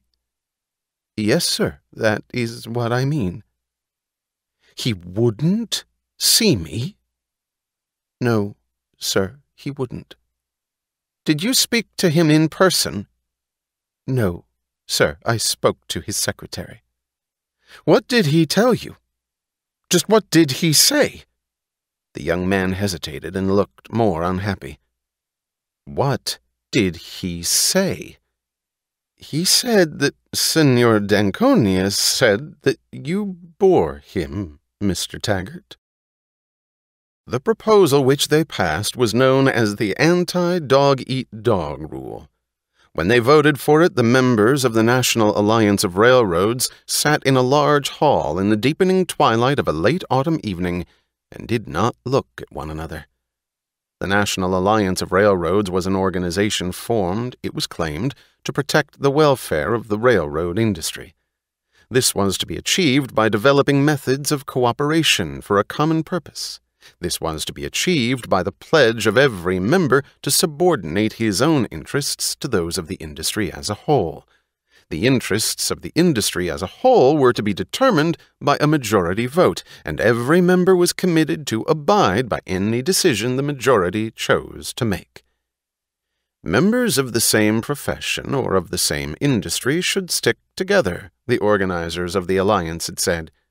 We all have the same problems, the same interests, the same enemies. We waste our energy fighting one another instead of presenting a common front to the world.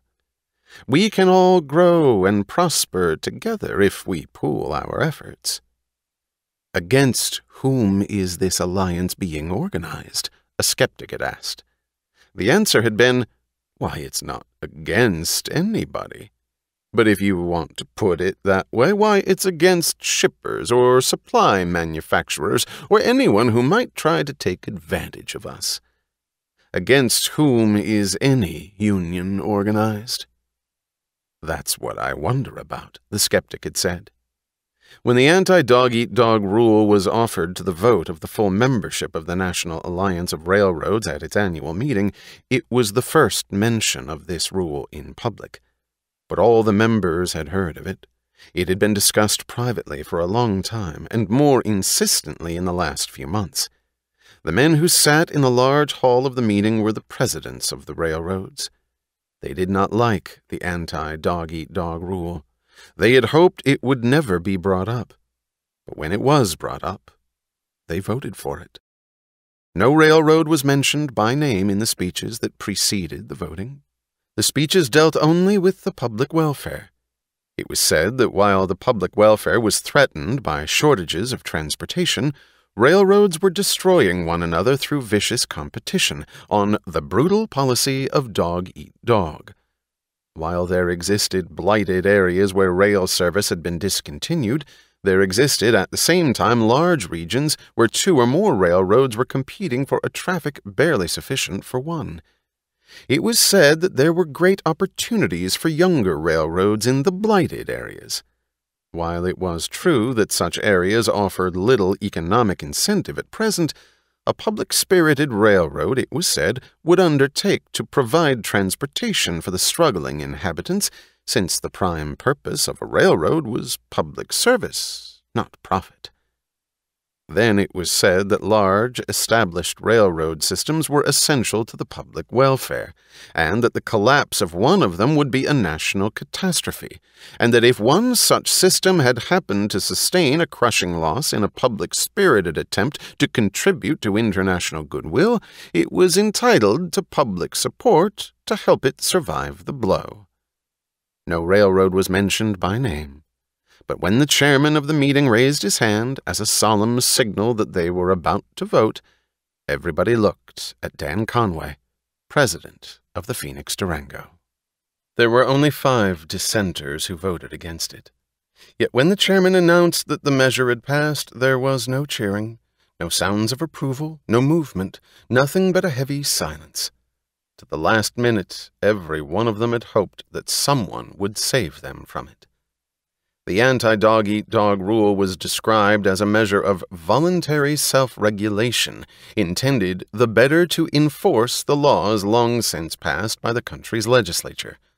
The rule provided that the members of the National Alliance of Railroads were forbidden to engage in practices defined as destructive competition, that in regions declared to be restricted, no more than one railroad would be permitted to operate, that in such regions, seniority belonged to the oldest railroad now operating there, and that the newcomers, who had encroached unfairly upon its territory, would suspend operations within 9 months after being so ordered, that the executive board of the National Alliance of Railroads was empowered to decide, at its sole discretion, which regions were to be restricted.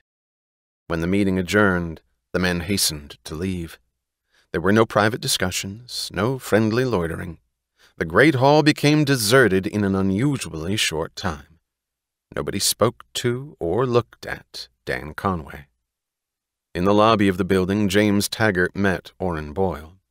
They had made no appointment to meet, but Taggart saw a bulky figure outlined against a marble wall and knew who it was before he saw the face. They approached each other, and Boyle said, his smile less soothing than usual, "I've delivered. Your turn now, Jimmy." "You didn't have to come here." "Why did you?" said Taggart sullenly. "Oh, just for the fun of it," said Boyle. Dan Conway sat alone among rows of empty seats. He was still there when the charwoman came to clean the hall. When she hailed him, he rose obediently and shuffled to the door. Passing her in the aisle, he fumbled in his pocket and handed her a $5 bill, silently, meekly, not looking at her face. He did not seem to know what he was doing. He acted as if he thought that he was in some place where generosity demanded that he give a tip before leaving. Dagny was still at her desk when the door of her office flew open and James Taggart rushed in. It was the first time he had ever entered in such manner. His face looked feverish.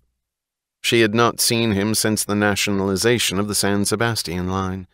He had not sought to discuss it with her, and she had said nothing about it. She had been proved right so eloquently, she had thought, that comments were unnecessary. A feeling which was part courtesy, part mercy, had stopped her from stating to him the conclusion to be drawn from the events. In all reason and justice, there was but one conclusion he could draw. She had heard about his speech to the board of directors. She had shrugged, contemptuously amused. If it served his purpose, whatever that was, to appropriate her achievements, then, for his own advantage, if for no other reason, he would leave her free to achieve from now on. "So you think you're the only one who's doing anything for this railroad?" She looked at him, bewildered. His voice was shrill. He stood in front of her desk, tense with excitement. "So you think that I've ruined the company, don't you?" he yelled. "And now you're the only one who can save us. Think I have no way to make up for the Mexican loss?" She asked slowly, "What do you want?" "I want to tell you some news. Do you remember the anti-dog-eat-dog proposal of the Railroad Alliance that I told you about months ago? You didn't like the idea. You didn't like it at all. I remember. What about it? It has been passed. What has been passed? The anti-dog-eat-dog rule. Just a few minutes ago.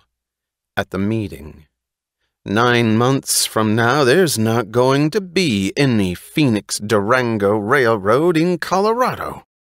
A glass ashtray crashed to the floor off the desk as she leaped to her feet. You rotten bastards. He stood motionless. He was smiling. She knew that she was shaking, open to him, without defense, and that this was the sight he enjoyed, but it did not matter to her. Then she saw his smile, and suddenly the blinding anger vanished. She felt nothing. She studied that smile with a cold, impersonal curiosity. They stood facing each other. He looked as if, for the first time, he was not afraid of her. He was gloating. The event meant something to him much beyond the destruction of a competitor. It was not a victory over Dan Conway, but over her. She did not know why or in what manner, but she felt certain that he knew. For the flash of one instant, she thought that here, before her, in James Taggart, and in that which made him smile, was a secret she had never suspected, and it was crucially important that she learn to understand it. But the thought flashed and vanished. She whirled to the door of a closet and seized her coat. "Where are you going?" Taggart's voice had dropped. It sounded disappointed and faintly worried. She did not answer. She rushed out of the office. Dan, you have to fight them. I'll help you. I'll fight for you with everything I've got. Dan Conway shook his head.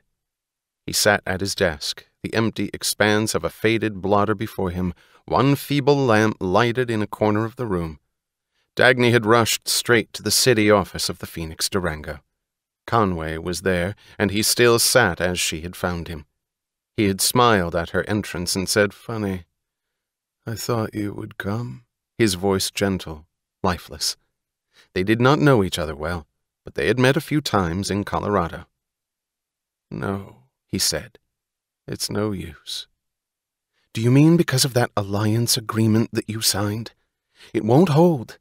This is plain expropriation. No court will uphold it. And if Jim tries to hide behind the usual looters' slogan of public welfare, I'll go on the stand and swear that Taggart Transcontinental can't handle the whole traffic of Colorado. And if any court rules against you, you can appeal and keep on appealing for the next 10 years. "Yes," he said, "I could.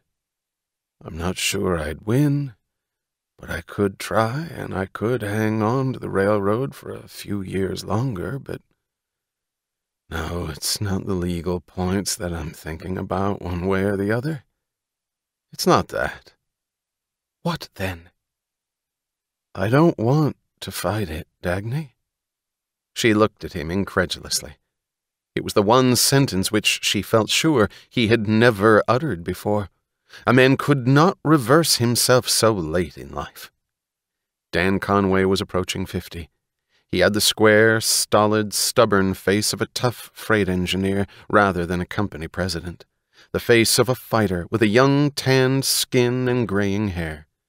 He had taken over a shaky little railroad in Arizona, a road whose net revenue was less than that of a successful grocery store, and he had built it into the best railroad of the Southwest.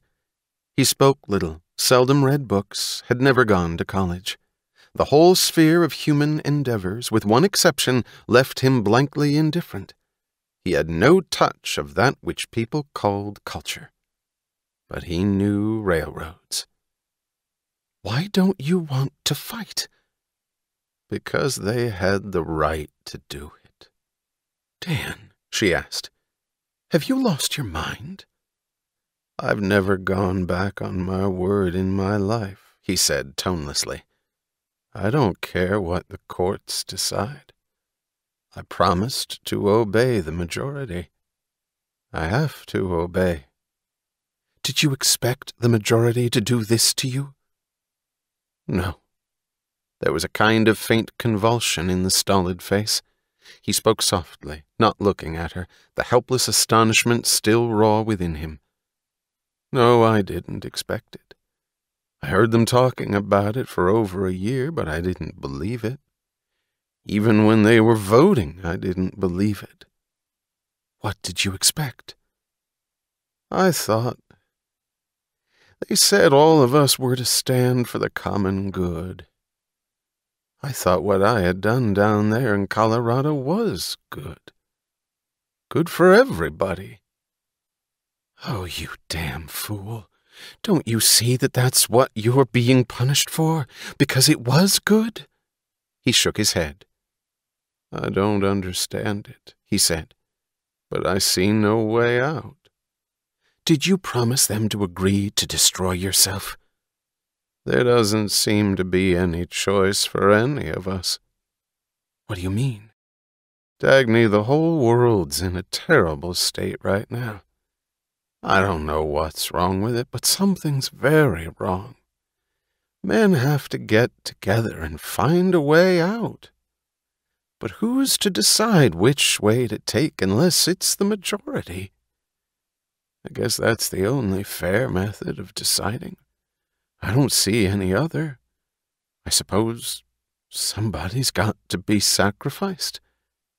If it turned out to be me, I have no right to complain. The right's on their side. Men have to get together. She made an effort to speak calmly. She was trembling with anger. If that's the price of getting together, then I'll be damned if I want to live on the same earth with any human beings. If the rest of them can survive only by destroying us, then why should we wish them to survive? Nothing can make self-immolation proper. Nothing can give them the right to turn men into sacrificial animals. Nothing can make it moral to destroy the best. One can't be punished for being good. One can't be penalized for ability. If that is right, then we'd better start slaughtering one another, because there isn't any right at all in the world. He did not answer. He looked at her helplessly. If it's that kind of world, how can we live in it? She asked. I don't know, he whispered. Dan, do you really think it's right? In all truth, deep down, do you think it's right? He closed his eyes. No, he said. Then he looked at her, and she saw a look of torture for the first time. That's what I've been sitting here trying to understand. I know that I ought to think it's right, but I can't. It's as if my tongue wouldn't turn to say it. I keep seeing every tie of the track down there, every signal light, every bridge, every night that I spent when— His head dropped down on his arms. Oh, God, it's so damn unjust. Dan, she said through her teeth, fight it. He raised his head.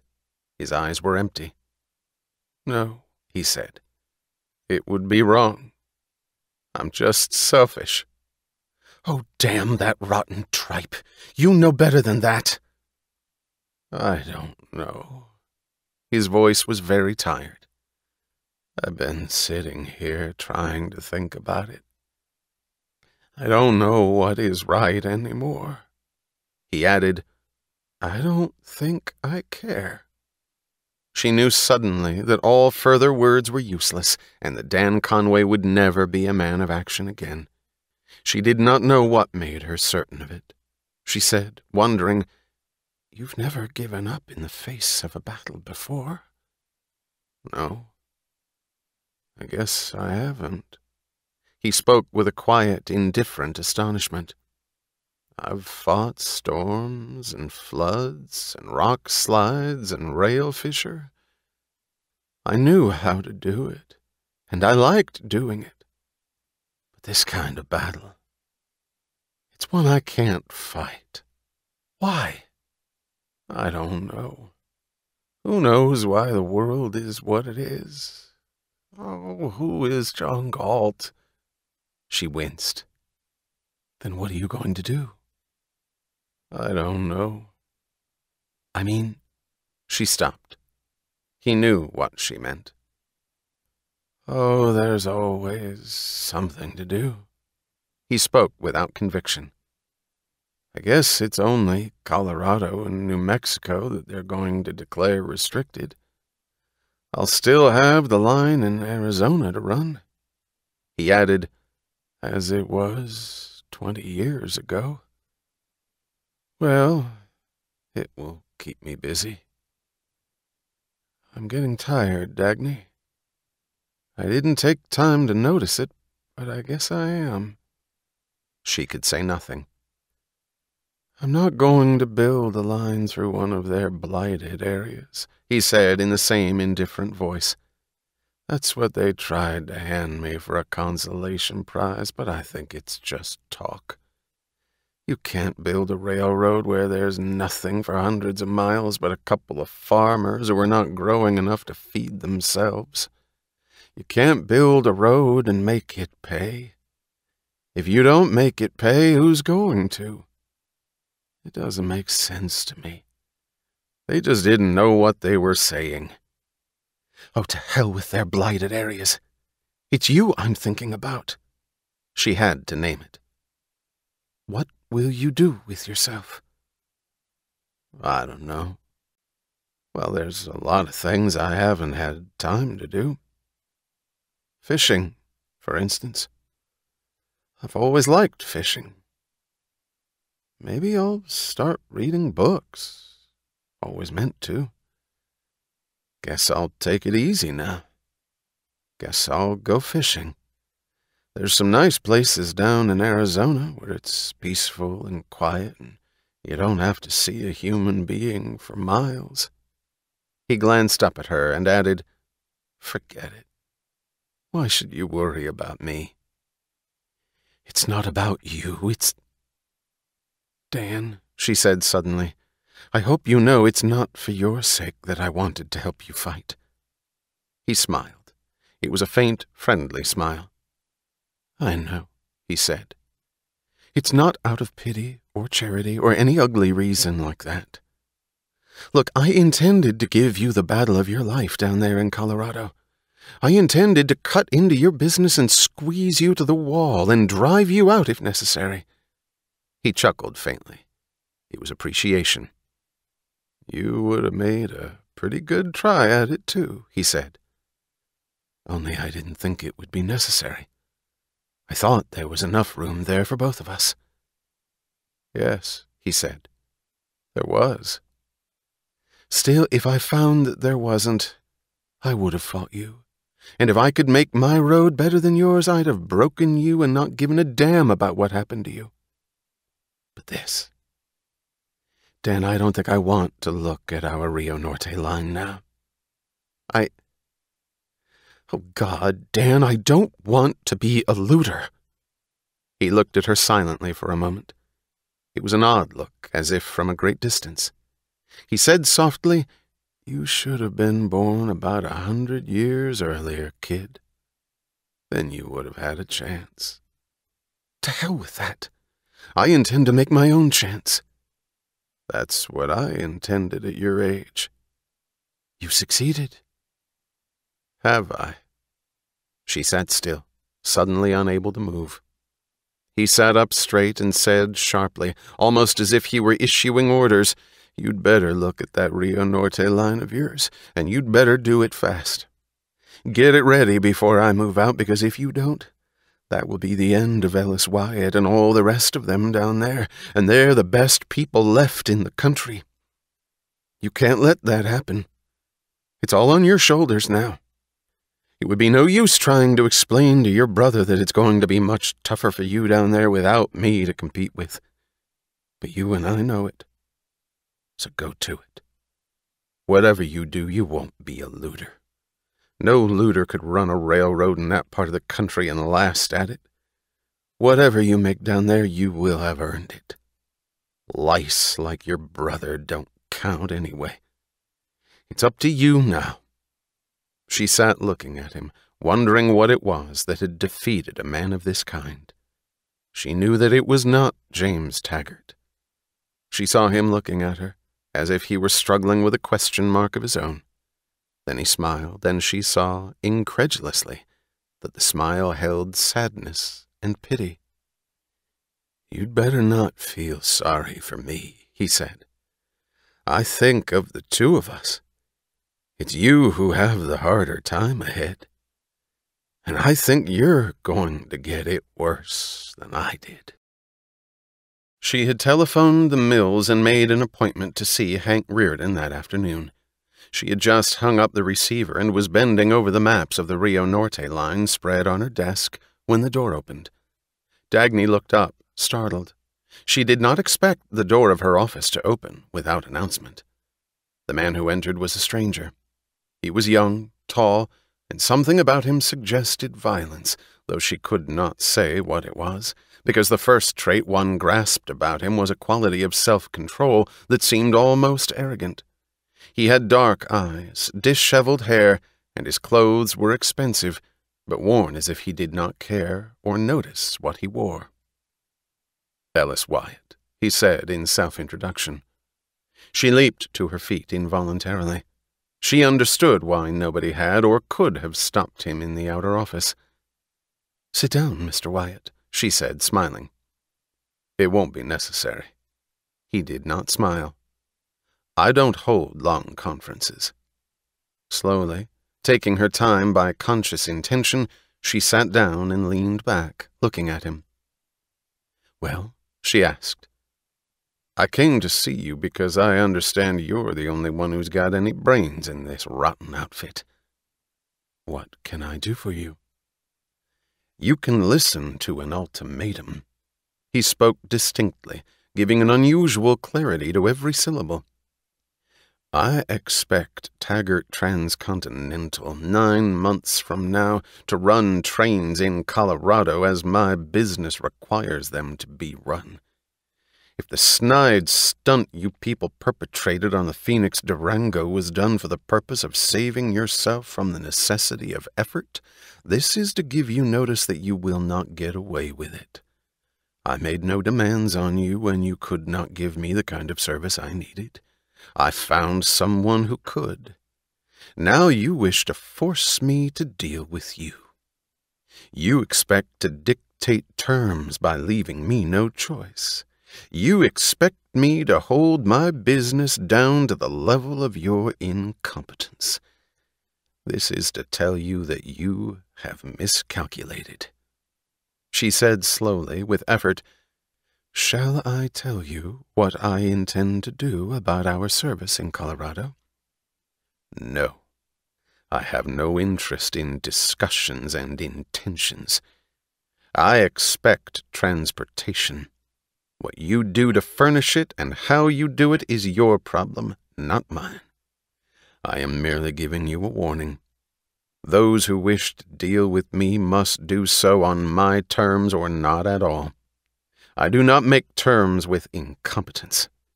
If you expect to earn money by carrying the oil I produce, you must be as good at your business as I am at mine. I wish this to be understood." She said quietly, "I understand. I shan't waste time proving to you why you'd better take my ultimatum seriously. If you have the intelligence to keep this corrupt organization functioning at all, you have the intelligence to judge this for yourself. We both know that if Taggart Transcontinental runs trains in Colorado the way it did 5 years ago, it will ruin me. I know that that is what you people intend to do. You expect to feed off me while you can and to find another carcass to pick dry after you have finished mine. That is the policy of most of mankind today. So here is my ultimatum. It is now in your power to destroy me. I may have to go. But if I go, I'll make sure that I take all the rest of you along with me. Somewhere within her, under the numbness that held her still to receive the lashing, she felt a small point of pain, hot like the pain of scalding. She wanted to tell him of the years she had spent looking for men such as he to work with. She wanted to tell him that his enemies were hers, that she was fighting the same battle. She wanted to cry to him, "I'm not one of them." But she knew that she could not do it.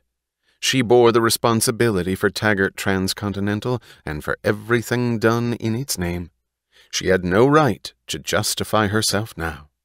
Sitting straight, her glance as steady and open as his, she answered evenly, "You will get the transportation you need, Mr. Wyatt." She saw a faint hint of astonishment in his face. This was not the manner or the answer he had expected. Perhaps it was what she had not said that astonished him most, that she offered no defense, no excuses. He took a moment to study her silently. Then he said, his voice less sharp, "All right. Thank you. Good day." She inclined her head. He bowed and left the office. That's the story, Hank. I had worked out an almost impossible schedule to complete the Rio Norte line in 12 months. Now I'll have to do it in 9. You were to give us the rail over a period of 1 year. Can you give it to us within 9 months? If there's any human way to do it, do it. If not, I'll have to find some other means to finish it. Reardon sat behind his desk. His cold blue eyes made 2 horizontal cuts across the gaunt planes of his face. They remained horizontal, impassively half-closed. He said evenly, without emphasis, "I'll do it." Dagny leaned back in her chair. The short sentence was a shock. It was not merely relief. It was the sudden realization that nothing else was necessary to guarantee that it would be done. She needed no proofs, no questions, no explanations. A complex problem could rest safely on 3 syllables pronounced by a man who knew what he was saying. "Don't show that you're relieved." His voice was mocking. Not too obviously. His narrowed eyes were watching her with an unrevealing smile. "I might think that I hold Taggart Transcontinental in my power." "You know that anyway." "I do, and I intend to make you pay for it." "I expect to. How much?" $20 extra per ton on the balance of the order delivered after today." "Pretty steep, Hank. Is that the best price you can give me?" "No, but that's the one I'm going to get. I could ask twice that, and you'd pay it." "Yes, I would. And you could. But you won't." "Why won't I?" "Because you need to have the Rio Norte line built. It's your first showcase for Reardon metal." He chuckled. "That's right. I like to deal with somebody who has no illusions about getting favors." "Do you know what made me feel relieved when you decided to take advantage of it?" "What?" "That I was dealing for once with somebody who doesn't pretend to give favors." His smile had a discernible quality now. It was enjoyment. "You always play it open, don't you?" he asked. "I've never noticed you doing otherwise." "I thought I was the only one who could afford to." "I'm not broke in that sense, Hank." "I think I'm going to break you someday, in that sense." "Why?" "I've always wanted to." "Don't you have enough cowards around you?" "That's why I'd enjoy trying it, because you're the only exception. So you think it's right that I should squeeze every penny of profit I can out of your emergency?" "Certainly. I'm not a fool. I don't think you're in business for my convenience." "Don't you wish I were?" "I'm not a moocher, Hank." "Are you going to find it hard to pay?" "That's my problem, not yours. I want that rail." "At $20 extra per ton?" Okay, Hank? Fine. You'll get the rail. I may get my exorbitant profit, or Taggart Transcontinental may crash before I collect it. She said without smiling, if I don't get that line built in 9 months, Taggart Transcontinental will crash. It won't, so long as you run it. When he did not smile, his face looked inanimate. Only his eyes remained alive, active with a cold, brilliant clarity of perception. But what he was made to feel by the things he perceived, no one would be permitted to know, she thought, perhaps not even himself. They've done their best to make it harder for you, haven't they? He said. Yes. I was counting on Colorado to save the Taggart system. Now it's up to me to save Colorado. 9 months from now, Dan Conway will close his road. If mine isn't ready, it won't be any use finishing it. You can't leave those men without transportation for a single day, let alone a week or a month. At the rate they've been growing, you can't stop them dead and then expect them to continue. It's like slamming brakes on an engine going 200 miles an hour. I know. I can run a good railroad. I can't run it across a continent of sharecroppers who are not good enough to grow turnips successfully. I've got to have men like Ellis Wyatt to produce something to fill the trains I run. So I've got to give him a train and a track 9 months from now, if I have to blast all the rest of us into hell to do it. He smiled, amused. You feel very strongly about it, don't you? Don't you? He would not answer, but merely held the smile. Aren't you concerned about it? She asked, almost angrily. No. Then you don't realize what it means. I realize that I'm going to get the rail rolled, and you're going to get the track laid in 9 months. She smiled, relaxing, wearily and a little guiltily. Yes, I know we will. I know it's useless, getting angry at people like Jim and his friends. We haven't any time for it. First, I have to undo what they've done. Then afterwards... She stopped, wondering, shook her head and shrugged. Afterwards, they won't matter. That's right. They won't. When I heard about that anti-dog-eat-dog business, it made me sick. But don't worry about the goddamn bastards. The 2 words sounded shockingly violent because his face and voice remained calm. You and I will always be there to save the country from the consequences of their actions. He got up. He said, pacing the office, Colorado isn't going to be stopped. You'll pull it through. Then Dan Conway will be back, and others. All that lunacy is temporary. It can't last.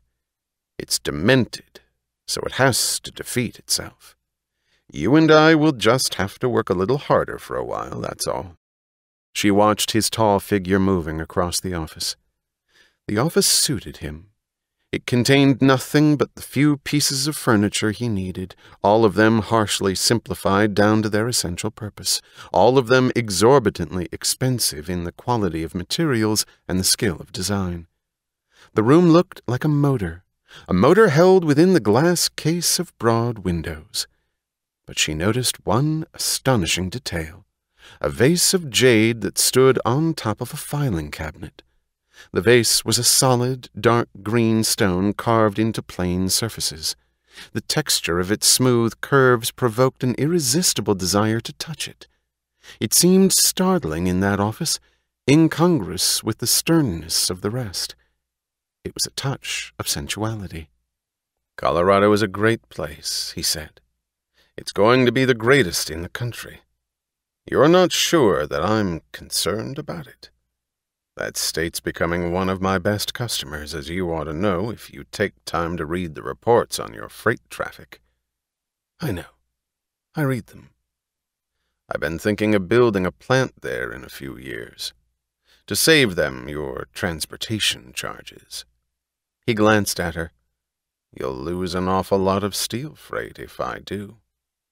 Go ahead. I'll be satisfied with carrying your supplies, and the groceries for your workers, and the freight of the factories that will follow you there. And perhaps I won't have time to notice that I've lost your steel. What are you laughing at? It's wonderful. What? The way you don't react as everybody else does nowadays. Still, I must admit that for the time being, you're the most important single shipper of Taggart Transcontinental. Don't you suppose I know it? So I can't understand why Jim— She stopped. Tries his best to harm my business? Because your brother Jim is a fool. He is. But it's more than that. There's something worse than stupidity about it. Don't waste time trying to figure him out. Let him spit. He's no danger to anyone. People like Jim Taggart just clutter up the world. I suppose so. Incidentally, what would you have done if I'd said I couldn't deliver your rails sooner? I would have torn up sidings or closed some branch line, any branch line, and I would have used the rail to finish the Rio Norte track on time. He chuckled. That's why I'm not worried about Taggart Transcontinental. But you won't have to start getting rail out of old sidings. Not so long as I'm in business. She thought suddenly that she was wrong about his lack of emotion. The hidden undertone of his manner was enjoyment. She realized that she had always felt a sense of light-hearted relaxation in his presence, and known that he shared it. He was the only man she knew to whom she could speak without strain or effort. This, she thought, was a mind she respected, an adversary worth matching. Yet there had always been an odd sense of distance between them, the sense of a closed door. There was an impersonal quality in his manner, something within him that could not be reached. He had stopped at the window. He stood for a moment looking out. Do you know that the first load of rail is being delivered to you today? He asked. Of course I know it. Come here. She approached him. He pointed silently. Far in the distance, beyond the mill structures, she saw a string of gondolas waiting on a siding. The bridge of an overhead crane cut the sky above them. The crane was moving. Its huge magnet held a load of rails glued to a disc by the sole power of contact. There was no trace of sun in the gray spread of clouds, yet the rails glistened, as if the metal caught light out of space. The metal was a greenish blue. The great chain stopped over a car, descended, jerked in a brief spasm, and left the rails in the car. The crane moved back in majestic indifference. It looked like the giant drawing of a geometrical theorem moving above the men and the earth. They stood at the window, watching silently, intently. She did not speak until another load of green-blue metal came moving across the sky. Then the first words she said were not about rail, track, or an order completed on time. She said, as if greeting a new phenomenon of nature, Reardon metal. He noticed that, but said nothing. He glanced at her, then turned back to the window. Hank, this is great. Yes. He said it simply, openly. There was no flattered pleasure in his voice, and no modesty.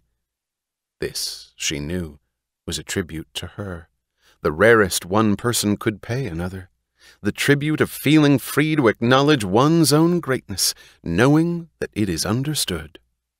She said, when I think of what that metal can do, what it will make possible. Hank, this is the most important thing happening in the world today, and none of them know it. We know it. They did not look at each other. They stood watching the crane. On the front of the locomotive in the distance, she could distinguish the letters TT. She could distinguish the rails of the busiest industrial siding of the Taggart system. As soon as I can find a plant able to do it, she said, I'm going to order diesels made of Reardon metal. You'll need them. How fast do you run your trains on the Rio Norte track? Now? We're lucky if we manage to make 20 miles an hour. He pointed at the cars. When that rail is laid, you'll be able to run trains at 250 if you wish.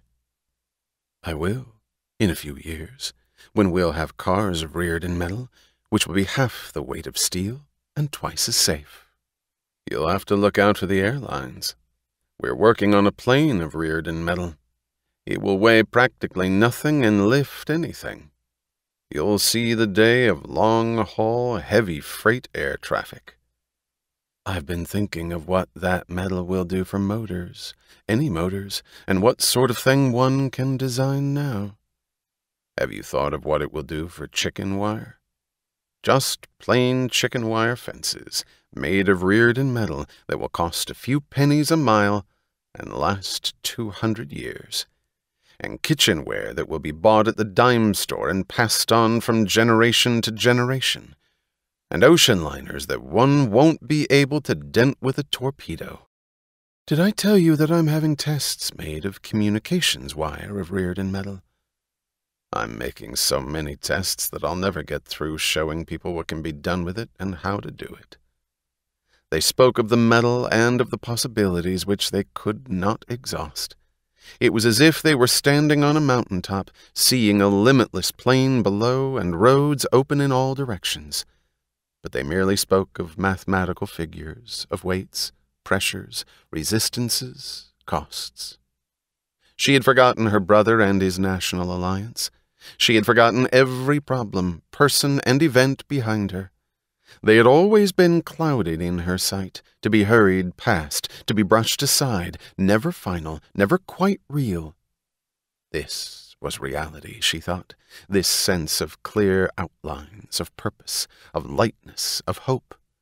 This was the way she had expected to live. She had wanted to spend no hour and take no action that would mean less than this. She looked at him in the exact moment when he turned to look at her. They stood very close to each other. She saw in his eyes that he felt as she did. If joy is the aim and the core of existence, she thought, and if that which has the power to give one joy is always guarded as one's deepest secret, then they had seen each other naked in that moment. He made a step back and said in a strange tone of dispassionate wonder, "We're a couple of blackguards, aren't we?" "Why?" "We haven't any spiritual goals or qualities. All we're after is material things. That's all we care for." She looked at him, unable to understand. But he was looking past her, straight ahead, at the crane in the distance. She wished he had not said it. The accusation did not trouble her. She never thought of herself in such terms, and she was completely incapable of experiencing a feeling of fundamental guilt. But she felt a vague apprehension which she could not define, the suggestion that there was something of grave consequence in whatever had made him say it, something dangerous to him. He had not said it casually, but there had been no feeling in his voice, neither plea nor shame. He had said it indifferently, as a statement of fact. Then, as she watched him, the apprehension vanished. He was looking at his mills beyond the window. There was no guilt in his face, no doubt, nothing but the calm of an inviolate self-confidence. "Dagny," he said, "whatever we are, it's we who move the world, and it's we who will pull it through." This book is continued on Disc 5. Atlas Shrugged by Ayn Rand, continued. Disc 5. Chapter 5. The Climax of the Danconius. The newspaper was the first thing she noticed. It was clutched tightly in Eddie's hand as he entered her office. She glanced up at his face. It was tense and bewildered. "Dagny, are you very busy?" "Why?" "I know that you don't like to talk about him, but there's something here I think you ought to see." She extended her hand silently for the newspaper. The story on the front page announced that upon taking over the San Sebastian mines, The government of the People's State of Mexico had discovered that they were worthless. Blatantly, totally, hopelessly worthless. There was nothing to justify the 5 years of work and the millions spent. Nothing but empty excavations, laboriously cut. The few traces of copper were not worth the effort of extracting them. No great deposits of metal existed or could be expected to exist there, and there were no indications that could have permitted anyone to be deluded. The government of the People's State of Mexico was holding emergency sessions about their discovery in an uproar of indignation. They felt that they had been cheated. Watching her, Eddie knew that Dagny sat looking at the newspaper long after she had finished reading.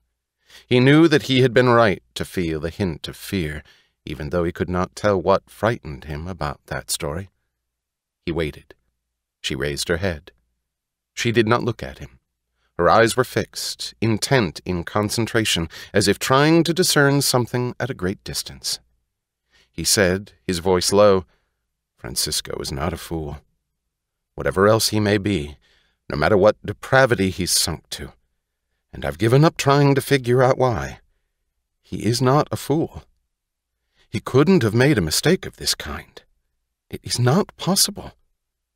I don't understand it. I'm beginning to." She sat up, jolted upright by a sudden movement that ran through her body like a shudder. She said, "Phone him at the Wayne Falkland and tell the bastard that I want to see him." "Dagny," he said sadly, reproachfully, "it's Frisco d'Anconia." It was. She walked through the early twilight of the city streets to the Wayne Falkland Hotel. "He says any time you wish," Eddie had told her. The first lights appeared in a few windows high under the clouds. The skyscrapers looked like abandoned lighthouses sending feeble, dying signals out into an empty sea where no ships moved any longer. A few snowflakes came down past the dark windows of empty stores to melt in the mud of the sidewalks. A string of red lanterns cut the street, going off into the murky distance. She wondered why she felt that she wanted to run, that she should be running. No, not down this street. Down a green hillside in the blazing sun to the road on the edge of the Hudson at the foot of the Taggart estate. That was the way she always ran when Eddie yelled, "It's Frisco d'Anconia!" and they both flew down the hill to the car approaching on the road below. He was the only guest whose arrival was an event in their childhood, their biggest event. The running to meet him had become part of a contest among the three of them. There was a birch tree on the hillside, halfway between the road and the house. Dagny and Eddie tried to get past the tree before Francisco could race up the hill to meet them. On all the many days of his arrivals, in all the many summers, they never reached the birch tree. Francisco reached it first and stopped them when he was way past it. Francisco always won, as he always won everything. His parents were old friends of the Taggart family. He was an only son, and he was being brought up all over the world. His father, it was said, wanted him to consider the world as his future domain. Dagny and Eddie could never be certain of where he would spend his winter, but once a year, every summer, a stern South American tutor brought him for a month to the Taggart estate. Francisco found it natural that the Taggart children should be chosen as his companions. They were the crown heirs of Taggart Transcontinental, as he was of d'Anconia Copper. "We are the only aristocracy left in the world. The aristocracy of money," he said to Dagny once when he was 14. "It's the only real aristocracy, if people understood what it means, which they don't." He had a caste system of his own. To him, the Taggart children were not Jim and Dagny, but Dagny and Eddie. He seldom volunteered to notice Jim's existence. Eddie asked him once, "Francisco, you're some kind of very high nobility, aren't you?" He answered, "Not yet. The reason my family has lasted for such a long time is that none of us has ever been permitted to think he is born a d'Anconia. We are expected to become one." He pronounced his name as if he wished his listeners to be struck in the face and knighted by the sound of it. Sebastian d'Anconia, his ancestor, had left Spain many centuries ago, at a time when Spain was the most powerful country on earth, and his was one of Spain's proudest figures. He left because the Lord of the Inquisition did not approve of his manner of thinking and suggested, at a court banquet, that he change it. Sebastian d'Anconia threw the contents of his wineglass at the face of the Lord of the Inquisition and escaped before he could be seized. He left behind him his fortune, his estate, his marble palace, and the girl he loved, and he sailed to a new world. His first estate in Argentina was a wooden shack in the foothills of the Andes. The sun blazed like a beacon on the silver coat of arms of the d'Anconias, nailed over the door of the shack, while Sebastian d'Anconia dug for the copper of his first mine. He spent years, pickaxe in hand, breaking rock from sunrise till darkness with the help of a few stray derelicts, deserters from the armies of his countrymen, escaped convicts, starving Indians. 15 years after he left Spain, Sebastian d'Anconia sent for the girl he loved. She had waited for him. When she arrived, she found the silver coat of arms above the entrance of a marble palace, the gardens of a great estate, and mountains slashed by pits of red ore in the distance. He carried her in his arms across the threshold of his home. He looked younger than when she had seen him last. "My ancestor and yours," Francisco told Dagny, "would have liked each other."